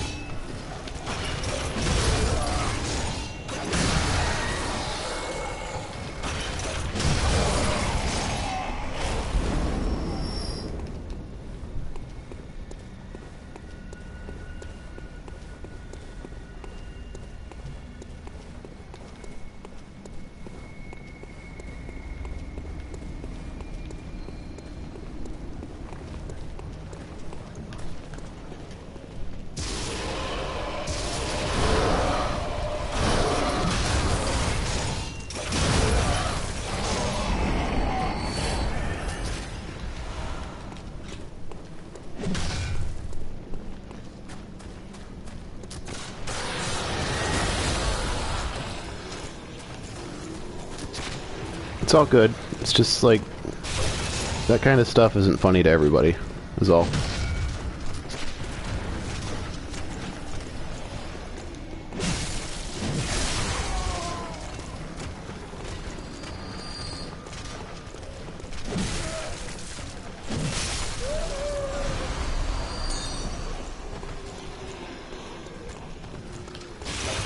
Okay. So I got that chunk.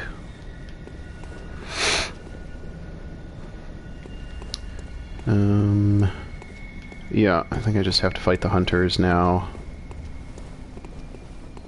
I'm gonna come back up from the basement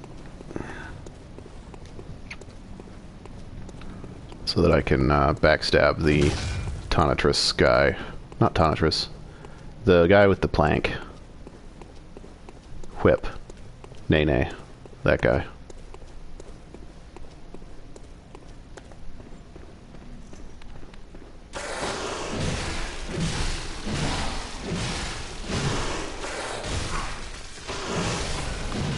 And, you know, that's like your opinion, man.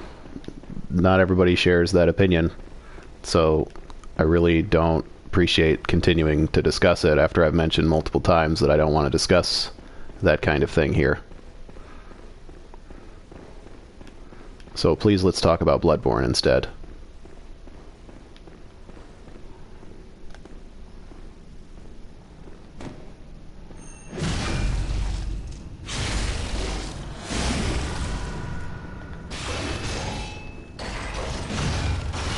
Oh, there's the Tonitrus. It was the tiny kind. Oh, he got me.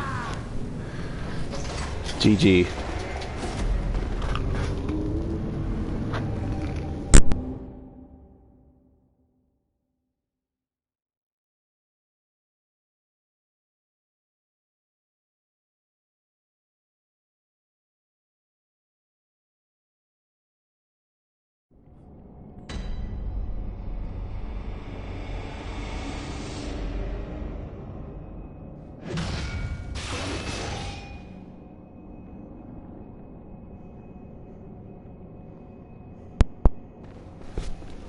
I'm not sure really what the shenanigans is with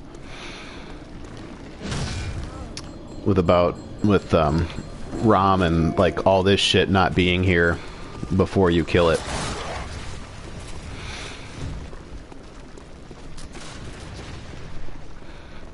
But like, it's interesting that this lamp is broken now. So I'm not sure it's the same, or like that those hunters were necessarily there before, because it's a different time of the night, right? It was definitely hiding a lot of the like the statues looking like aliens instead of people now, and these things. Well, I would say that killing Rom woke those things up. Probably more accurate.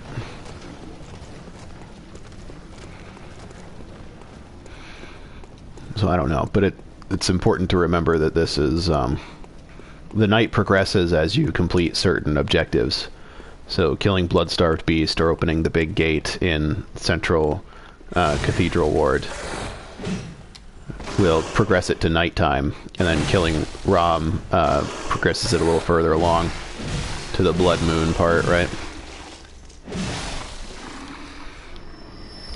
So I don't know that all of these enemies were necessarily here, but certainly some of the features of this place were hidden.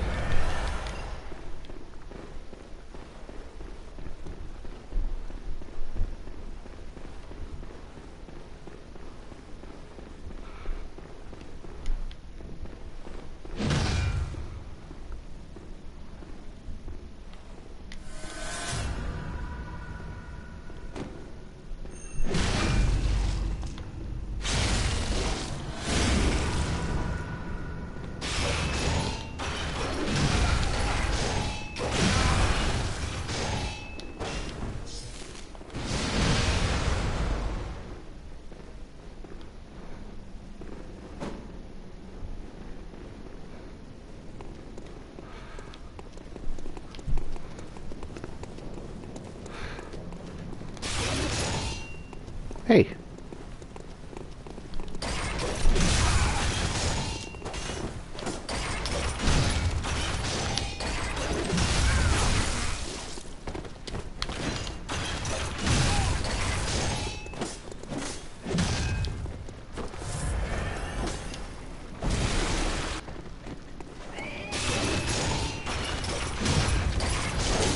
Owies.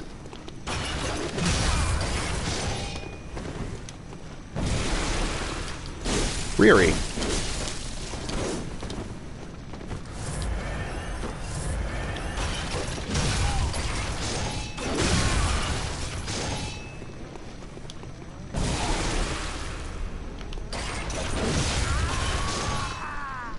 See you, Beach Boy. Beach Boy? Yeah, Beach Boy.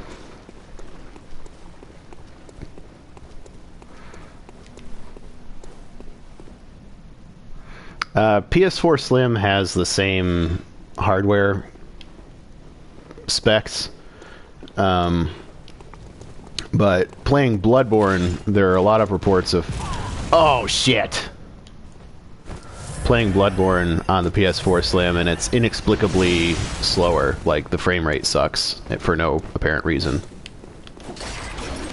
because, as I mentioned, it's technically the same hardware.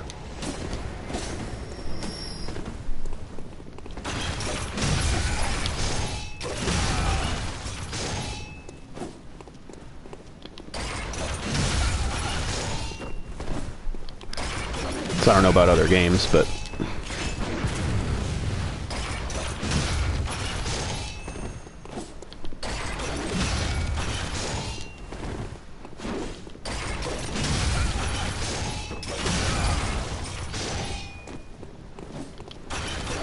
and it may be something that they can patch out with firmware updates to the console.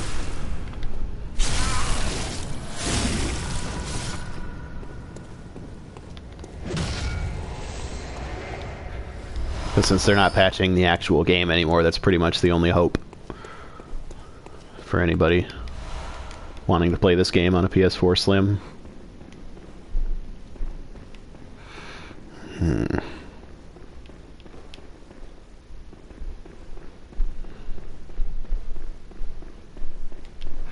Alright, it's down one more level.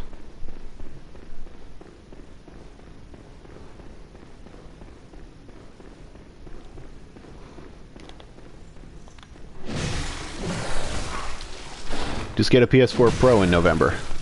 If you live in the future, it's interesting having a conversation with you right now here in the past. It's some cool shit that you've got going on there.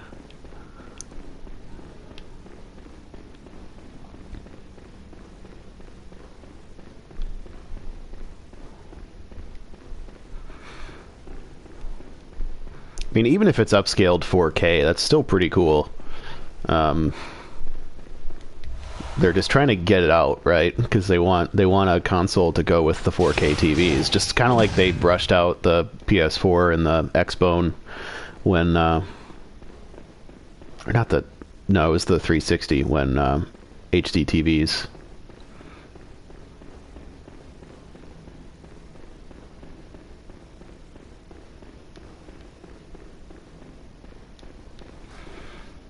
We might be thinking of a different thing. Oh, PS4 Pro. I'm an idiot. I'm not sure what I was thinking of.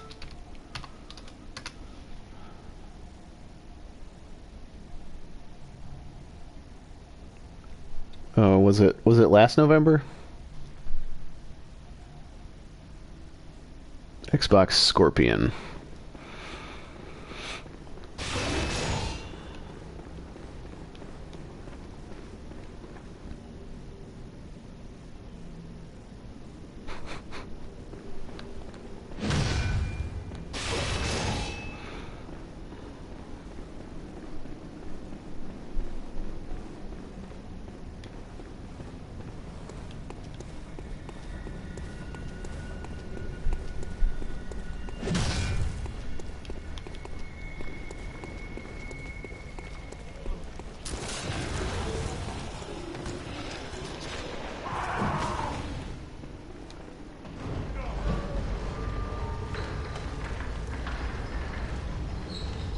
don't know what I was confusing it with, honestly.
I don't know. Bloodborne has some issues with frame rate, even supposedly locked at 30.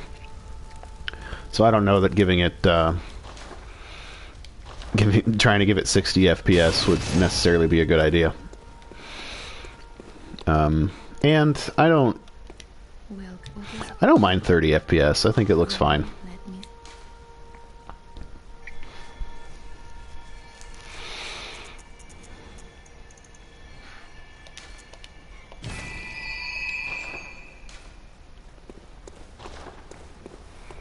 If I go from playing this to Dark Souls 2, Scholar of the First Sin, it feels weird.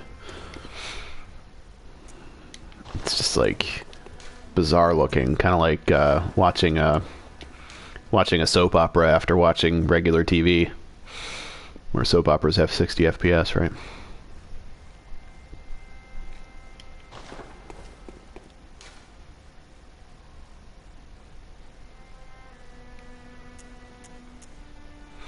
Yeah, I think they were just trying to... I mean, they started developing it when the PS4 came out, and it was like the first game that they made for PS4. So, probably they weren't very technically proficient with PS4 or whatever. I don't really know that much about specific shit like that. Where am I going? Yahar'gul.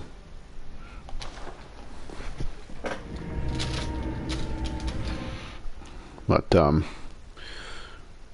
all of their games have been 30 FPS first.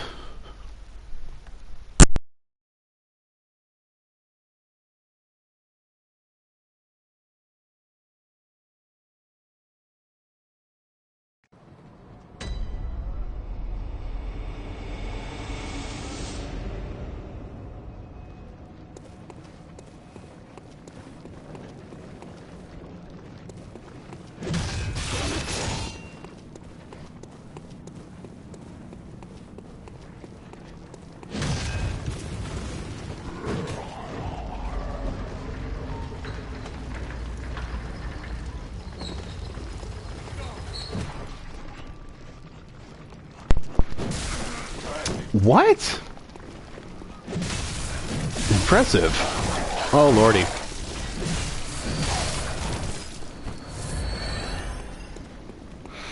Sorry, I'm still trying to polish off my pizza rolls, so I'm muting the mic occasionally.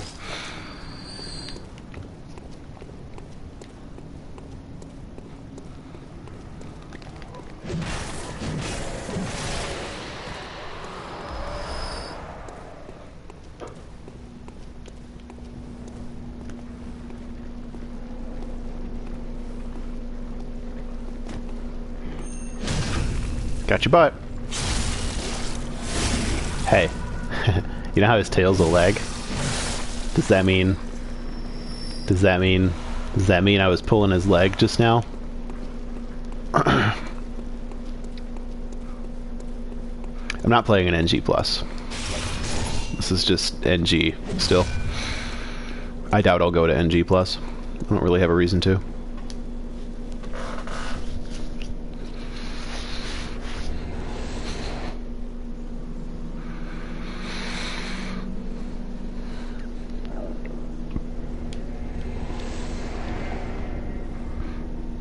I'm kind of hoping that the next From Software game is an Armored Core, honestly. I haven't had a new Armored Core. Like, I've played the newer Armored Cores, but only after they've been out for a while. So having a new Armored Core would be a lot of fun for me. Love those games. Especially now after they've redone the controls so much that you don't need 18 fingers to play the damn thing.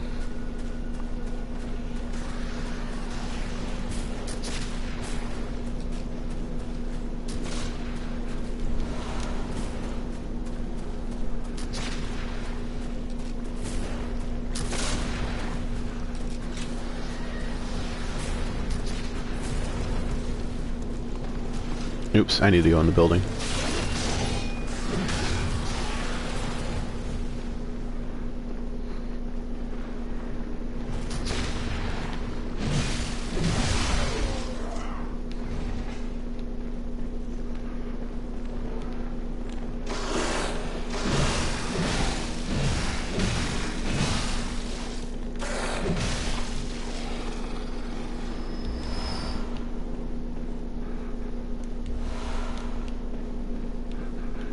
My 18% tempering gem, very nice.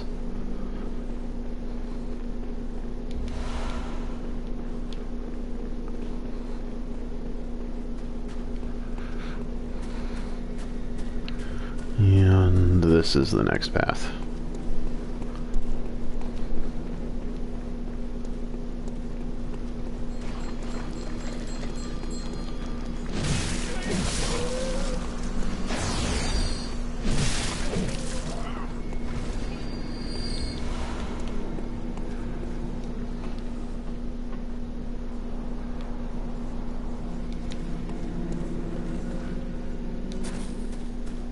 Okay. There's a couple things I'm gonna grab. Then we're gonna try the one reborn with beast blood pellets. The thing with the one reborn is that he has some stagger points. He can stagger his little leggies. So I'm gonna try to stagger his little leggies.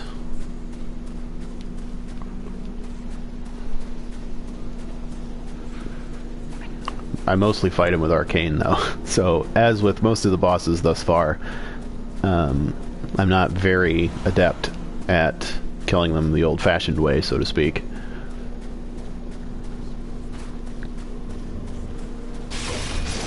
I don't need to kill these guys, do I? I don't think there's anything. I'll just rush. It's fine. A worse Arcane Lake. I have no interest in stacking those. Nah, we're good. That's all my stuff.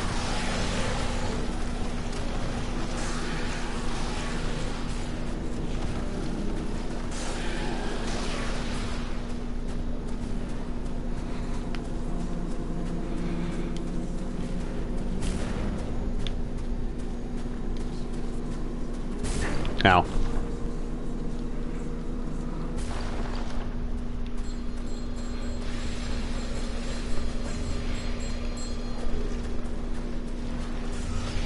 Oh shit. That was almost bad.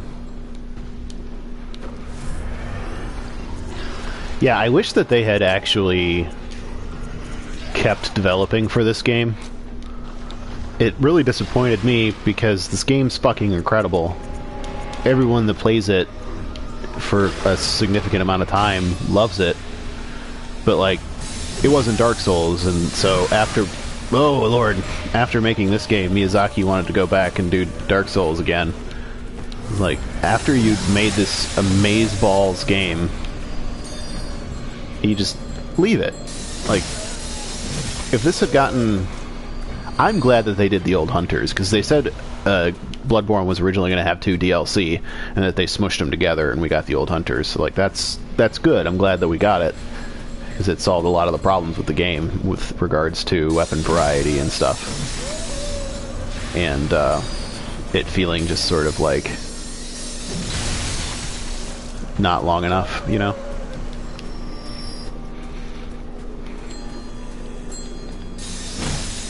I don't know that B Team is actually a thing. but I don't think it was. I get what you're saying. That was a meme for Dark Souls 2. Right, B team. Did the thingy... No, there she is.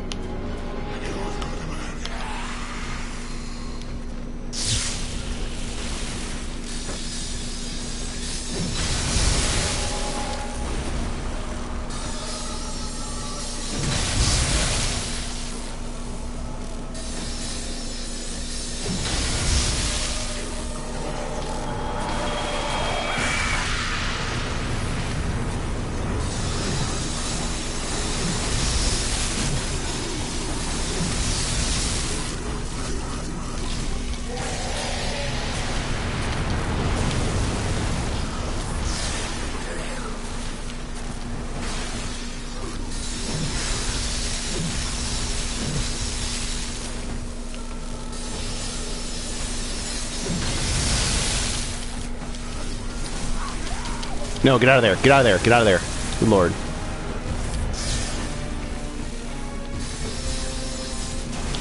Oh, rude.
Yeah, there are definitely multiple teams, and Miyazaki had very little involvement, very little direct involvement with Dark Souls 2. But, you know, that doesn't mean that, you know, I just don't like how people say that disparagingly, like, oh, B team, especially when it's usually the same people that are talking about how much better the PvP was in Dark Souls 2 than Bloodborne, for example, or Dark Souls 3. It's like you're going to call them the B team, but then talk about how good the PvP was because they actually patched it multiple times. It doesn't really quite make sense to me that that's the thought process, but there are definitely multiple teams, and the reason why I think Dark Souls 2 was a little bit weak lore-wise was because Miyazaki wasn't directly involved. He's like the lore head dude, right? So it's kind of like another company doing the sequel for a film, and it doesn't quite add up. Or an example would be the first animated series for Full Metal Alchemist, where they got to a point where it was concurrent with the comic book, and so they ran into issues where they were continuing to write stories for it, but they were not the official stories because the official stories hadn't been published in the comic book yet, and so it took a completely different direction and went off the rails. And when compared with the comic book, which was incredible, or the remake, Fullmetal Alchemist Brotherhood, it looks terrible. It's like, wow, why were they even thinking this? But that's only really in retrospect that you can even come to that conclusion. So it was like, okay, it was fine.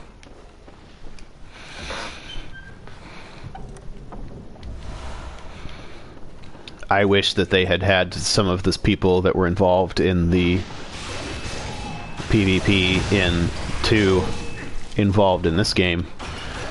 Because I think the PvP is the weak point of this game, because it follows the Miyazaki vision that invasions are PvP, and that all PvP is invasions, and that there are no duels, right? But that's obviously not how a lot of people play these games. Maybe in Japan it's different, but at least over here there are a lot of people who like to duel, and they did not make that in any way convenient. You have to find workarounds. I thought for sure there was a chunk here somewhere. Yeah, okay.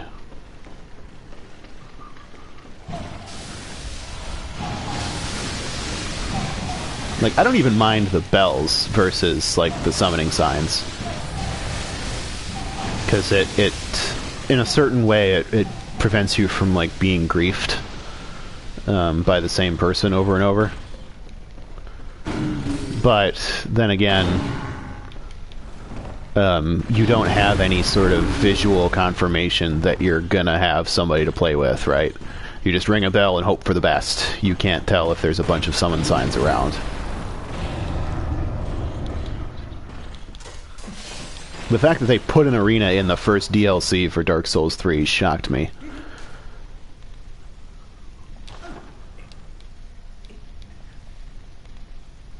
No matter. My apologies. Okay, so this line is why amygdala is male. Well met. My apologies, but I feel a profound thought occurring on the good grace of a certain god and the way he meted out his love.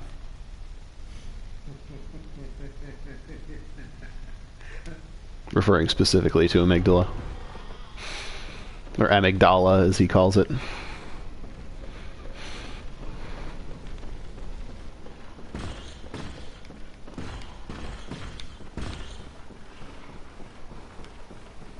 So at the very least, that amygdala is male. There are multiple, so there's no real indication that there couldn't be female amygdala. But the one in the Nightmare Frontier is male. It's the one that he worships as a god. It could be a mistranslation, but so could all of the gendered pronouns in this game. So if you're gonna go down that road, you could easily make the same argument for every other thing that has a gendered pronoun in this game. And it kind of, so, like, you know, casting doubt on the same premise that supports your argument doesn't help, really.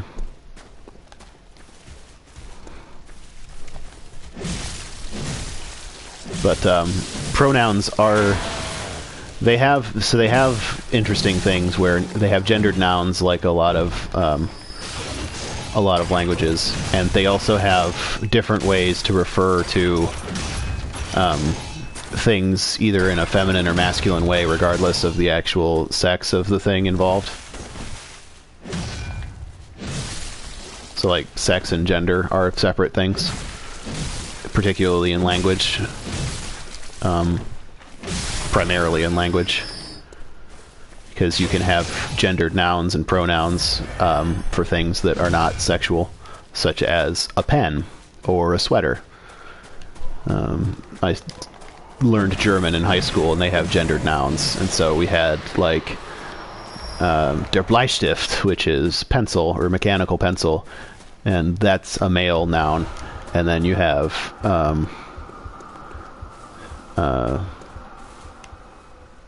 I'm trying to think of a female or a feminine noun. Well, they have them anyway. They have 3 genders for words. They have feminine, masculine, and neutral.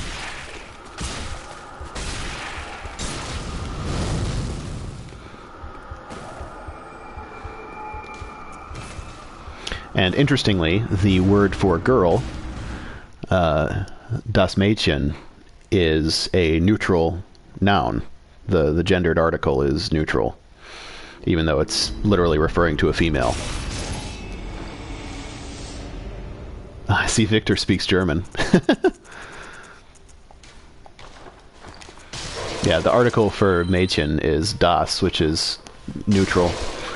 I'm guessing because the plural form of it is die Mädchen, which is also the female or feminine article. So they did that to eliminate confusion, so that you could make it plural just by changing the article rather than actually changing the word.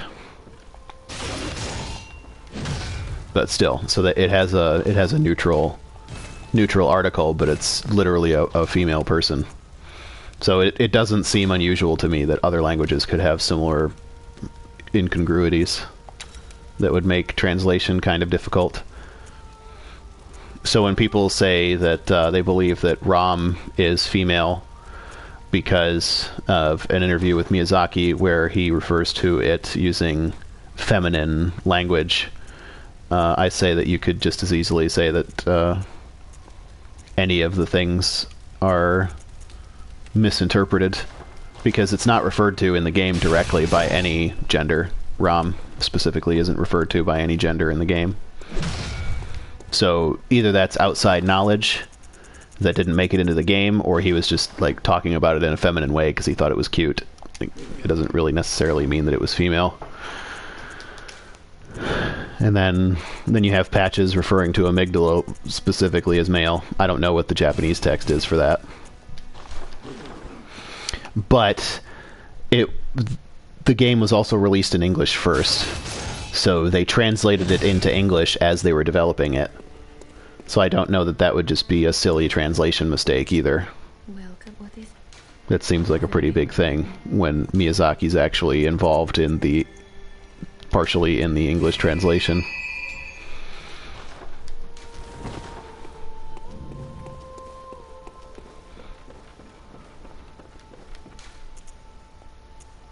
He does speak a little bit of English, as far as I know.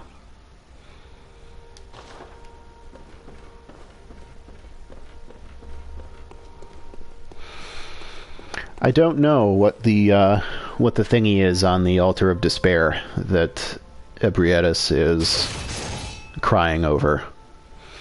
I'm not sure if it's worshipping it or crying over it.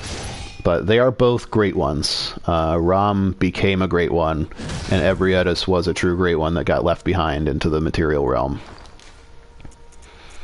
So maybe Ebrietas can kind of identify it, or it sees that it's one of its own, and so is crying over its death.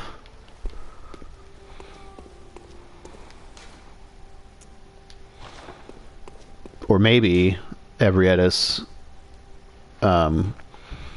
is Rom's progenitor, and so it's crying over the loss of its child in a certain way. I don't know how Rom was created.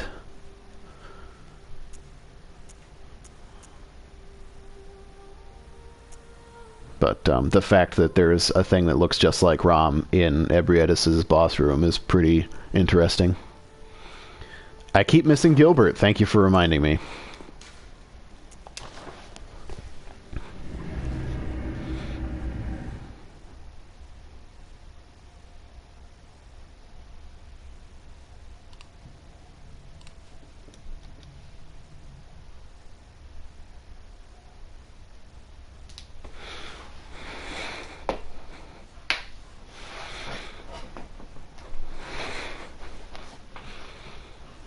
Merciful death? I'm using Beast Cutter.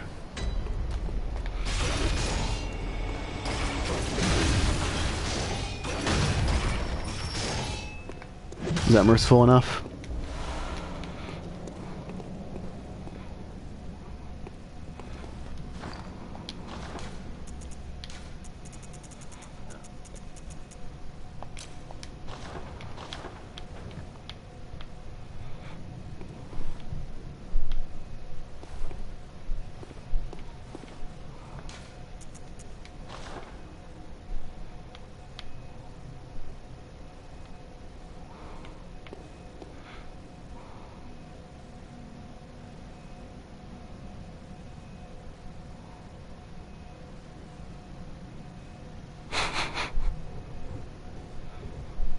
I mean, it is just the entryway.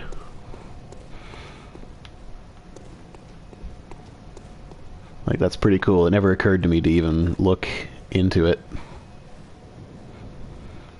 in the actual and theoretical sense. I don't know. You just out of frame is the hot tub and giant boxes of vodka, so he probably had a good time. You can't see it from the window, unfortunately.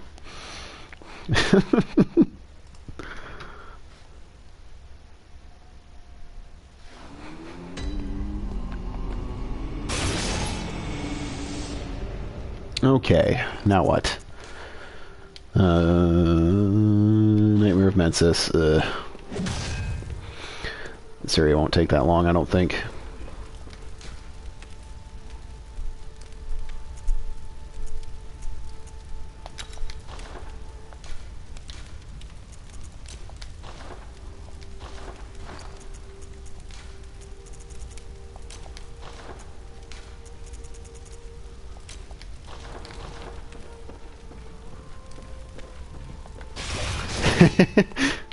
I mean, what do you think he uses it for?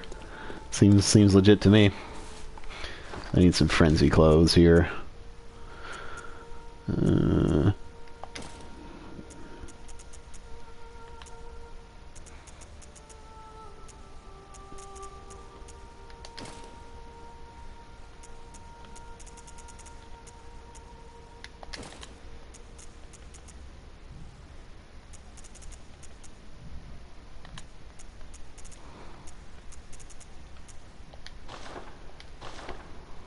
What a silly hat.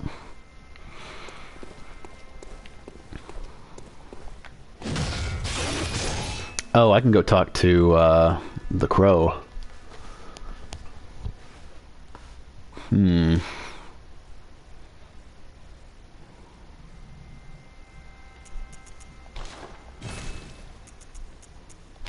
gonna go talk to the crow.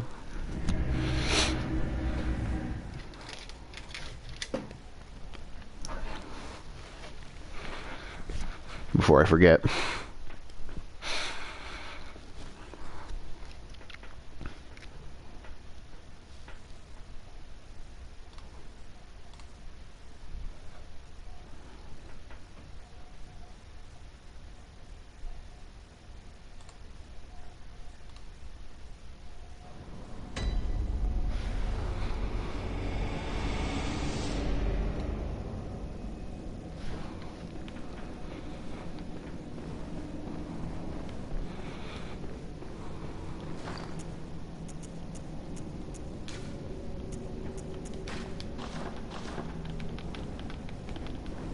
This is Dark Souls.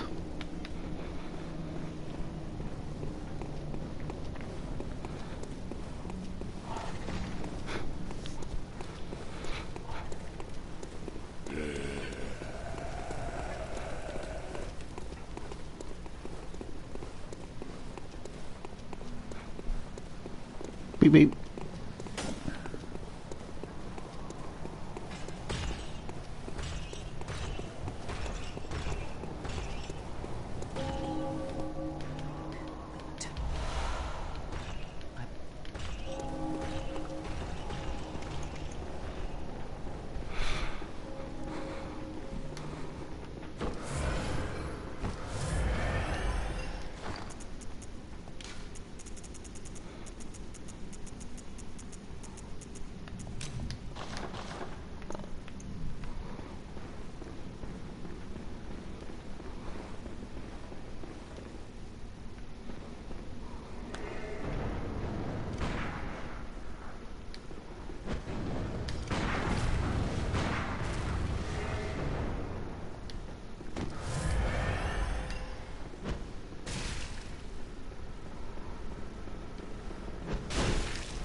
Cheese.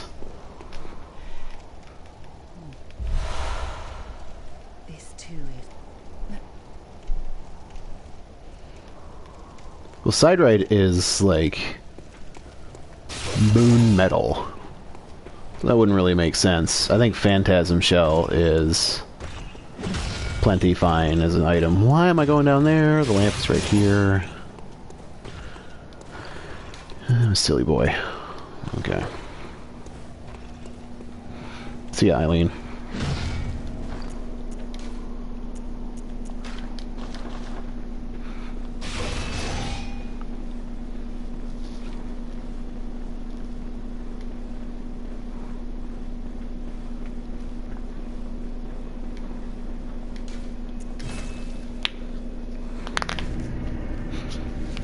How else would they explain cause parasite? Like, the Phantasm Shell is part of the explanation for cause parasite being a thing.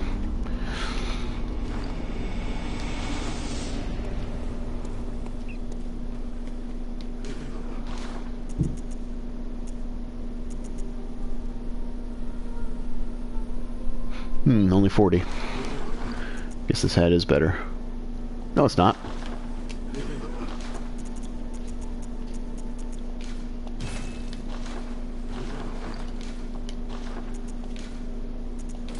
There.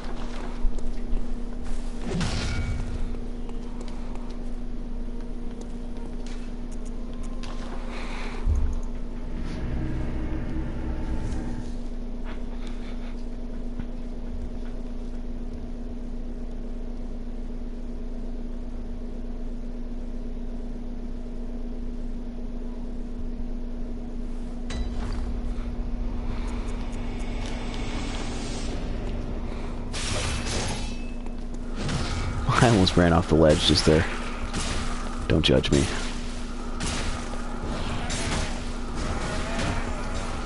It's not a Fashion Souls disaster. I look like a character from Assassin's Creed. Except I don't have a big cloak, but like, you know. In my Arcane playthrough, I got invaded here and did not have a good time. There's a guy with fucking Reiter Palish and Blunderbuss. Just L2 spamming for days. It was fair and fun. Oh, Jesus.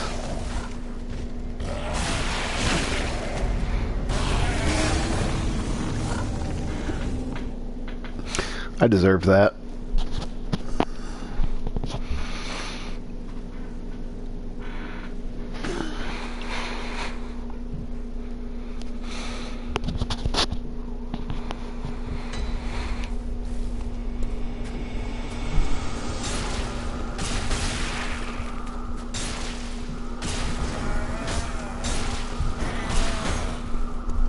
Invasions are my least favorite thing about these games. I like PvP. I don't like invasions. And I don't see them to be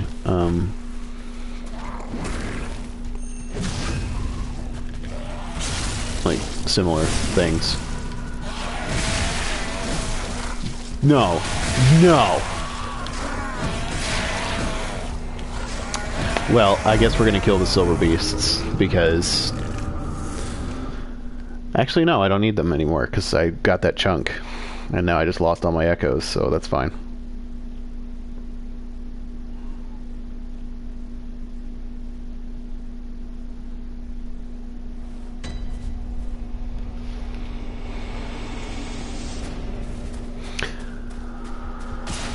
I have done.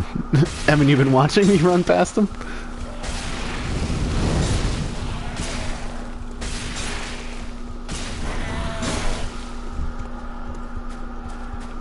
But now that that dick butt has my echoes, I needn't concern myself with him anymore. I got my chunk from there. I can just run past these guys. There's a chunk around the corner here. Huh? What was that? Oh, I guess it was nothing.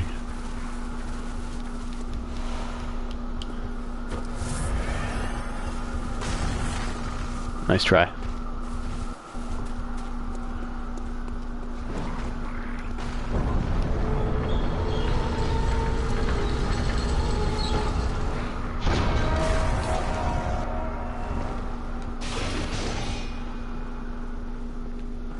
spiders.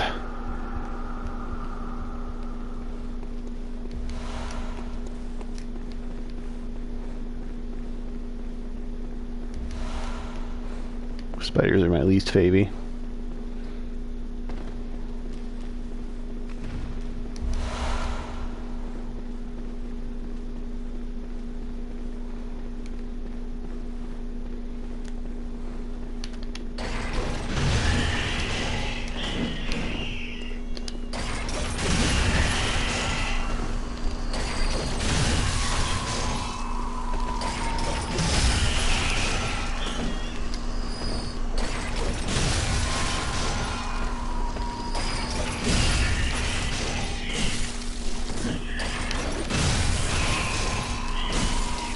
I dodged.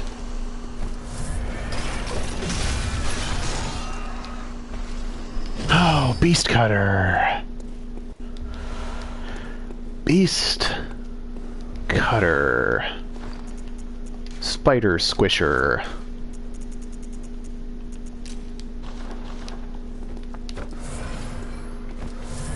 Me gusta.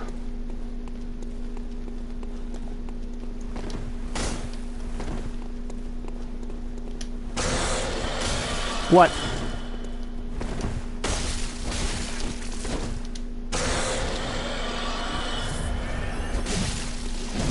You fucking... There you go. Uh-huh.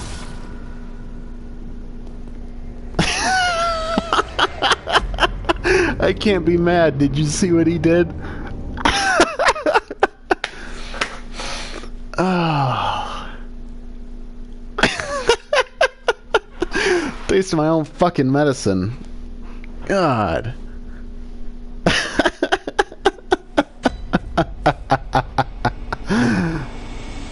Oh, GG game. GG.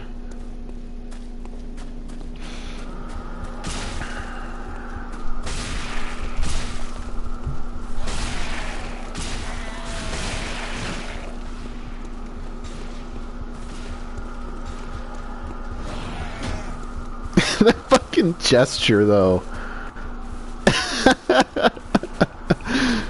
Oh my god. What a dickhead.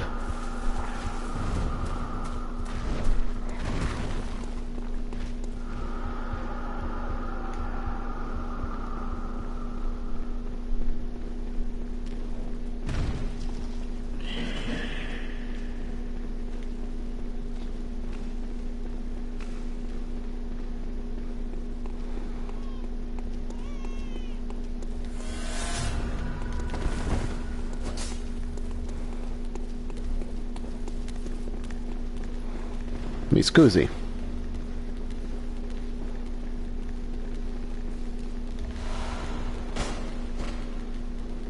Come at me, bro. Nope, he doesn't want to go down the elevator.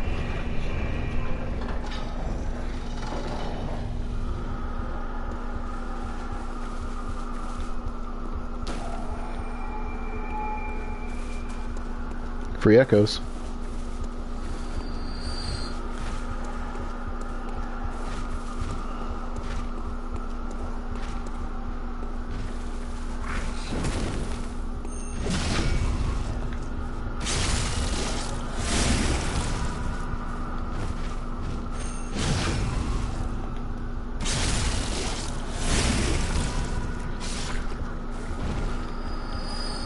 I'm gonna go back for him. I just wanted to get this stuff first.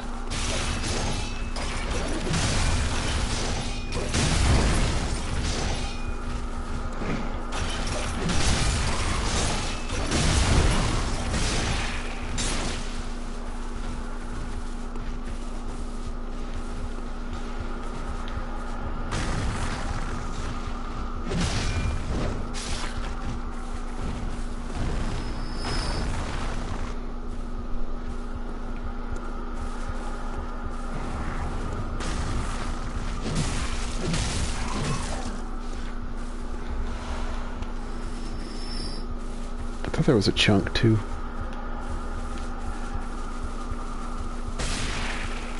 Clearly I was mistaken.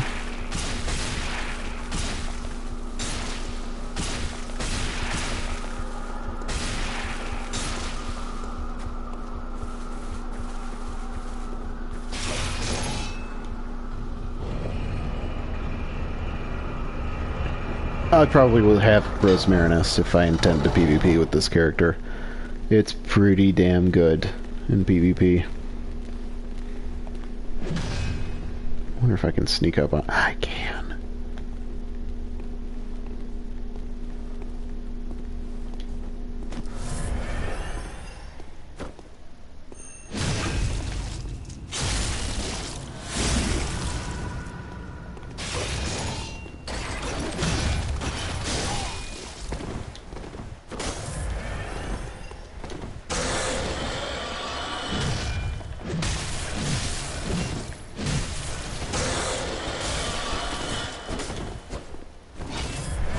Horse Pucky.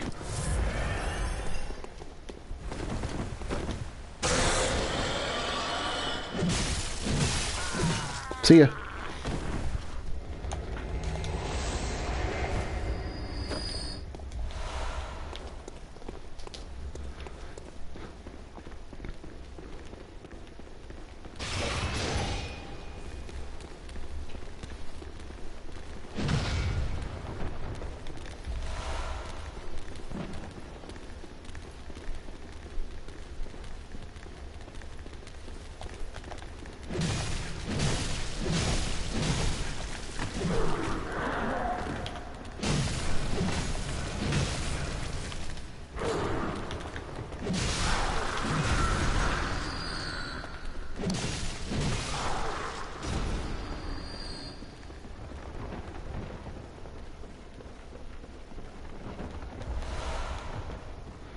I don't know.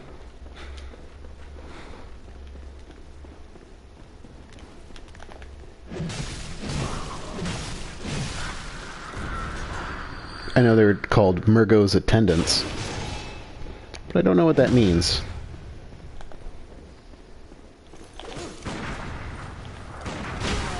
Bullshit. Bullshit.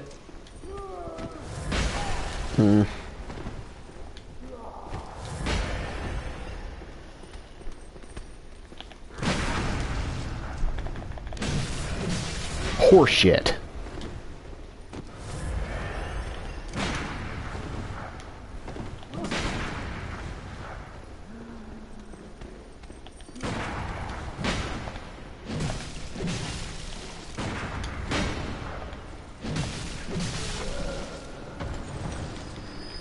Can't fucking parry for shit. Micolash is not dead yet. He's the next boss.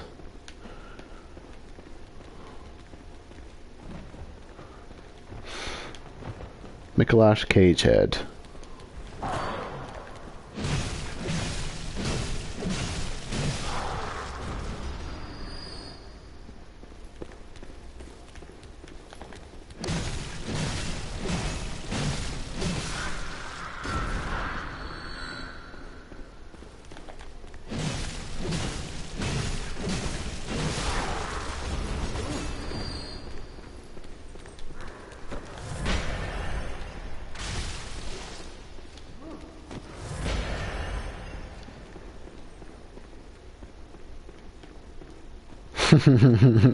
Maybe.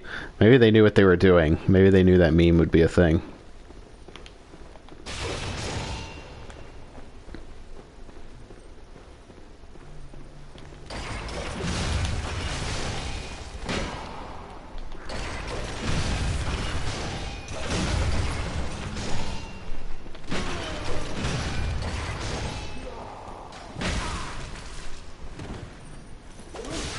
Bullshit!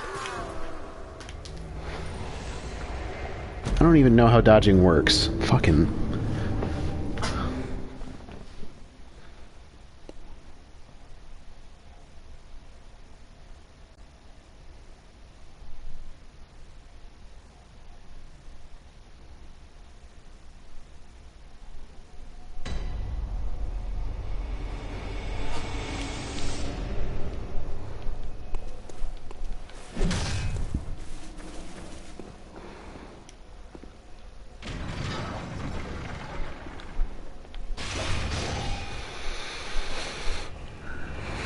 No, they don't drop anything, but now they've impugned my honor.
Fuck you.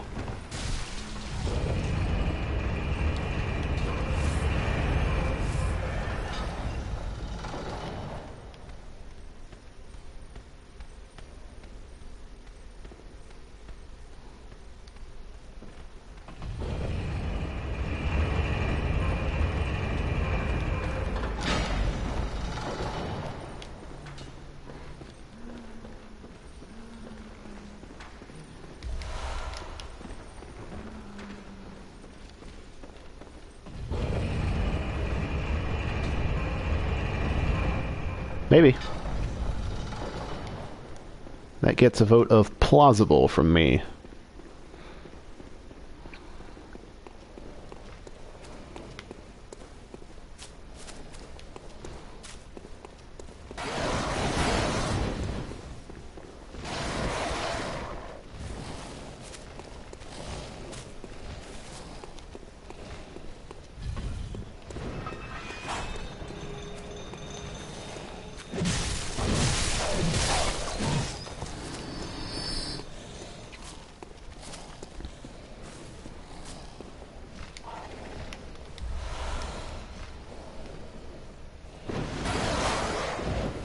Got me.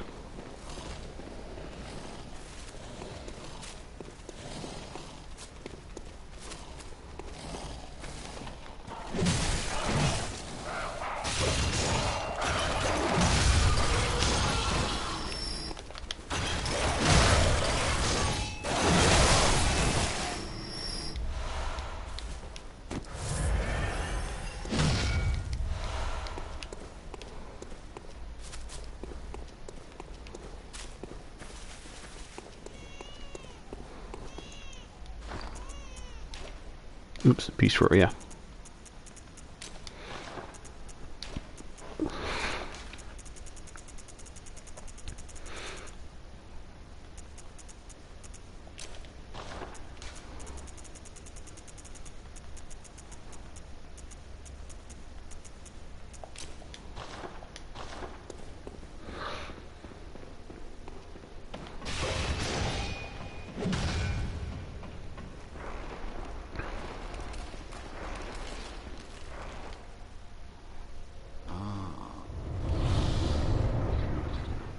Ah.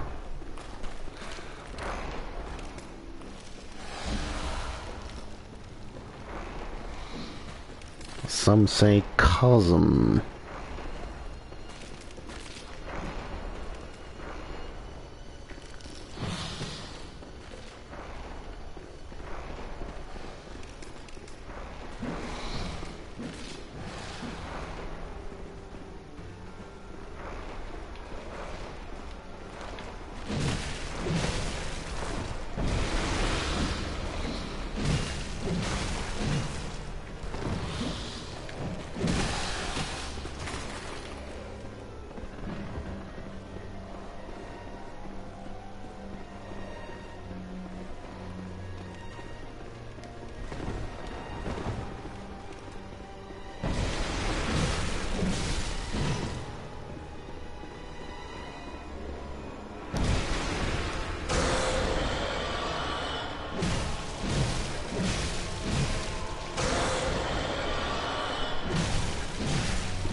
Didn't have any stamina.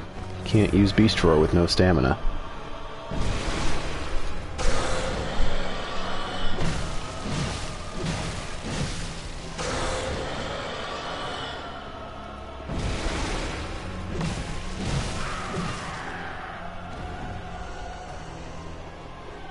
You think this phase is cheesy? Wait till you see how I handle his next phase. Majestic! Hunter is a hunter, even in a dream. But alas, not too fast. The nightmare swirls and churns unending.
agree wholeheartedly. The toughest part is getting the rune.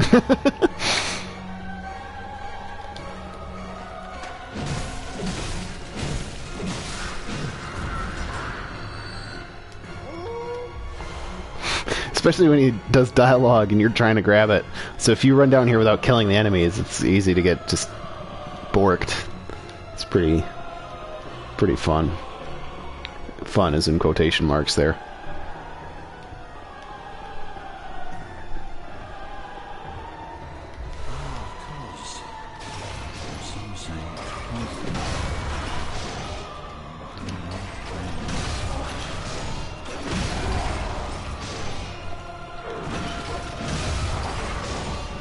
God, Beast Cutter. Beast Cutter!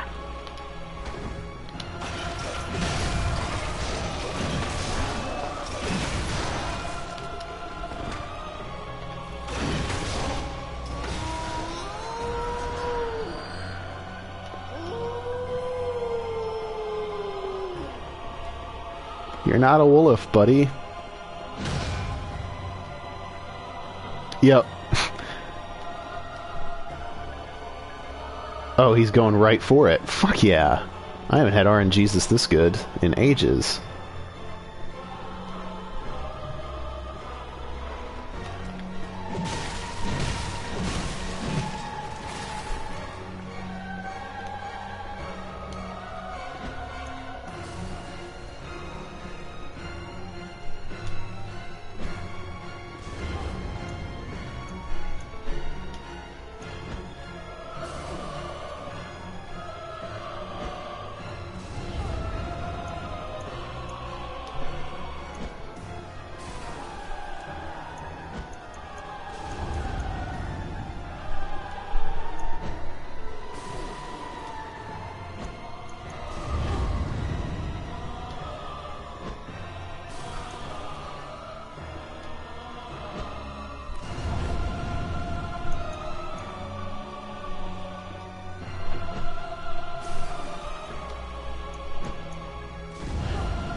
Best boss in the game.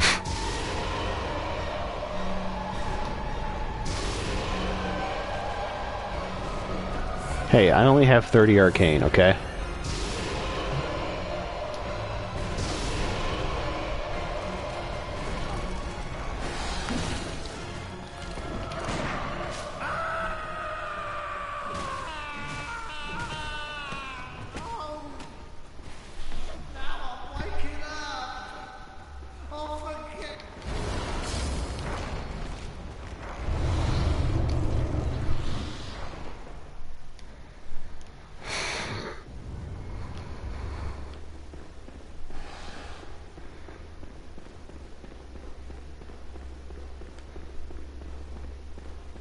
That would have been great if the puppet had just one-shotted me.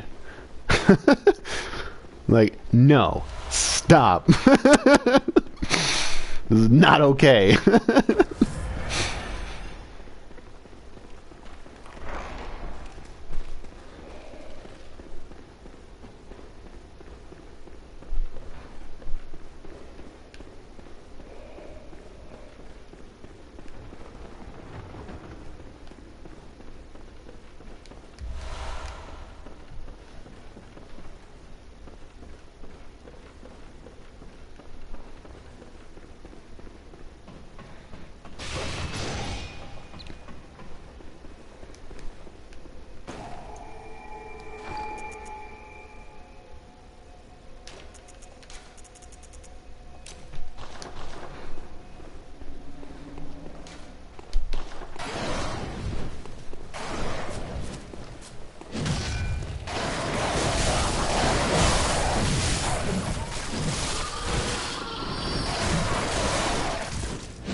such chunks.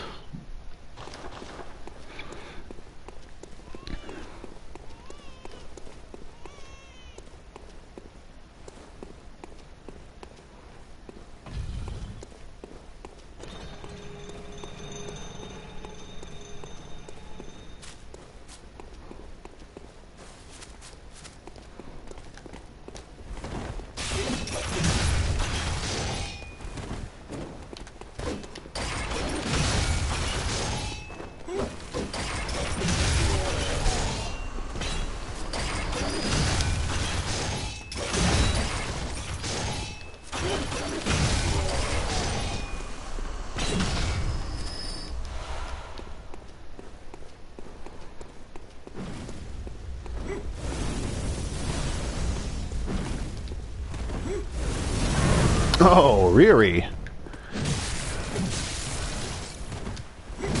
Oh, is that how that works?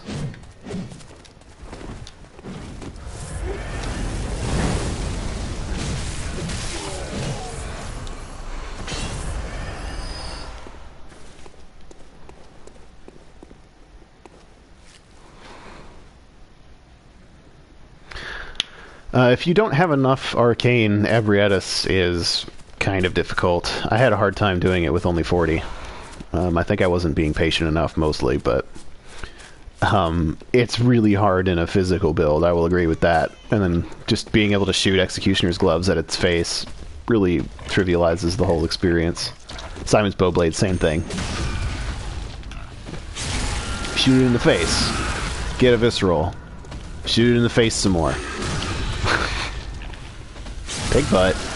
Boop. I think I got the bacon that time.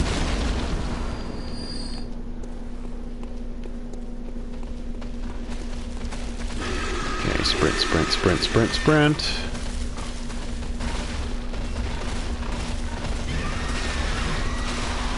Sprint, sprint, sprint, sprint, sprint, sprint, sprint.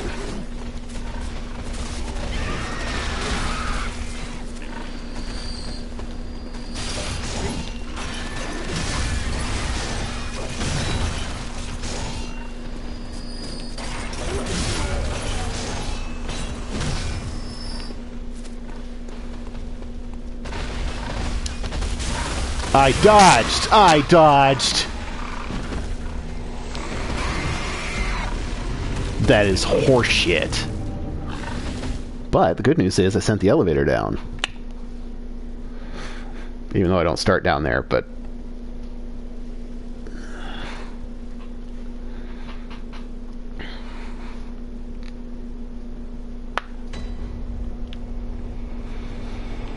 Victor, I thought you left after I cheated against Micolash. I'm glad you stuck around. The Shadows of Yhar'gul do show up in the Chalice dungeons. They're just a very rare enemy.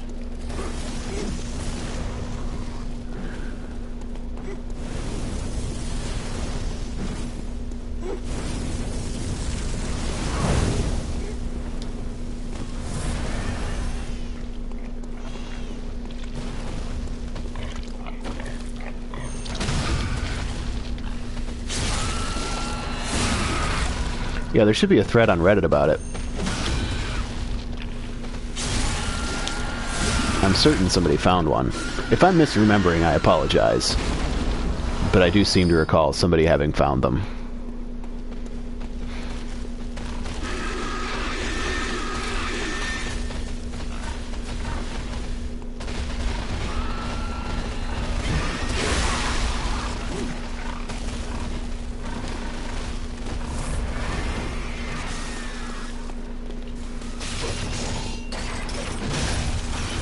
One guy trying to be a hero. Thank you, piggies. Now turn around so I can get your butts. Thank you.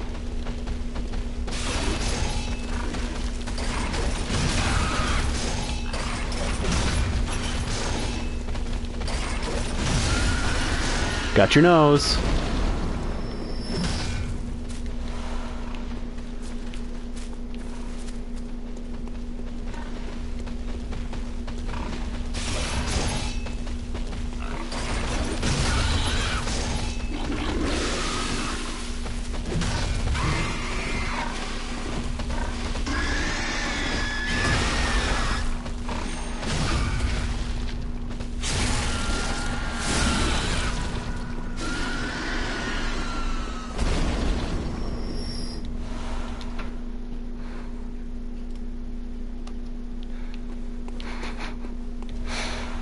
I've been blocked in places in like doorways and stuff with a chest on the other side.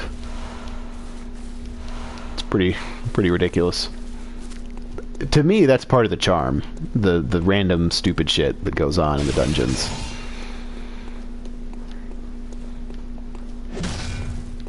And how sometimes you just get fucked. Like a room with 2 bell ladies and a bunch of damn spiders. Fuck that noise.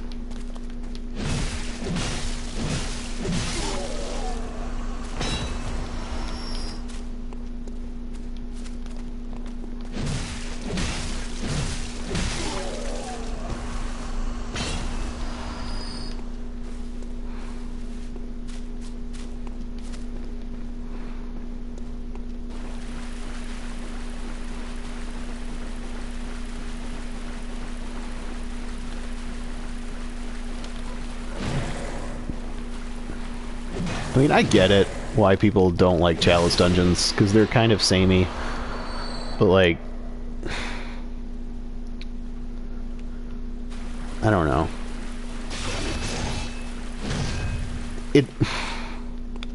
They don't like it because it's repetitive, but they'll go to NG+, you know? And it's like, do you understand what's going on right now? Like, you're doing the same game over again. That's playing these games, is doing the same game over again. So, like, I don't know. Then again, each area in the game looks different, and they don't last for 6 dungeons. So, I don't know. I can see it both ways, but I love the Chalice dungeons, so I have a really hard time taking anybody seriously when they're like, they're dumb, they're stupid. It's like, they're just missing out, because Chalice dungeons are cool. Yeah, I think they could have been executed better. I think that about a lot of things in this game, and it doesn't stop it from being my favorite Souls game, period.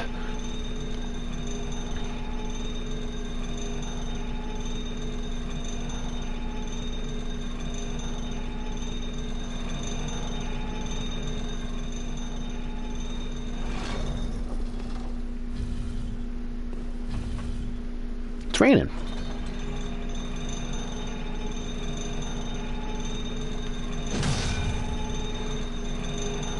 Not in the game, obviously. Outside.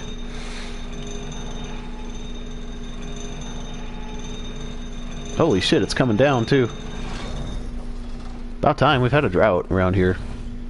Been kind of persistent.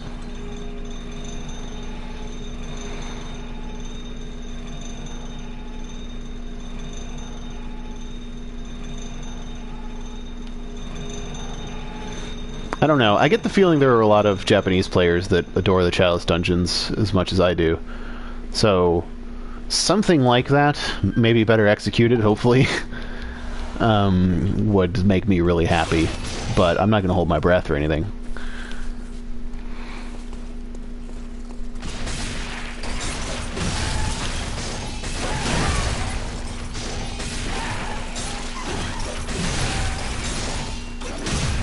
What? No! Nice hitbox. Fuck.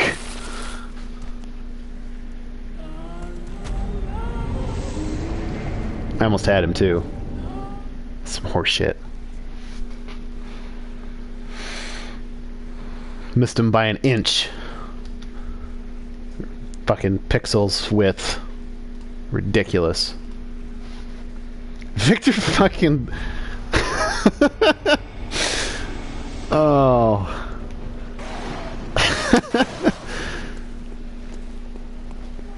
You're killing me, man.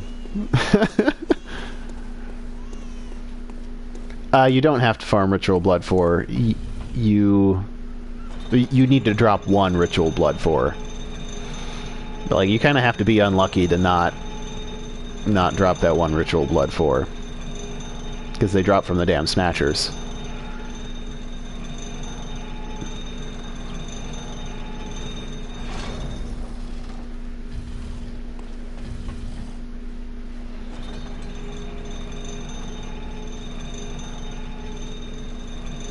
I think a lot of them stop after Defiled Chalice and the Watchdog.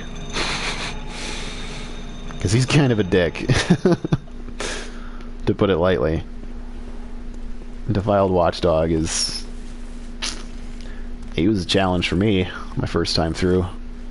Before I learned the beauty of A Call Beyond. There are some hidden doors in Lower Thumaru that have ritual blood behind them. So it may be that you missed the hidden doors.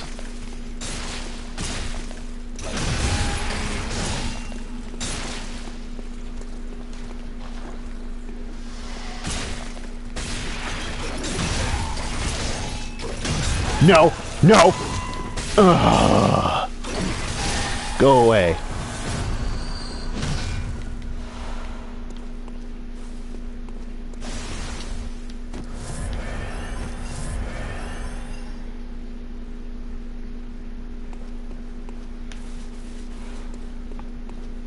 So apparently, it's, quote, easy to parry these guys.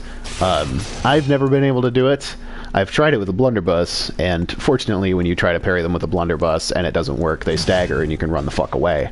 But, yeah, they're kind of terrifying, and I don't want to be that close to them, honestly, so I would rather stagger them from a distance if I can.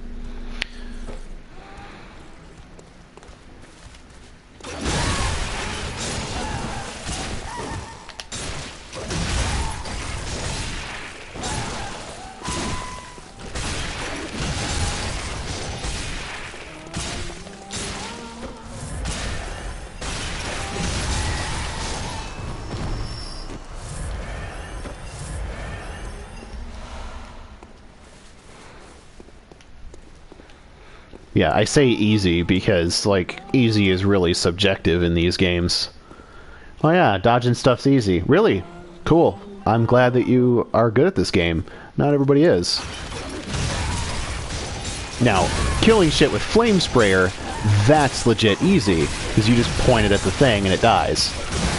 Like, some of this shit that takes actual timing, nah. Easy's not a word I would use to describe. There was a Madman's Knowledge, too. Did I pick that up? I know I picked up the gem this time, thank God. I missed it on my Arcane build and I had to come through a second time. I was very perturbed.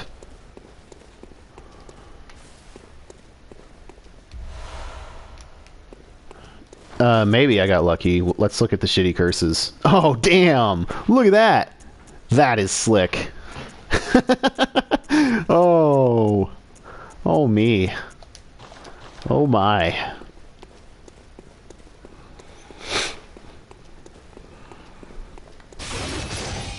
Now, if I drop a third one from the last guy, I can fucking go out and buy a lottery ticket.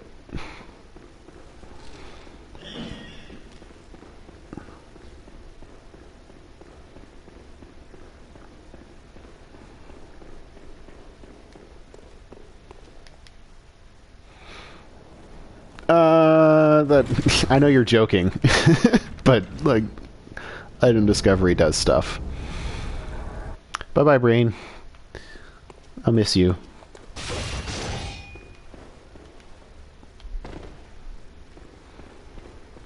Same thing we do every night, Pinky.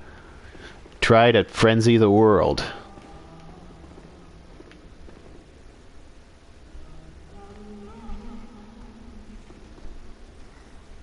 Go away, you creepy singing weirdo.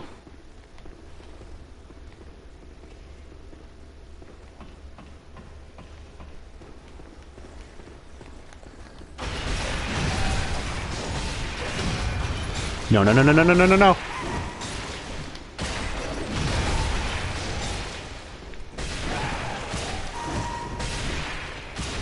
Nope, I'm gonna die.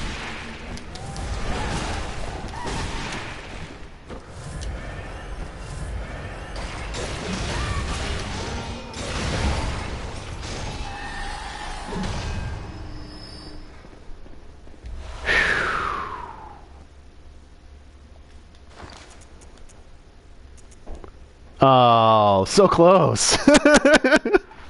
So close. Damn. That was GG game.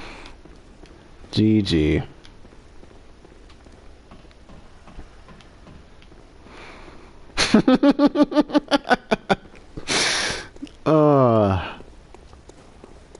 For the record, I think that's the minimum attack down. So could have been worse.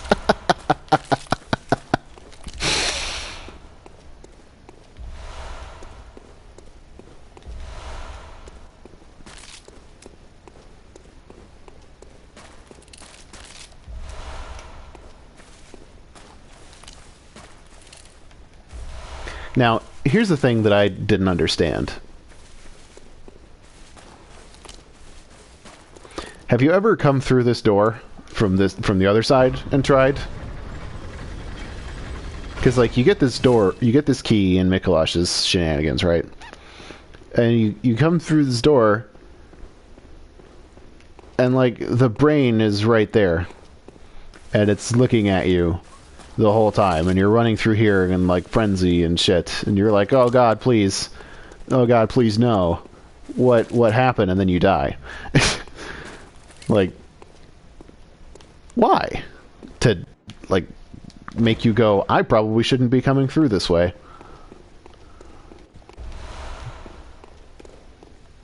Because that's all it did for me.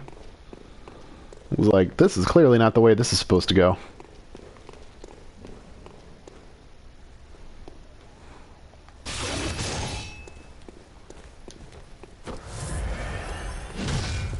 Oh, I didn't go to Upper Cathedral Ward. I can't talk to the brain.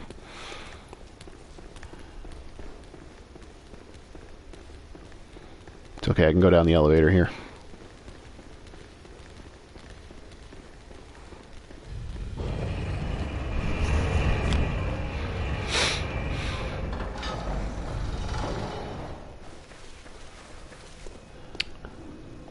Time for a pit stop to Upper Cathedral Ward.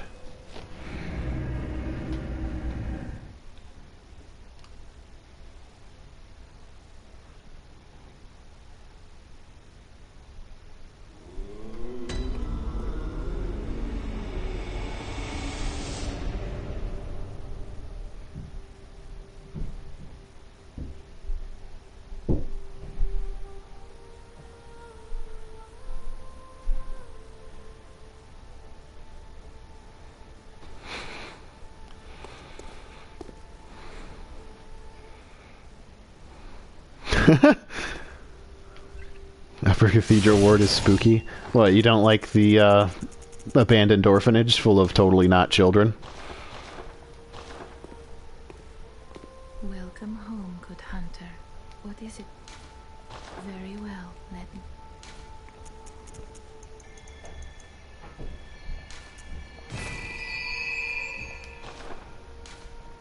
Farewell, good hunter. One shots you with his acid pool? I mean, that sucks that that happened. That's shitty.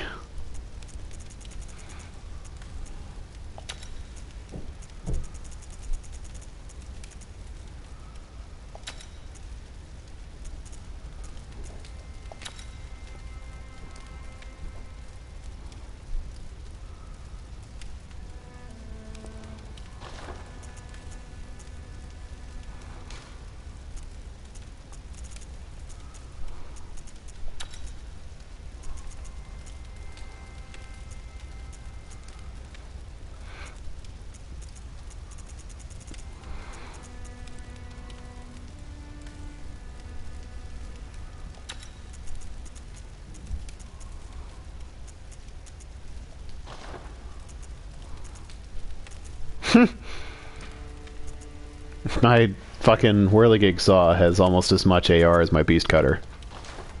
This is why AR doesn't matter, everybody. Because I guarantee you beast cutter is going to do more damage.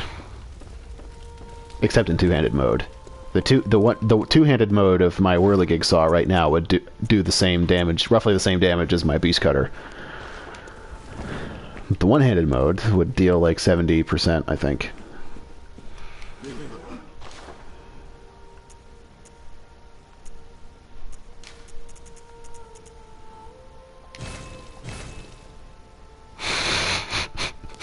That sucks.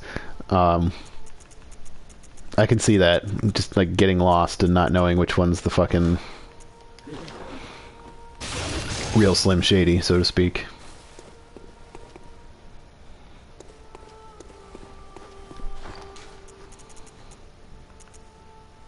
So 36. I have enough to upgrade my whirligig saw and my Kirkhammer. I don't have the gems for them though.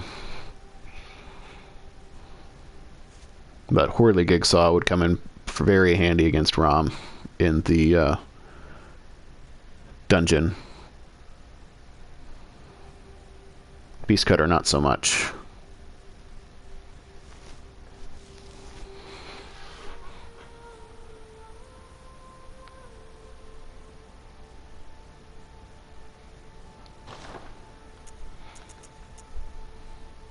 Upper Cathedral Ward. I should have... Yes. Yes! Okay, I'm gonna try to get a couple of arcane levels out of these.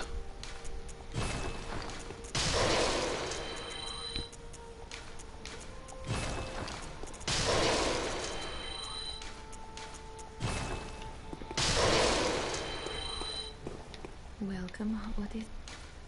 Very well, then.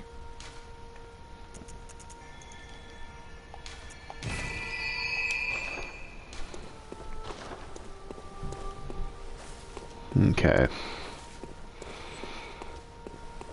So... Yeah.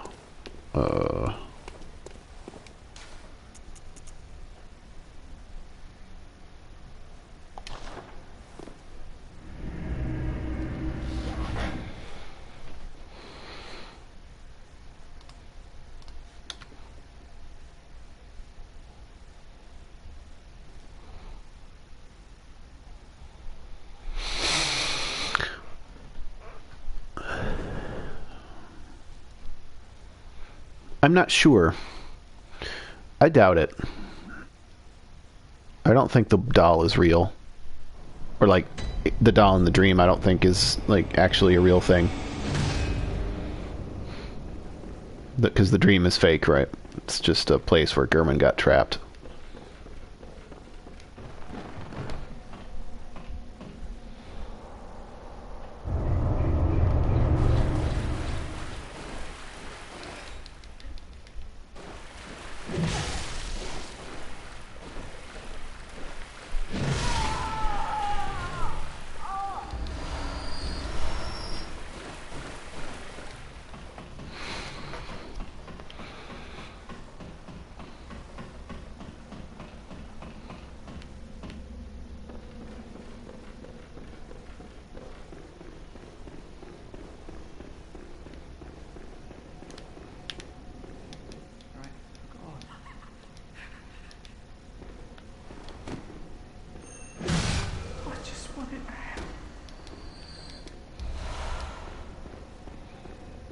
Yep.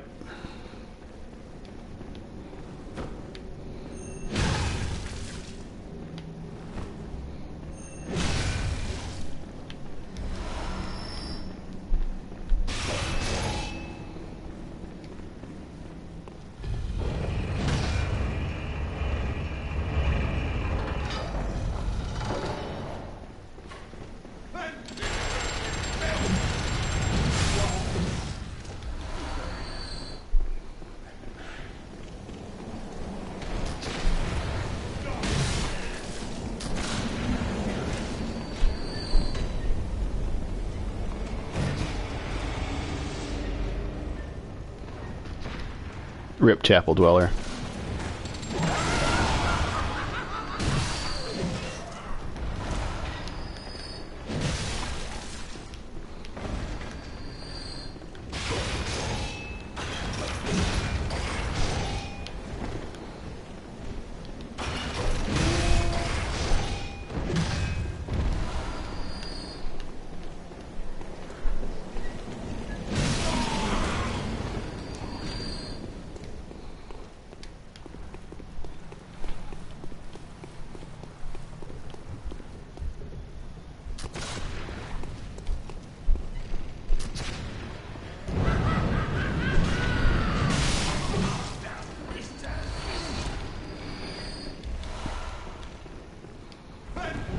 Yeah, because real Yosefka was doing blood ministration, which doesn't seem like a great thing. all things considered, it's the source of the beast scourge. But like, she still like thought she was doing the right thing, whereas fake Yosefka is like very clearly a maniac.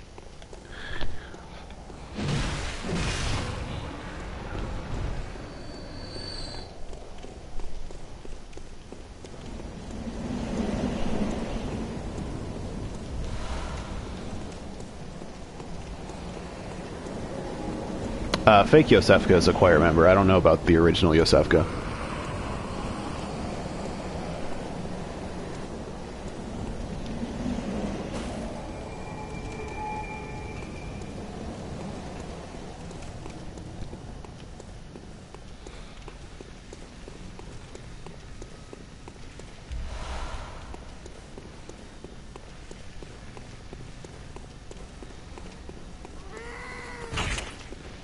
These are totally not babies.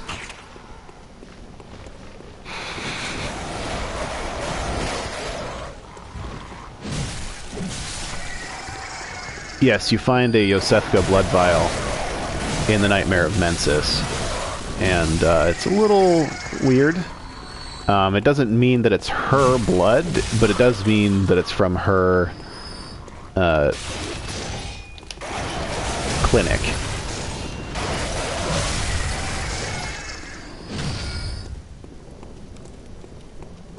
It's like her serum, her special serum that she developed, right?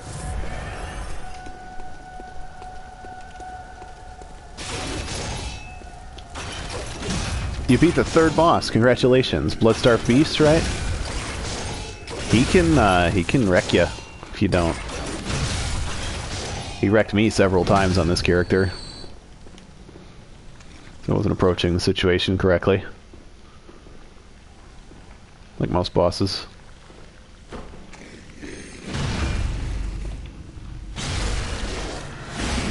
I think most reasonably explorative people find the Bloodstarved Beast before they go to Amelia. Because it takes an exploration of a different kind for it to occur to you that you can even get the Hunter emblem. Whereas, like, the door going down to Old Yharnam is not inconspicuous, really. Oh, you missed Cleric Beast. Yeah, that could happen, I guess.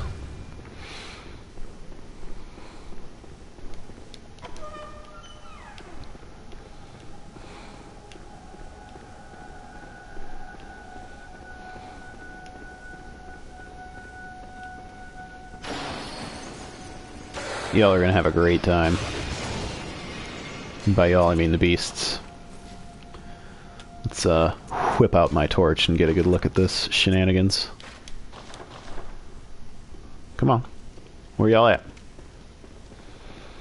Come on. Get me. Get me. Come at me, bro. One at a time? That's lame. I want to kill you all at once.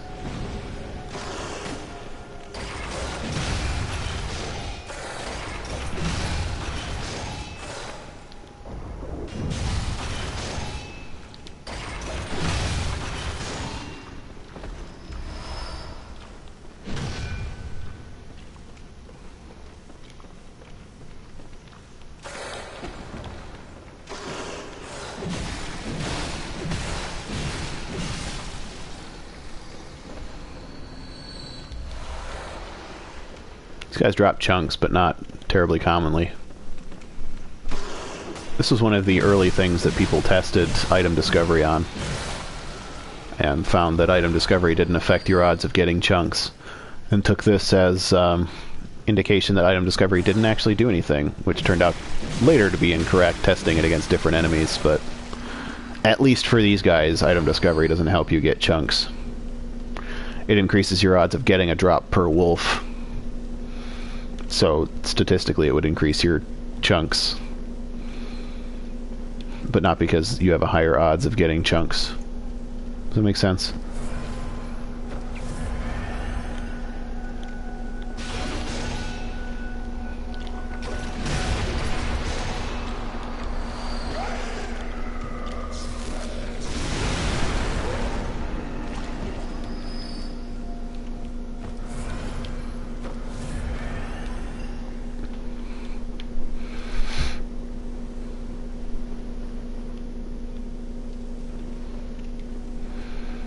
I mean, that thread was really early in Bloodborne days, and the guy that did it had a pretty questionable grasp of what scientific testing looks like.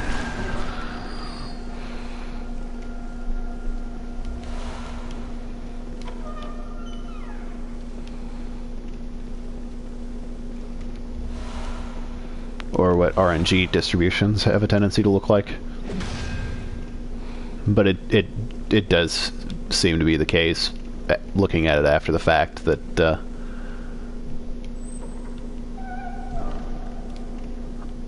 item discovery doesn't affect this enemy.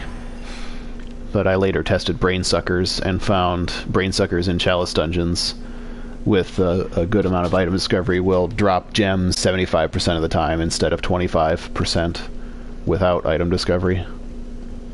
So it does do something.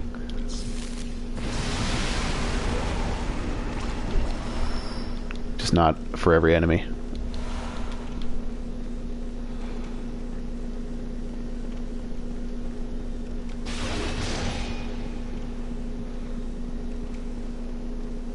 Oh, right, I gotta...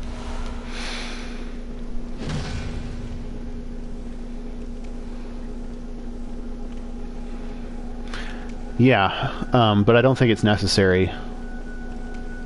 It might help against things that you're not sure, but from what I can tell, a good rule of thumb is if you are not an arcane build, wear the 2 best eye runes. If you are an arcane build, wear the plus 100 rune. And that seems to be enough item discovery. Where's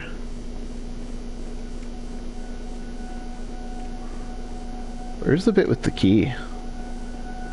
Oh, it's this way.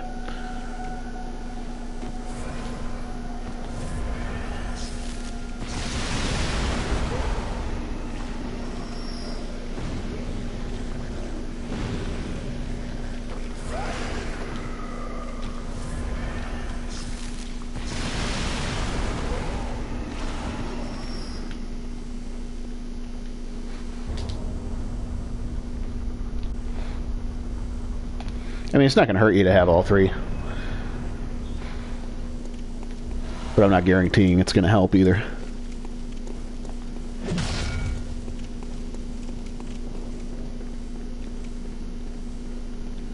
Well, it seems to be a system of breakpoints rather than like a percentage drop rate, like you might expect. So the problem with doing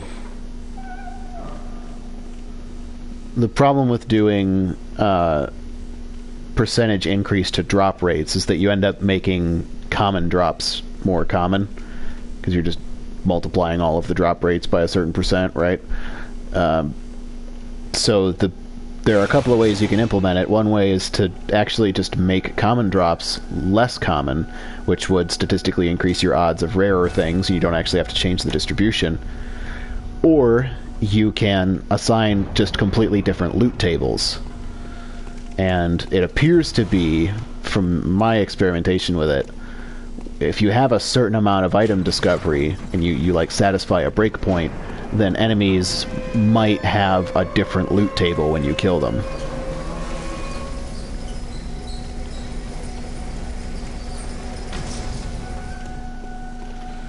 So item discovery is a stat that is boosted by Arcane and also by runes, which are basically like rings. You can equip them at the Hunter's Dream once you get a certain item after beating a boss. Item discovery just affects your odds of getting drops, and sometimes you are more likely to get better stuff if you have a lot of it. So arcane builds are good for that. Or having Arcane is good for that. Although there are many other benefits to having Arcane that have nothing to do with item drops. Fun being the key one. But that's entirely subjective. I'm a little biased on the matter.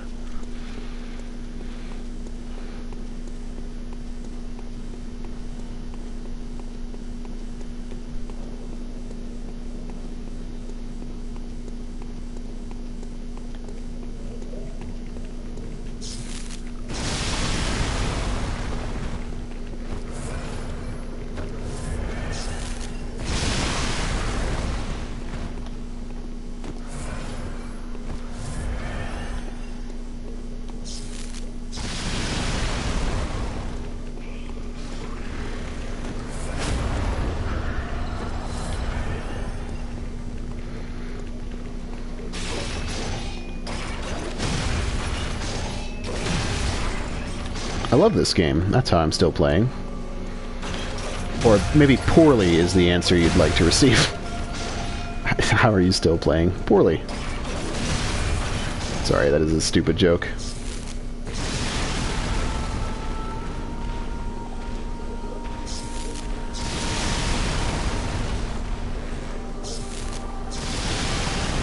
Oh, you nerd. What? Shit.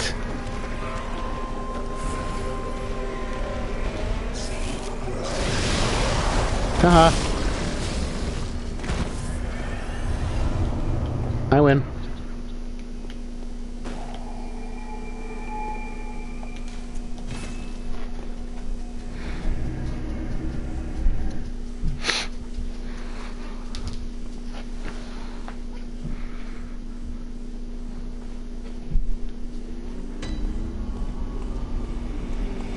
Yeah, I guess not.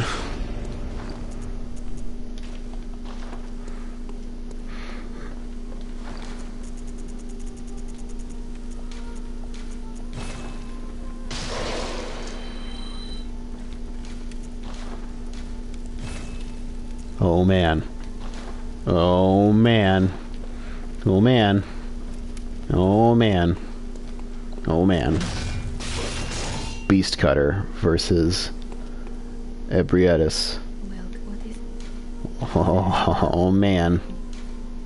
It's gonna be good. And I can use a Call Beyond as soon as I pick it up. Slick.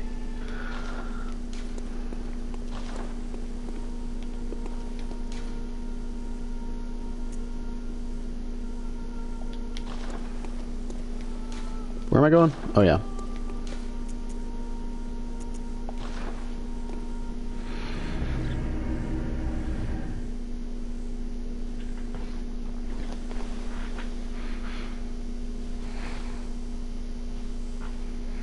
I'm gonna give my doggy a scoop of food real quick. Want some din-dins?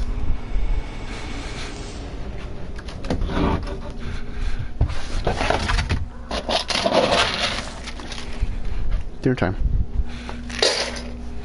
Good boy.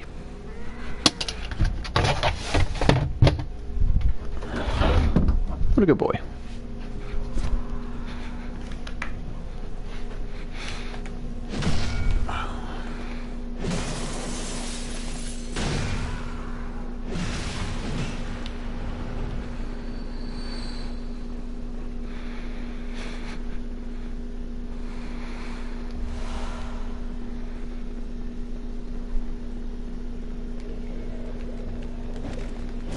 Howies.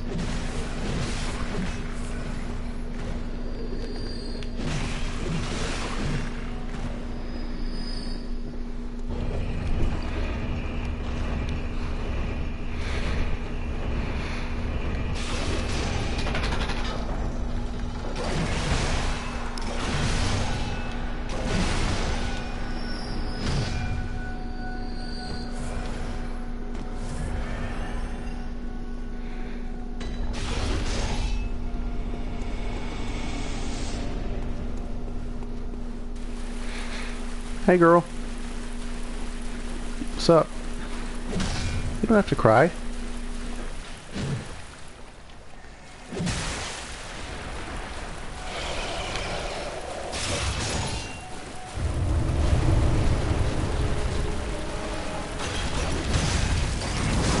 Ooh, got me good.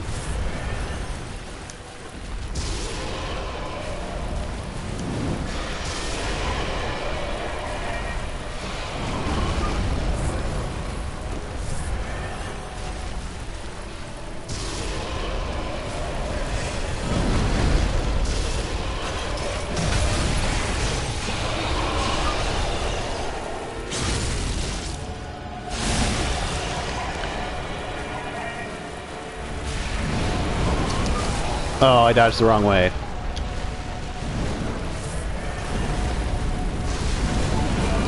Oh, I dodged too soon.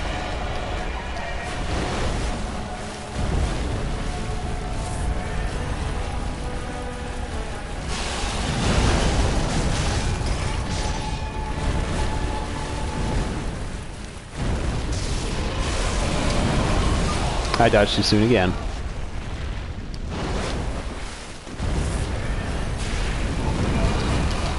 There we go.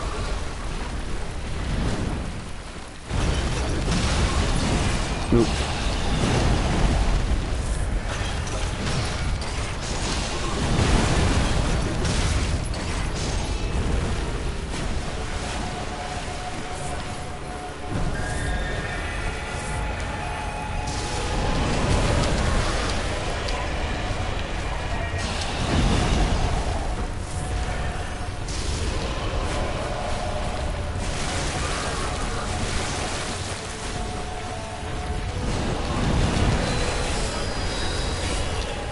One of these days I'll learn how to dodge.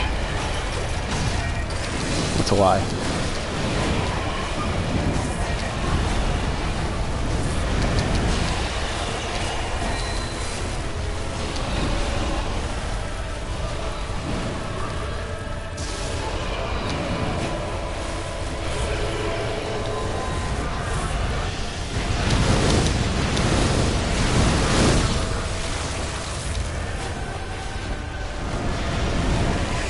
No, I dodged to the left. The hitbox is smaller.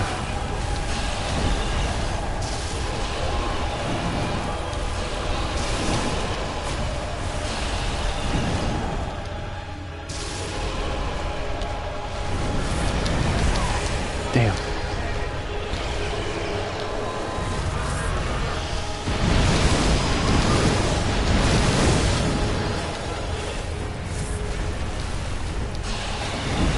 Endurance entirely depends on you and how much you need for the weapon you're using.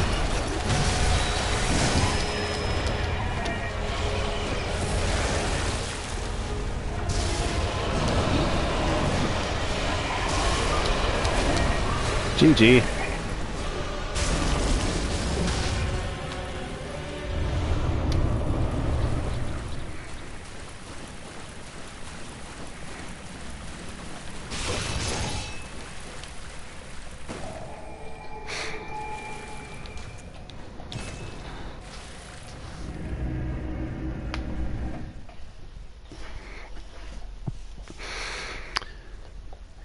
She's easy if you have a lot of Arcane, because you can just Executioner's Glove.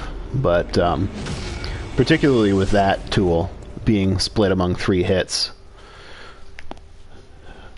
losing a bit of Arcane doubled with her reasonably high defense to it really hurts your damage output.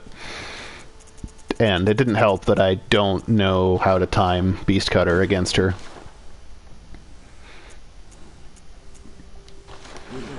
So that was extremely sloppy, but... Welcome. What is it? Very well. Let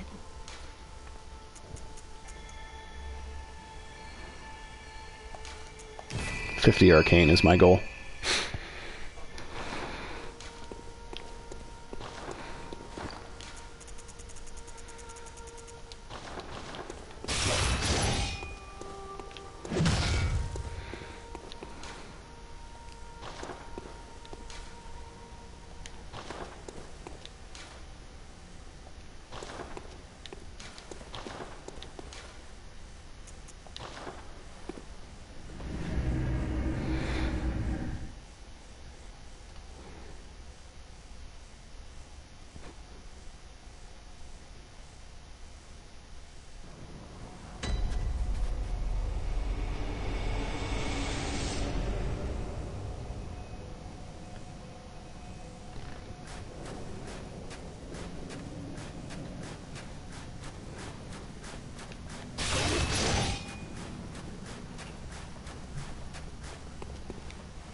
Nah, Blood Tinge is a good stat.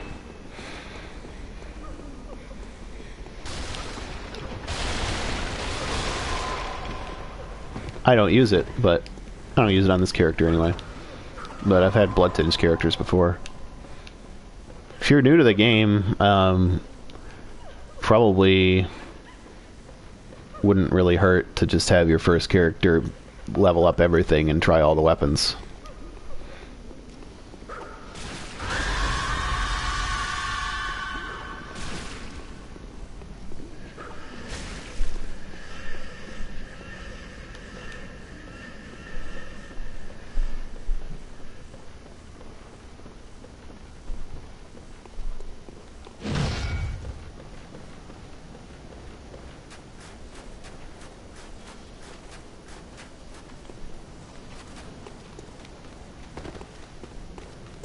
Yep.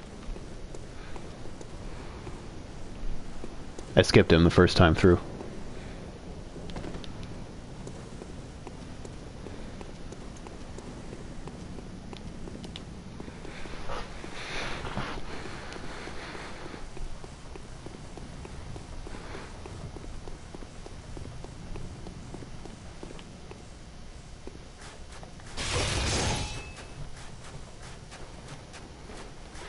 I don't know about that theory, because the whole point of him being here is to eradicate the Vile Bloods because they used forbidden blood. That seems like a pretty direct conflict of his supposed character.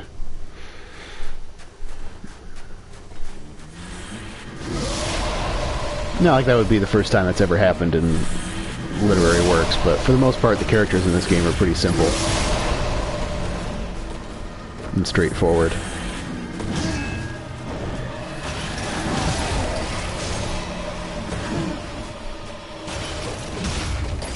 Aww.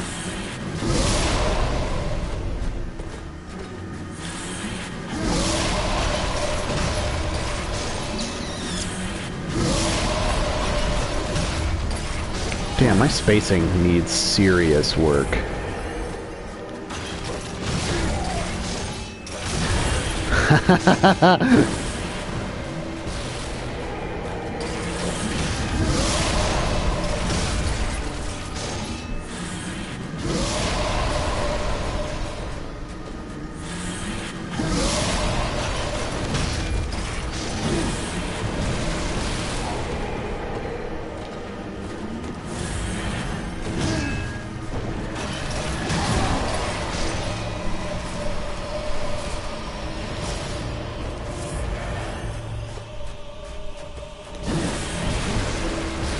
Got me.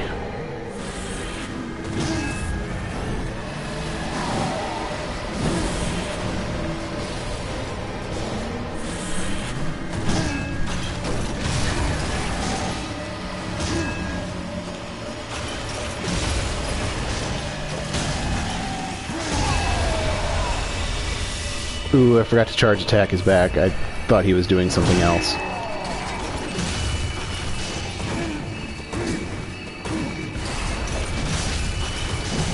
He becomes unparryable now since he has the fucking shitbag aura.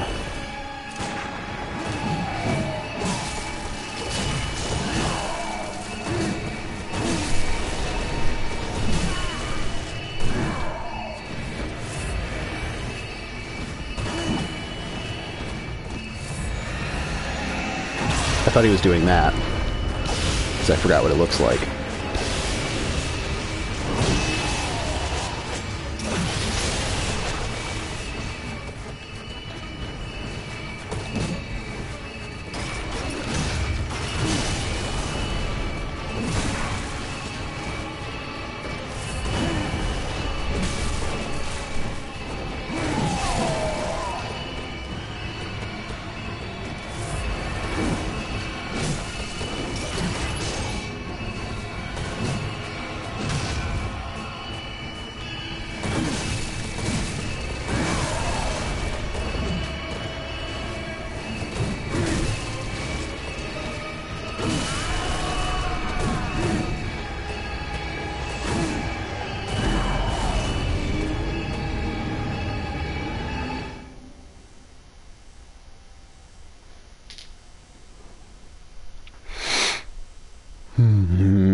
Round 2.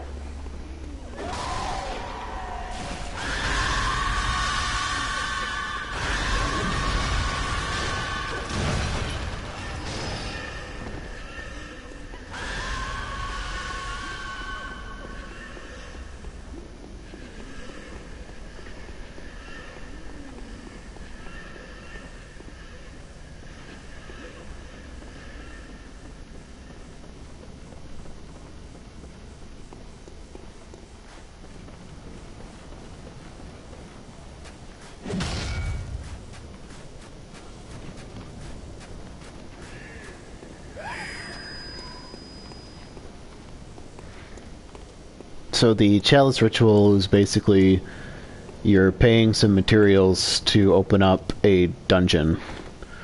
The first one you get is not randomly generated, but some of them are. They're called root dungeons, or randomly generated. But the first one that you get, and some of the regular ones, are just extra dungeons. They have their own difficulty rating, so they don't level up if you go to New Game Plus.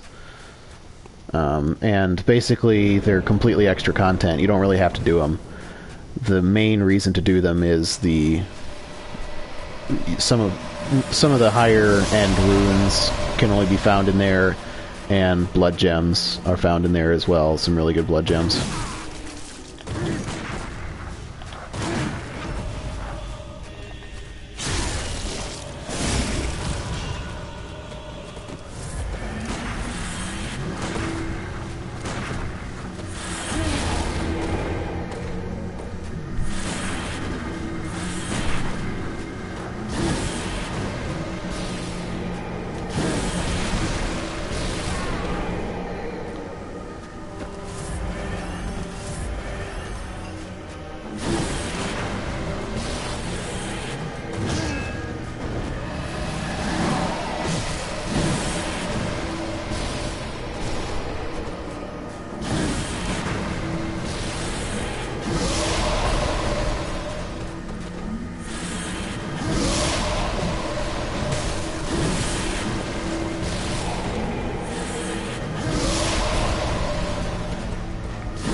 Excuse me.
I parried him a couple of times. There are endgame bosses in Chalice dungeons. Some of the early ones are easy. You can do them at, like, 30. The first two, I would say, you can do them as soon as you get them. The third one is going to be more difficult than the mid-game, so I would save that for later.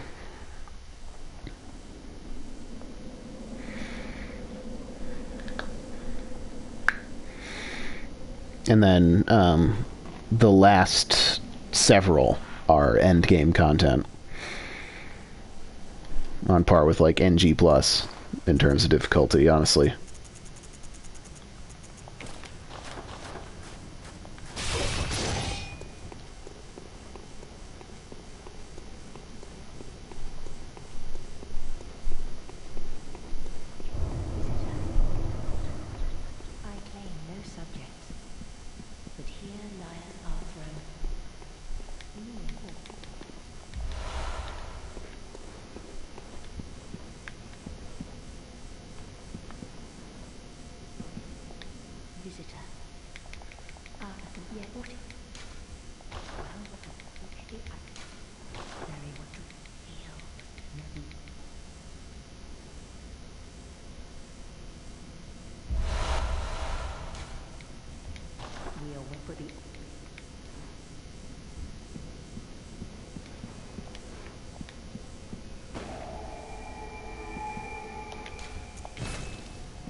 I think she does. She knows more than she lets on. She's descended from Queen Yarnum, so... This build I'm looking for 50 Arcane, 50 Strength, 50 Vitality, and then some Endurance. 25-ish, probably.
Where is fucking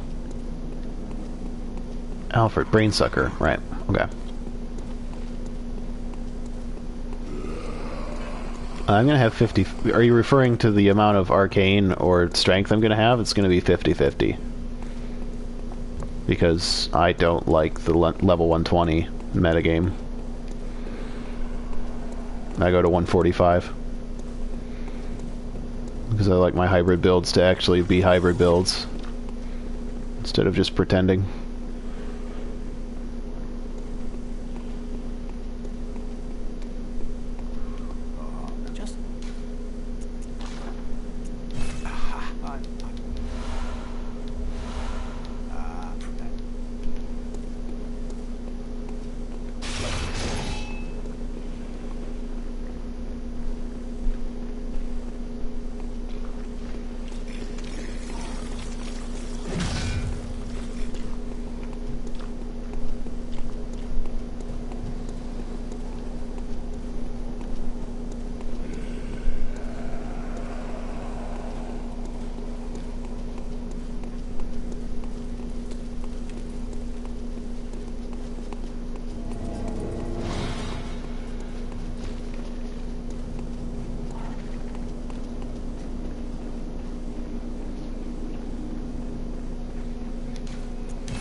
I will have a 120 build, but it's going to be a skill arcane hybrid.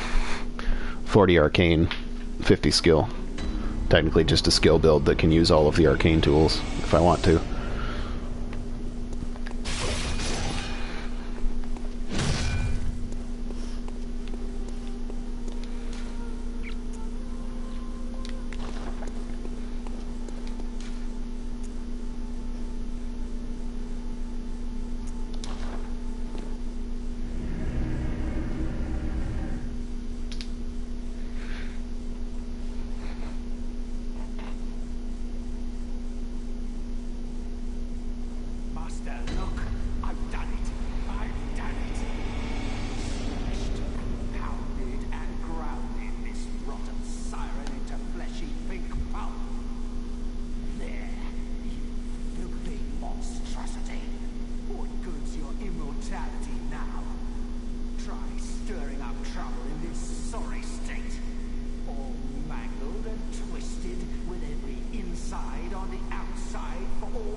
Alfred has 0 chill.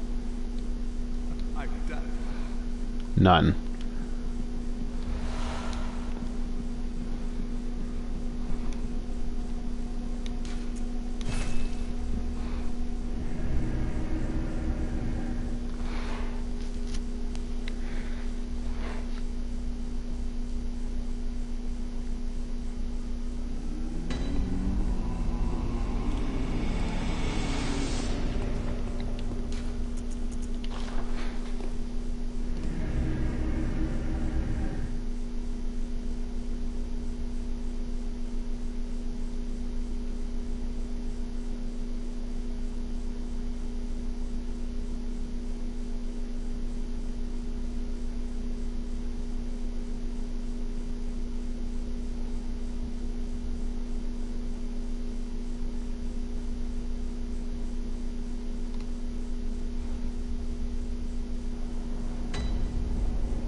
Okay. Now to get my Radiance rune, which is useless. That's okay. And then I get to go and visit the Altar of Despair one more time. I should have been keeping up with this all at once, but I didn't. I have not fought Ludwig's. Well, I fought Ludwig and he wrecked my shit, so I left him alone for a little while.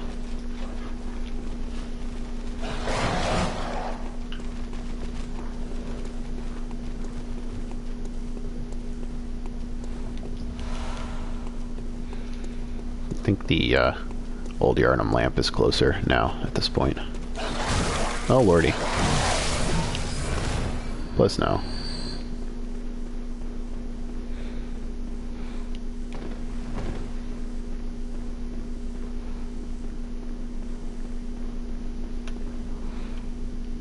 Sorry, my controller cord is being weird.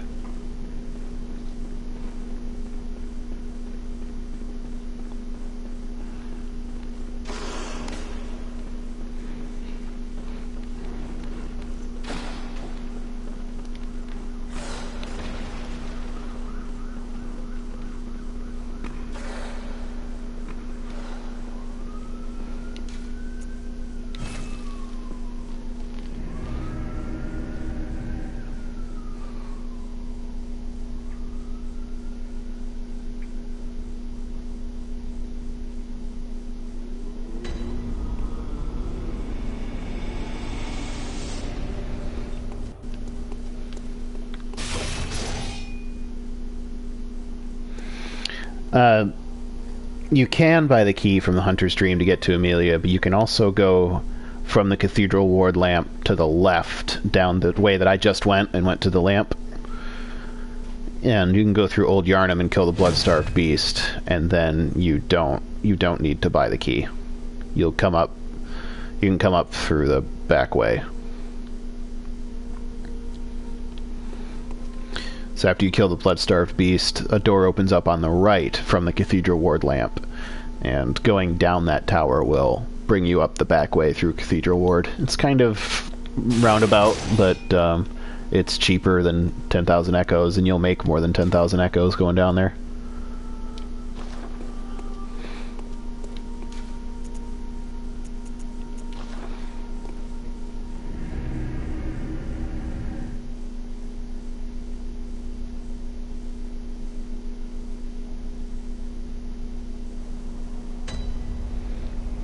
You missed a bunch of bosses.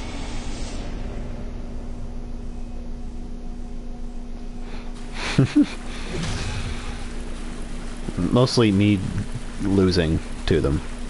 And basic enemies. Usual stuff. Yeah, so this is like a Rom, but it has a tiny butt.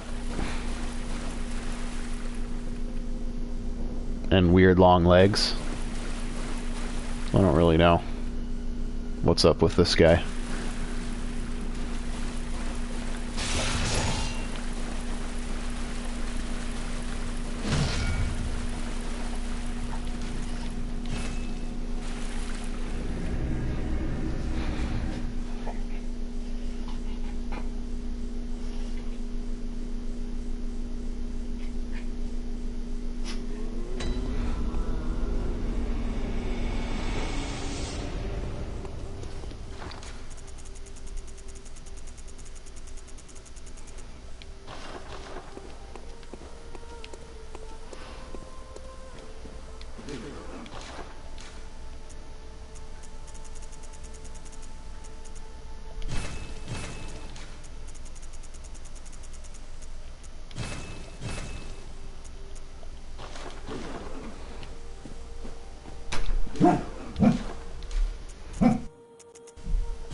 Hush, doggy.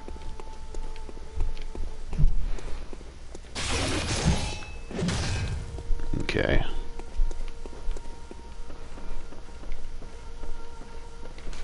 Gonna need this. Get a blood dreg. Do I have both of my... I do have my stamina rune. I'm gonna put my other stamina rune on.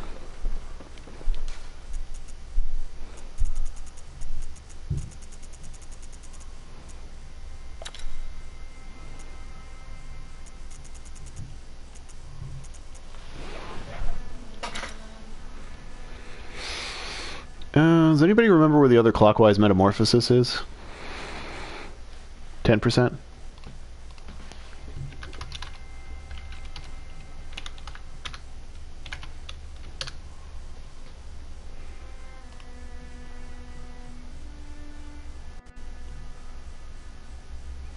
Ah, Nightmare Frontier. I didn't do the swamp in the Nightmare Frontier. Okay. That's fine.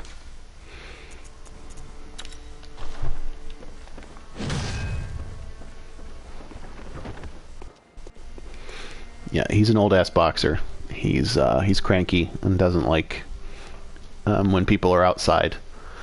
He likes them fine when they're inside. He loves people. But when they're making noise outside of the apartment, he gets and like barks at.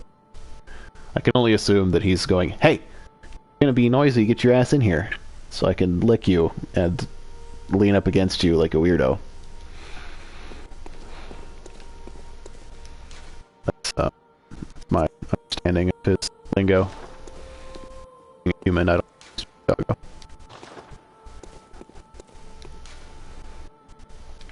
I'm gonna Nightmare Frontier real quick before I forget about it.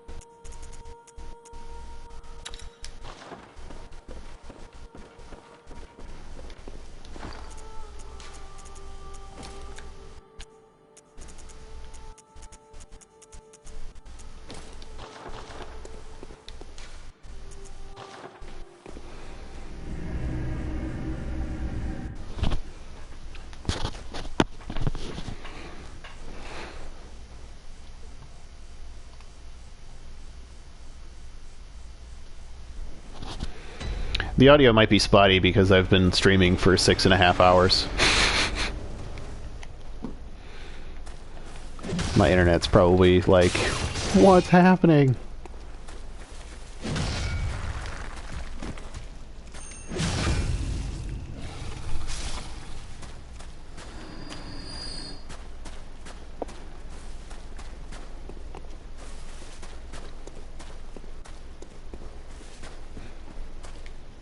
How many twin shards do I have?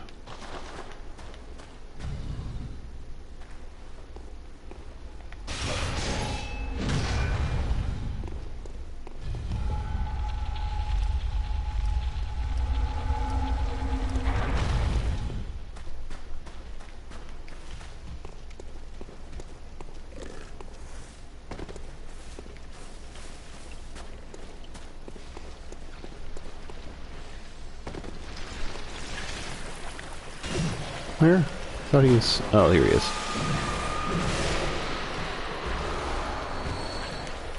Oh, they're regular bloodstone shards. I need that shit even less. Forget it.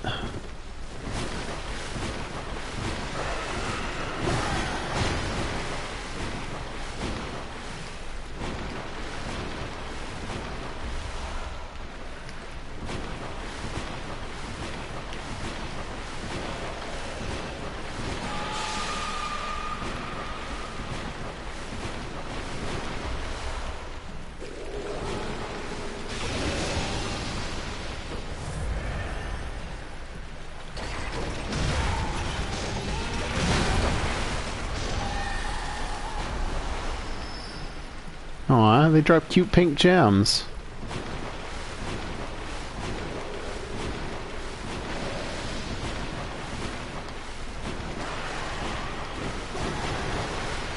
That's a dead end. Excuse me.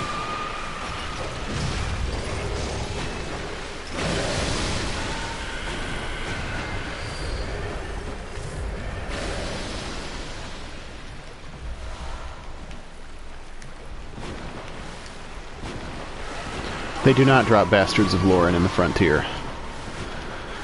Your only hope is to go to the Ailing Lauren Chalice and sufficiently explore it. There should be enough in the Ailing Lauren Chalice to open the Defiled Chalice.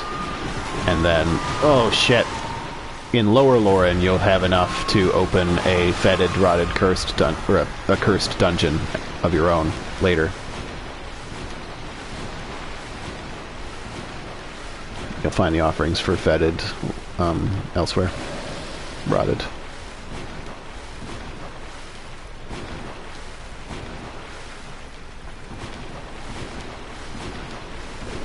In Is and Tumuru Ill.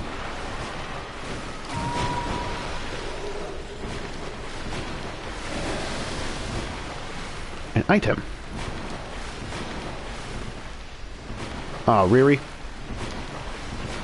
It's Horse Pucky. Oh, now I'm stuck. How the fuck shit?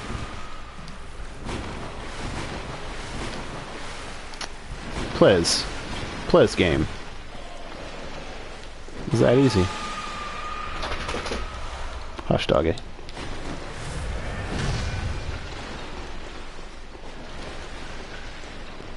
Thingy there too. What is you? Yeah, hey.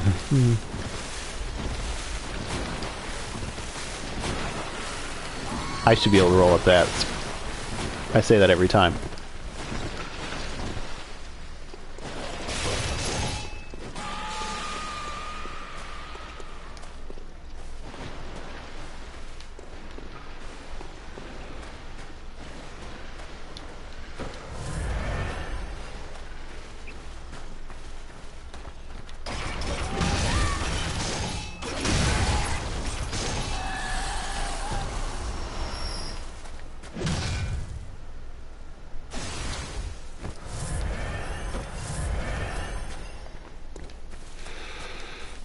I don't think I will be PvPing later. I'll be PvPing on tomorrow evening for the blood drunk shenanigans. Fight Club.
Check the Bloodborne subreddit.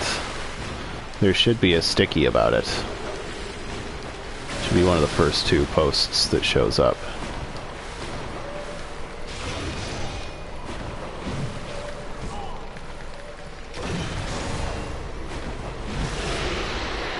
You have twin shards, you're the only one I care about.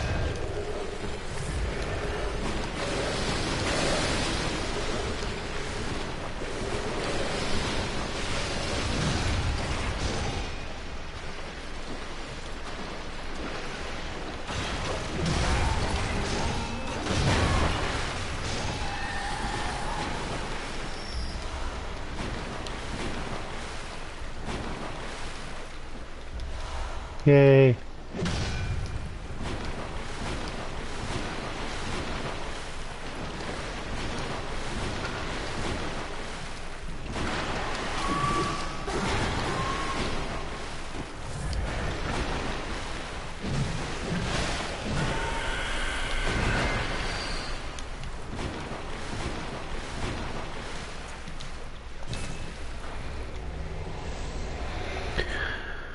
I stopped using Kirkhammer because people were asking about Whirligig Saw yesterday, so I started using that yesterday. And then other people asked about Beast Cutter, so I decided to use Beast Cutter today.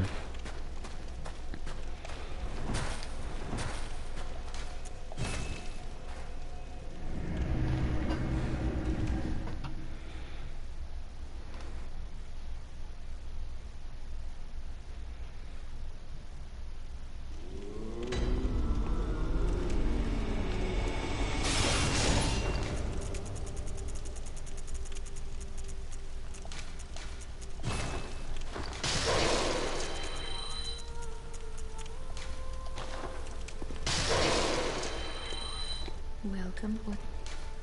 Very well. Damn.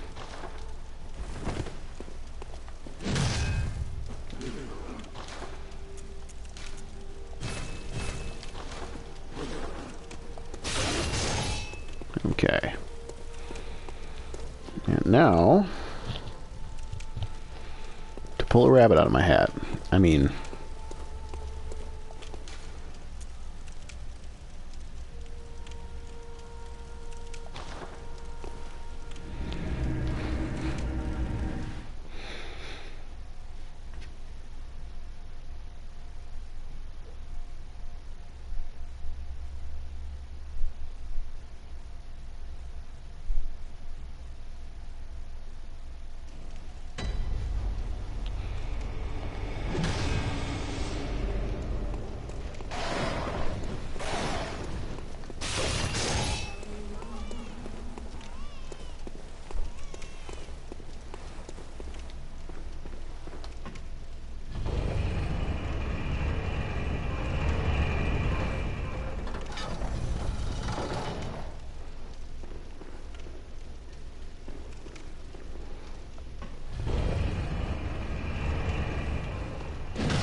Can you hear the music? That's the music box.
Did much better that time.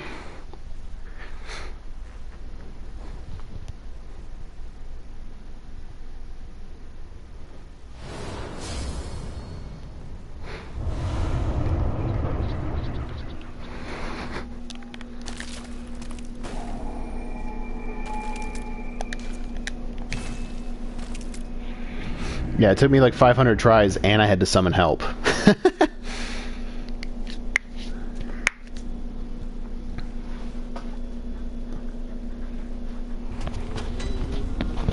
Of course, having Beast Cutter helped a lot.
I agree. Beast Cutter is awesome.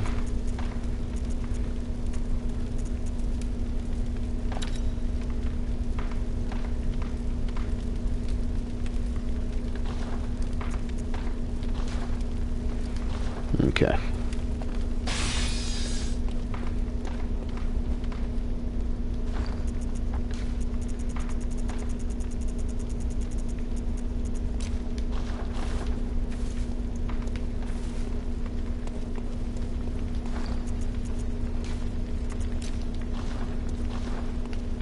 Oops.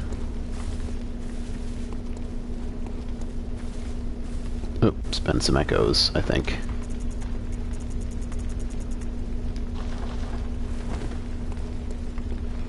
Good hunter, dog gammon. Very well.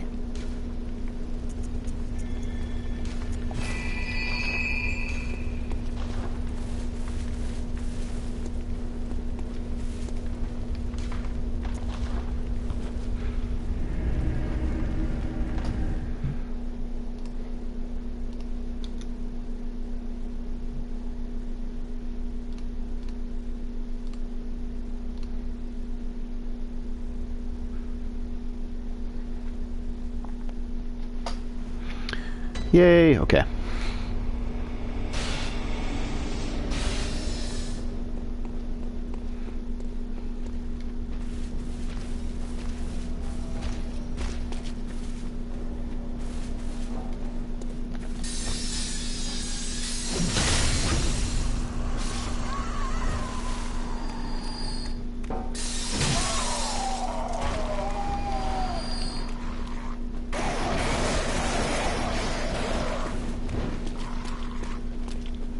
Oh, I'm not wearing my League rune. Okay. That's fine.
Yep.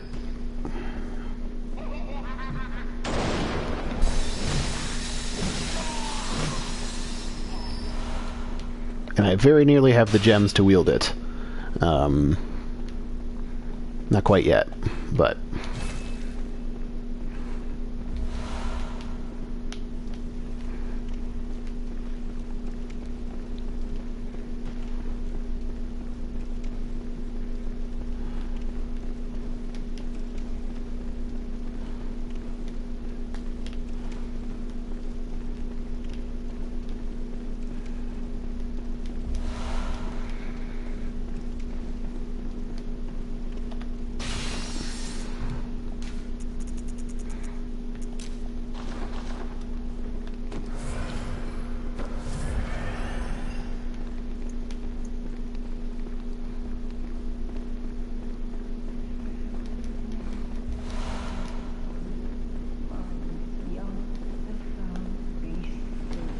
It's one of them. I'm using all of the weapons that I want to use. It'll just take me a while to get all the upgrade materials and gems for all of them. But I want to use all of these weapons that I have right now. Excuse you.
Owies.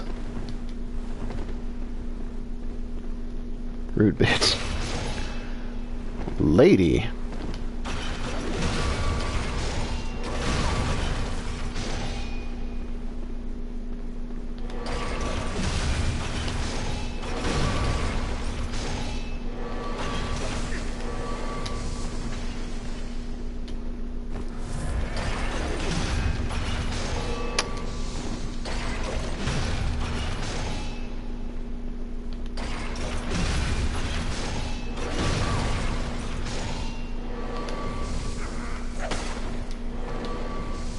Shit.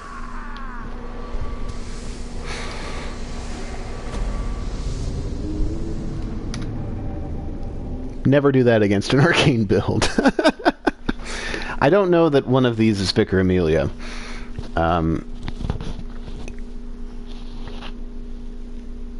Maybe. The white one, right? But she's wearing a different outfit. Like, I don't really know that that's the case, necessarily.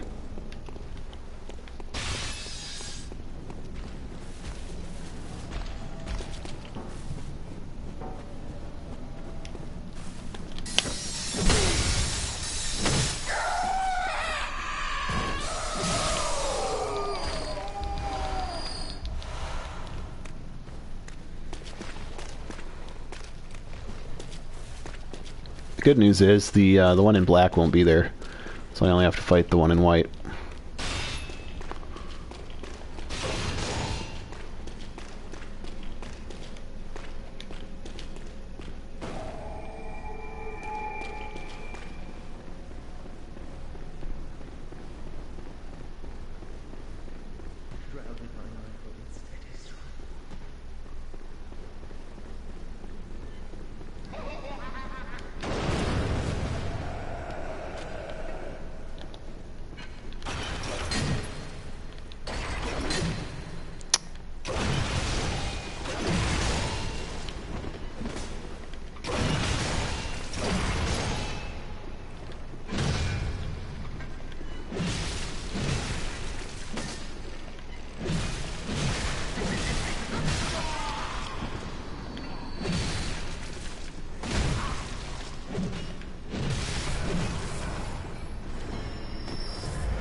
If you can't tell by now, I love cheesing things.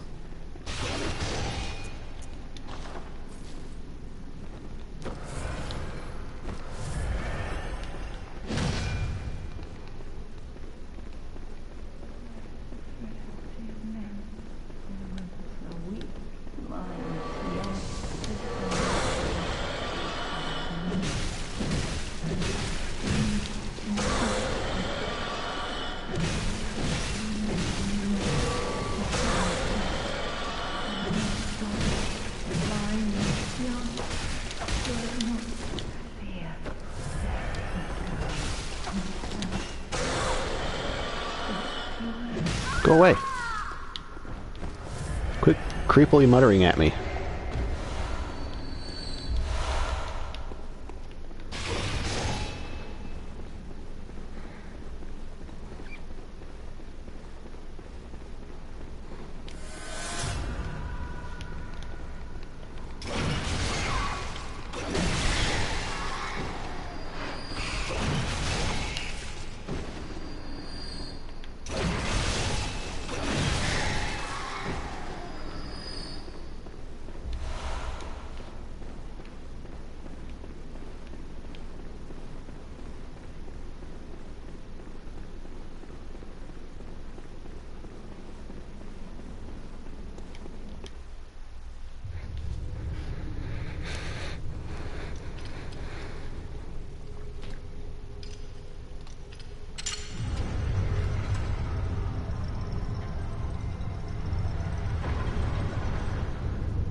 Yay.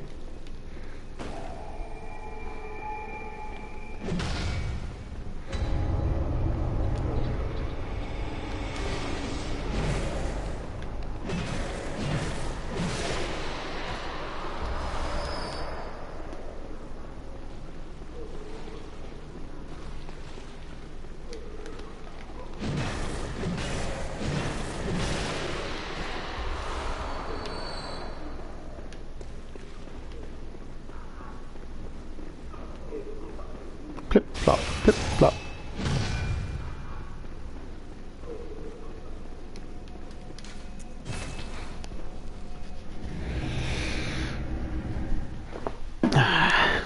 Okay.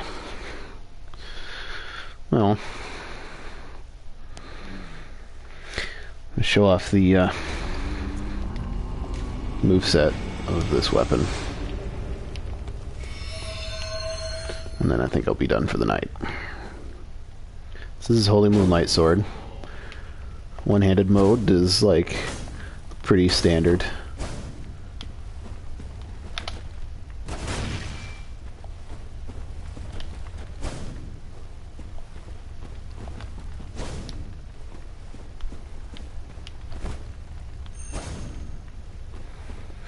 But then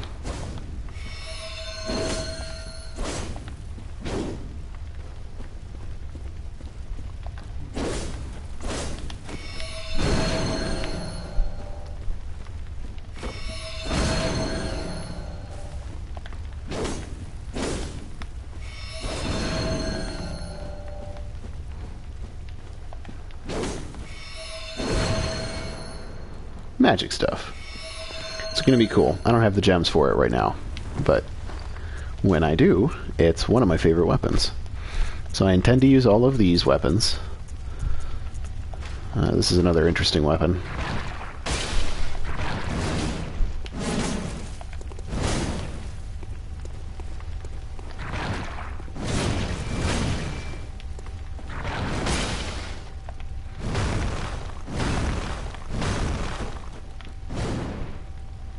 r/Bloodborne.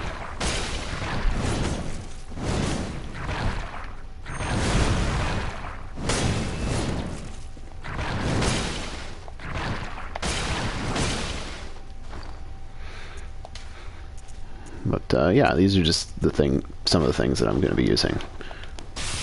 I'm also going to have Logarius Wheel, which I don't have a copy of.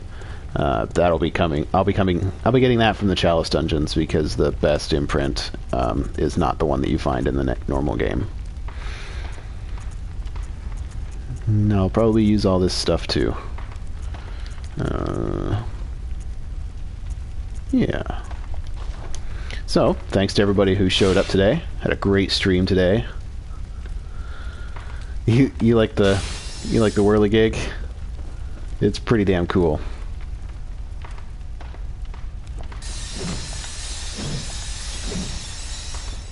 Fucking lollipop chainsaw, right?